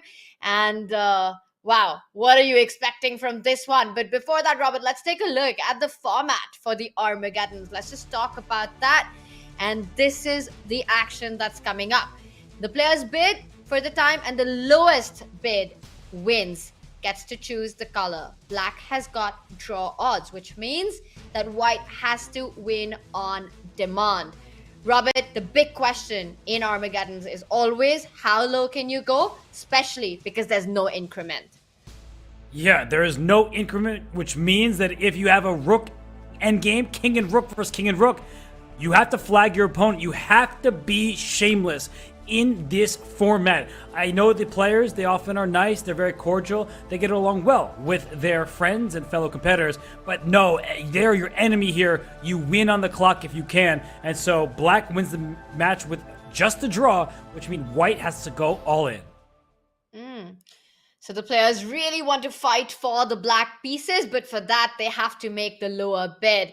And Robert, we are getting updates on the bids that have been made, but of course it is about how much time are you willing to forego to get the black pieces. Once again, let's remind everyone that black has got result odds, but white has got that extra time and starts with 10 minutes on the clock. The winning bid starts with the amount of time that they bid with and no increment at all. Just like limbo, it's all about how low can you go. And for some people, just like the people on the limbo line, they go a little bit too low and their knees fail them and they just fall on the floor. If you bid too little time, like Viswanathan Anand did against Pavel Pankratov in the Global Championship. I actually misspoke now, I realized earlier, and I said Pavel Smirnov. Too many Pavels out there. But, you bid too little time, you may be punished for that on the clock. You just don't have enough time to make it work on the board. Yeah, you've got to be so precise with your time bid and so sure of your mouse skills, because flagging is completely allowed. Not only is it allowed, it's heavily recommended in the Armageddon. That's part of the plan. The clock is definitely the 17th piece in this format, Robert, and we've got bids that have in fact come in. The matches have started. Magnus Carlsen bid 7 minutes 58 seconds. And he won his bid. And he'll be playing against Ivan Saric. Yeah. Wow. Yeah, Saric bid 725 to Magnus' 758. So Saric, he went low. And for Magnus, will he be able to punish him using the clock as the 17th piece, as James Canty likes to say? And we're looking at this position. This is very dry. Would this have been your opening choice for Magnus if you had the white piecing as a player who was down 2.5 minutes? Yeah, Robert, I'm just looking at the bids and let's just get everyone up to date with that. So Magnus Carlsen actually lost the bid. Ivan Saric bid 7 minutes 25 seconds, chose the black pieces. Magnus starts with white, gets 10 minutes on the clock. For Iturizaga against Parham Magsudlu, it is Parham who won the bid, and Iturizaga starts with white with 10 minutes. Parham starts with 8 minutes on the clock, has the draw odds. But Robert, again, the question comes down to, is that time that Ivan Saric bid for too low with 7 minutes, 25 seconds? And you were asking about what color I would choose here. I do like white's position, the control in the center, more space. But again, giving draw odds, that's a big, big give here. And is it going to be enough to win? What Magnus is eyeing for, bishop f4, a potential queen d2, bishop h6 ideas, getting the rook into the game. He starts with first blocking out the black bishop on b7, so there's no bishop f3 in those lines. Yeah, it does look pleasant for white because the knight can slide to d4 at the right moment, up to c6. This bishop is under attack. I think black can try knight e4. I'm not sure if it works out so well, but the point is you start trying to trade pieces, open up your bishop on the g7 square. I do think that Saric is playing this well, but I'm still looking at the clock. 6 minutes, 21 seconds for him. It's really not that much time, and white has a healthy pawn on d5, and that's not a good bishop on b7. It's not a happy bishop on b7, but anytime in the game, it can reroute to the c8, h3 diagonal as well, but not at the moment. He still needs to think about his development, getting that rook from a8 onto the game. Knight e4, as you pointed out, has been played. White has also got to find a way to keep his rooks into the central files. But right now, that b2 pawn, that's a little loose. Robert, do you defend it immediately, or perhaps throw in a rook e1, targeting that knight on e4 first? Yeah, rook e1's a way of defending by attacking something else, but rook b1 is Magnus' choice, and I think that makes sense. Just keeping the pawn defended. Black can try a move like queen to f6, but this bishop just slides back and maybe up to d4. So this position, it looks very solid, but it will be about maneuvering. So what do you say? Should we head on over to Parham against Iturrizaga to see what's going on in their Armageddon game? Let's do it. And this is the second Armageddon fight with Iturrizaga, starting with 10 minutes on the clock with the white pieces against Parham Aksooglu, who's got draw odds. And remember, there's no increment here. Wow, this also looks like an extremely solid position. Lots of pawns on the board, very close. Yes, white has the open C line, and there's a C6 backward pawns. But then a weakness is only as big a weakness as much of an attack as you can put on it. And there isn't too much that white can build against it. I think despite all this activity on the C line, it looks really solid for black. So I'm of two minds here, so help me out, Tanya. On one hand, this looks very solid, which tends to make me think there could be a draw, but it's such a closed position where only one pawn has been traded that this game might last forever, and Iturizaga's up 2 minutes on the clock. So do you think it's closer to black stabilizing and drawing, or white being up time and using the clock as a weapon? The thing is, Robert, with Armageddon, stabilizing is never enough to draw because it comes down to clock. It comes down to actually flagging your opponent. So you need to create decisions on the board that actually end up simplifying the position rather than just saying that you're going to hold on to it. And that's exactly what Parham is doing. He starts with play along the king side. Also, let's point out the b4 pawn is a weak spot in white's camp, which ties down the queen and the bishop to the queen side, giving black a little bit of an activity and time to create something on the king side. Yes, it's stable, and yes, a draw is enough, but you've still got to fight for it. Iturizaaga will try to flag Parham as long as pieces are on the board, and the side that has more time on the clock in the Armageddon. A big strat is to just keep pieces on the board. You don't need to think about winning plans. You don't need to think about what works for you, but just keep material on the board.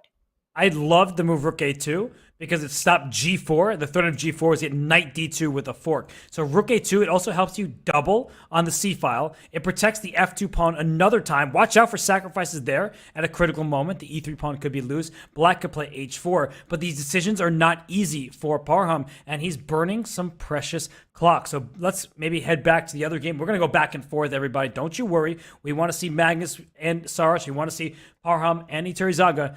Wow. Okay, we have a pure endgame here. Is Magnus going to try to flag him?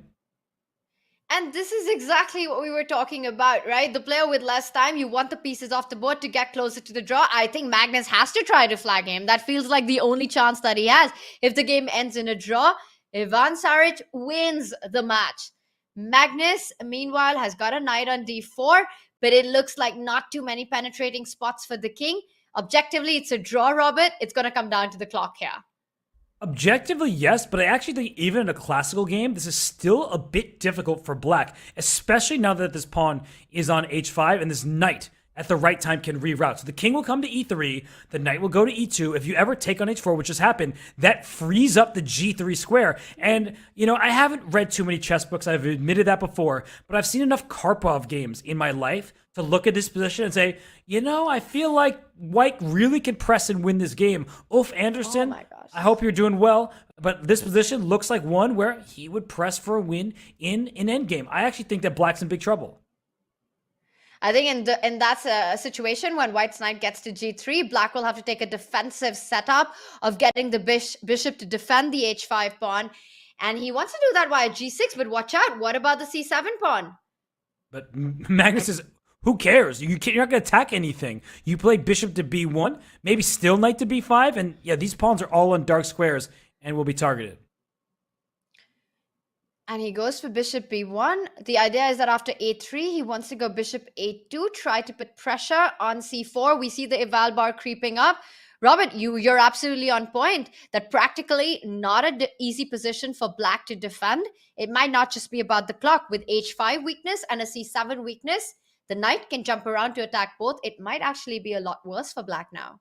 Yeah, but what I do like for Sarge is that the bishop tends to outclass a knight when there's things happening on both sides of the board. So if this knight goes to b5 at some point and the king has to go to d4, the black king may come up the board over here and the knight's a bit slow to get back. That said, knight takes c7, knight e8, knight takes d6. All these pawns are going to be in trouble. And Magnus, he's really just sitting on the position. He played b3. Like, he just wants this structure. Well, he's going to come in with the king. If allowed, he would try to trap up that bishop on a2, so it couldn't stay there for too long. Bishop b1 played. And now after knight b5, black starts targeting white's queenside pawn. So the knight on d4 is actually stuck defending that b3 pawn right now. How do you improve? Magnus looks like he's done everything right. He's got the most beautiful position with the knight on d4, the king on e3, but what's next? He'll eventually move his king this way and play for b4. Like, he's just going to... Look at this. The black king can't enter. So that means that Magnus can play like this for 50 moves and then play b4. So he's just going to waste time. He is doing a perfect Armageddon strategy with no increment. Don't play b4 yet. Don't do... See, I don't love that. Even if it's good for white, he could have burned more clock in the process. And what you're pointing out, this knight on d4, it really stops all activity. Black's king can't get to f5. The f4 pawn controls the e5 and the g5 square. But now what's next? Does white also go a5, trying to get his own king towards the c7 pawn? But Robert, the more pawns that get traded off, the closer black gets to that draw. Yes, and a5 takes the king, would have to go up to b7. And is this bishop going to be able to stop it? Or is the black king going to be required to go back to d8? And that's... Oh. Wow, it's that happening. Was quickly spotted by Sarich. Oof. Wow, and he's still got time on the clock. He's got 2 minutes 51 seconds. There's no increment at all. A draw means Sarich wins the match and Magnus will not make it to Division 1 if Sarich is able to hold this position. He's found a key defensive resource. Don't go king f5. 93 is a big fork in the air. Wow, that was a really great idea from Magnus. I think what's going to happen is if bishop d3, knight d, the king now has to go back, and the knight is stuck and can't make progress. But he's wasting Sarich's time. Oh, it's a losing move. That's a losing move. And that's it. You just go king c6 and you win the pawn. Yeah, you're just winning everything. But that's king f5. I think you win 2 pawns just to 1, and your pawns are too fast. And he does it. King c6. He's going to pick up both c7 and d6. The tension on Sarich. He realizes that it's not enough. The c-pawn is just super fast. And it was Magnus' strategy. You could tell by the way he was playing. And I asked the question earlier, would you play this solidly when you need to win? He was playing for the clock. And Sarich bid 7:25. So he was down 2 minutes, 35 seconds to start. Look at the clock, by the way. 2 minutes. And now 25 seconds is the lead for Magnus. So he's kept the time advantage the whole way through. And now he's using it because he has an objectively winning position. He knows that, and he wants to accurately put this game away. Well, boys and girls, this is how an Armageddon is done. So Magnus there, he's calculated the line, comes back with that knight to e1, will give it up for the f-pawn. Meanwhile, the c-pawn will advance down the board to c6, and only then will he go d7.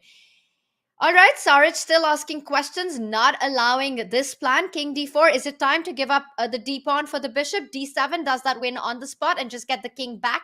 Eat up all the king side pawns. Yeah, here comes the white king back to f5. And you don't even have king e3 because knight g2 check forks and wins this pawn. This is game over. It means Magnus Carlsen will be in Division 1 of the Aimchess Rapid event. It's the 4th leg of the Champion Chess Tour. And wow, I feel for Sarich. I mean, he really put up a fight. He won on demand against Magnus Carlsen, but his back is literally against the wall. It's proverbially against the wall. He has lost the game. Magnus Carlsen's through. Wow, and you could see the relief on Magnus after that. He knows that this match was really close. Ivan Sarich made a comeback in game 2, but then eventually in the Armageddon, Magnus showing absolute class in the strategy in the endgame. Though it was a draw, but a very difficult position to hold. And with that, Magnus books his spot in the Aimchess Rapid. That's going to be a fun one. And of course, Magnus fans excited about that. But perhaps those 4 players who qualified already for Aimchess Rapid can't be too pleased about this outcome, Robert. No, they are going to be very upset. They all love playing Magnus from this perspective of, I want to play the best players in the planet. But from a competitive standpoint where they're like, I want to win first place, they're like, Magnus, can you please go back down to Division 2? Get out of here. And speaking of getting out of here, what is happening in this game? White is somehow down a piece, but has a pawn on a6. How much material, how many pawns does White have for the piece? I count 5 black pawns, 7 white pawns. So it's 2 pawns for a knight. And there's a passed pawn. This pawn on b5 is loose. This d5 pawn is also a bit loose. What is going on here? It's absolute madness. That's what's going on here. And of course, it's easy for us to see the eval bar and say black is winning. But when you have no idea about what the eval bar says, it's complete crazy stuff. Even with the eval bar telling us, it's hard to see what's happening. Starts with knight h3 check. Now you've got to watch out. Never allow black's queen to come on to f3. That would be a checkmate in 1. There are a lot of these mating ideas. Even at a certain point, the h-pawn marching down the board with h4. A potential knight sacrifice on h4. So Parham Maksudlu here creating his chances with the black pieces. Robert, a big time scramble coming up. Both players under 3 minutes now. I'm just going to show a very quick line, and it might be bad, but you said it, and now I'm really into it. Knight h4 looks like a really big idea. So let me try to find a move for white. Some kind of, I don't even know any random moves that exist, but I want to play knight h4 and knight f3, and then once I trade knights there, bring my bishop in to deliver the checkmate. And I actually think that this could work. Knight h4. If you take it, you're going to probably get in trouble down here. And if you take, like, say, this bishop to distract the queen, I was looking at something like this, but there is queen d5, rook e4, potentially, and if queen f1. But I was thinking I just bring my bishop in and I checkmate you. But apparently everything I've said is wrong. Literally everything I've said is incorrect. I'll be right next time, everybody. It's okay. And even looking at that position, I'm just wondering, it looks so dangerous. I have no idea. Some crazy computer resource there, Robert. Super hard to find. Queen d5 has been played. Knight h4 always in the air. Look at the kind of pressure that white is building. Again, who cares what the eval bar is saying when that bishop on d6 is pinned? When the b pawn and the a pawn are marching down the board? Anything can happen. I would be very scared with black here. And look at the clocks. Both sides down to about 1 minute and 50, about to be 2 seconds. And white has 4 pawns for a rook if bishop takes c6. That's so many pawns. It's a lot of pawns, but you've got to take that rook on c6. And this just means that white has got 4 pawns for the rook, and the b and the a pawn are going to march down the board. b5 is not possible right now. Watch out. That's why black defended that queen on f6, so that b5 is met by bishop a3. Yeah, so the queen is protected. Okay, but white needs to find a move here. Knight e4 won't work. Queen f3. There's rook e4, right? Oh, you want to play a7. That's so tricky of you, Robert. No, I actually blundered, but thank you for trying to save me. I appreciate that. But queen f3, I think, is just checkmate. So I got fancy with my blunders. But it's actually an interesting point because knight e4, rook e4, a7, the only thing that saves the day for black is that pawn on h3 with queen f3 coming in. Well, Iturizaga spots it. He doesn't go for this trap and he plays rook to a1. a7 is all that white needs to get. Does he want to go bishop b2 and simply start pushing the pawn? Is that his idea at some point? You could also think about b5 because bishop a3, we get a queen trade, and white has 4 pawns for a rook, and they're all passed. So that could be a decision, but look at Itarizaga's clock. He's now down under a minute. He's a very experienced blitz player, but Parham is superb in blitz and bullet time controls. This is completely out of hand. This is anyone's game. h5 pawn also under attack. Really important that knight on d2, a key defender in the position. a7 in the air. Black is a rook up for 4 pawns. It's not a usual imbalance that we see. And again, just disregard what the eval bar says right now. It doesn't matter at all. And that h5 pawn may not be hanging because it might be gone in a second. I like queen takes h5, but he goes bishop b2, be careful. d5 check is a fairly obvious one. But a big threat. It is a basic threat, but one that needs to be sorted. And he goes queen g4, stepping out of the way. And look at that eval bar. It does creep up. Is it time for white to start advancing the pawns? He first centralizes the queen. a7 is a big threat now. He's not only covered the diagonal, but takes under control the a8 square. And look at that. The players down to under a minute on the clock. And no increment. So they don't get more time with each move that they play. They're going to be down to their final second. This is a blitz scramble turned into a bullet scramble at this point. And how do you stop a7? I have no idea. Can you just think about getting greedy? Go rook b4, you go a7, I'll pick up that pawn on a7. Oh my god, queen f7 is threatened. It is madness. He starts with queen e2, and after a7, what do you want? How do you react to a7? He takes the bishop and now both rooks. The knight does protect the rook on e7. So queen d2, rook queen b8, queen takes b2. And is there some kind of mating threat? Can this queen get to e4? Queen a2. You start with something queen like a2, queen a8. I want to defend my a6 pawn. I want to guard your queen coming on to d5. Oh, no time. Queen b5 play. Great move. And remember, white also needs to win the game. A draw is a win for black. But right now, it's all about the clock. Oh my gosh, no increment. And he's down to 9 seconds on the clock. Parham's very, very quick, though. Look at him play. Oh, rook f5 is a good move. Wow, Robert, this is crazy. I think Parham's going to get flagged. Parham's about to get flagged. No, I don't know. He's such a good bull, but look how quickly he's playing. Here comes the knight. Knights are very tricky pieces. Oh, g5. Look at him. He's just giving all his pieces away. He loses the knight. Oh, white. It doesn't matter what you give away. It's just about flagging. 1 second. Oh my god, who's going to flag? Parham's done it. And that's it. Look at the celebration from Iturrizaga. Iturrizaga does it! Oh my god, it came down to those milliseconds on the clock and he wins. He flags Parham Maghsoodloo. Unbelievable stuff. 0.9 seconds remained on the clock for Eduardo Iturrizaga, but he has made his way through to Division 1 of the Aimchess Rapid event of this Champions Chess Tour. Tanya, we barely had words coming out of our mouths because there was no time remaining on the clock. But only one player had just enough time, and that was Iturrizaga. That's such a heartbreaking moment for Parham Maghsoodloo, but Iturrizaga, he really did shine in those seconds, and it all just came back to those last couple of moves. Absolute madness on the board, went down to the wire, and this is what the Armageddon is about. We saw big blunders, big misses, but some really cool resources and attacking possibilities there as well. Just amazing chess all throughout. And Robert, Magnus winning it in the Armageddon, Iturrizaga winning it in the Armageddon. Meanwhile, Levon and Wesley taking it in their rapid match play. It's going to be a fun ride in the Aimchess Rapid.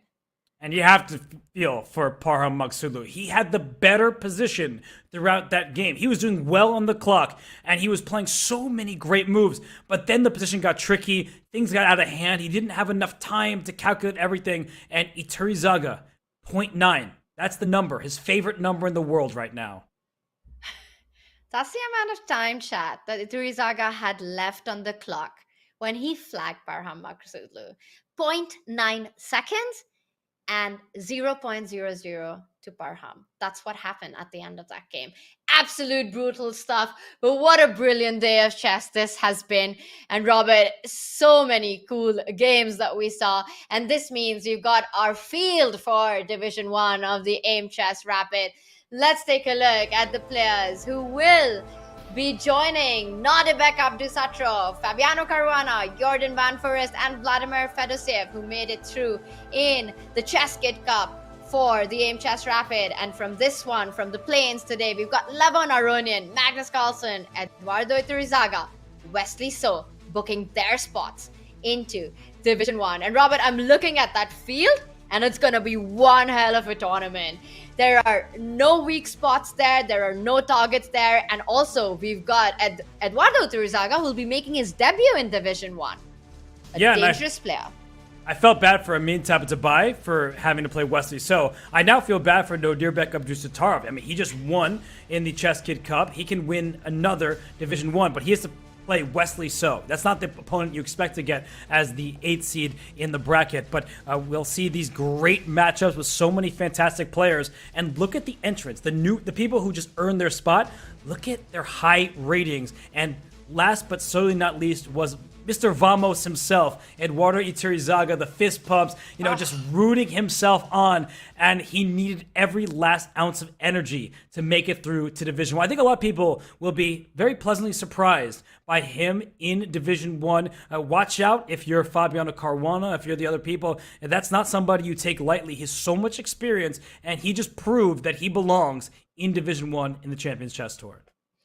He's definitely going to have a target on his back. For all these other players, he's that one player that they do want to win against. He's making his debut. They don't know what to expect from him. But of course, the chess world knows that how dangerous Iturrizaga can be. And we saw him in his brutal format in this last Armageddon.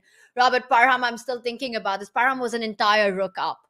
And Iturrizaga creating that play with the pawns rolling down the board and then it coming down to those seconds. And that's what this format takes. Complete control on the nerves, precision, and that never give up attitude. And that's what Iturrizaga has shown. It is vamos from him into Division 1 of the Aimchess Rapid. And Robert, it's been such a fantastic day of chess. We started when the sun was still out in Delhi. Now it's about 3 a.m. in the morning. But I could not have had a better Monday. This was so much fun. And also watching how Magnus made it through his match, going down to the wire, losing in round 2, then qualifying for match play, and then winning it in the Armageddon. Levon Aronian, from start to finish, absolute masterpieces from him. Yeah, Levon looked great. I mean, he was shaky in that last game against Gadakomsky, and we're going to feel sympathetic for the players who just got eliminated down to Division 2. That's okay. There's still a lot of prize money at stake, some great competitors in that field, and I just think that for Parham Maghsoodloo, you just think what could have been 0.9 seconds was the difference between Division 1 and Division 2. But as you said, the people who are in there, very strong, very capable. Magnus Carlsen joins them. So I think that we are excited to see the former world champion, I remembered it, take on many of the best players in the world. And Eduardo Iturrizaga, he may not have the highest ring next to his name, but he is a fantastic player, someone who's done really well in the Pro Chess League. He was one of the MVP candidates, in fact, because he had 9 wins, 4 draws, 0 losses in the Pro Chess League season. In Rapid Chess, he has been demonstrating excellent skill in this time control. So don't be surprised if he pulls off an upset. Just amazing stuff. 0.9 seconds. Robert, it takes more time to say 0.9 seconds than what 0.9 seconds is. I mean, what is that amount of time? And that's all it took. And that was the difference that got Iturrizaga through into Division 1. Parham Maghsoodloo will be fighting in Division 2. But of course, we all look forward to seeing all the players back in Aimchess Rapid. It starts on 10th of July. It's going to be an exciting one with Magnus re-earning his spot. Nodirbek Abdusattorov still there. Fabiano Caruana, who's yet to book his ticket into the season final playoff. So a lot of excitement coming up with the Champions Chess Tour 4th event kicking off. Mark your calendars, chat. It's 10th of July. The action starts. But the action continues on Chess.com. Robert, we will be back tomorrow as the Junior Speed Chess Championship kicks off. Yes, we have the call for the first match. It's going to be super exciting. Gukesh did not take part in today's action. He just came off a 3rd place finish in Norway, so congratulations to him. But he has his work cut out for him tomorrow against Emin Ohanyan. You and I will have the call for that. And of course, Christopher Yu takes on Pranav Buddy from India. There are 2 great matches in store for everybody tomorrow in the Junior Speed Chess Championship quarterfinals.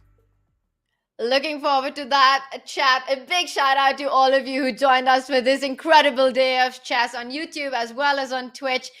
It's been so much fun, Robert, calling this out with you. A long, long day, but it just flew by. And I'm still going to be thinking about, I don't think sleep's coming anytime soon, as I think about all the action that we witnessed. Chat, once again, thank you for joining us, and we'll see you tomorrow for the Junior Speed Chess Championship. It's a good night from us.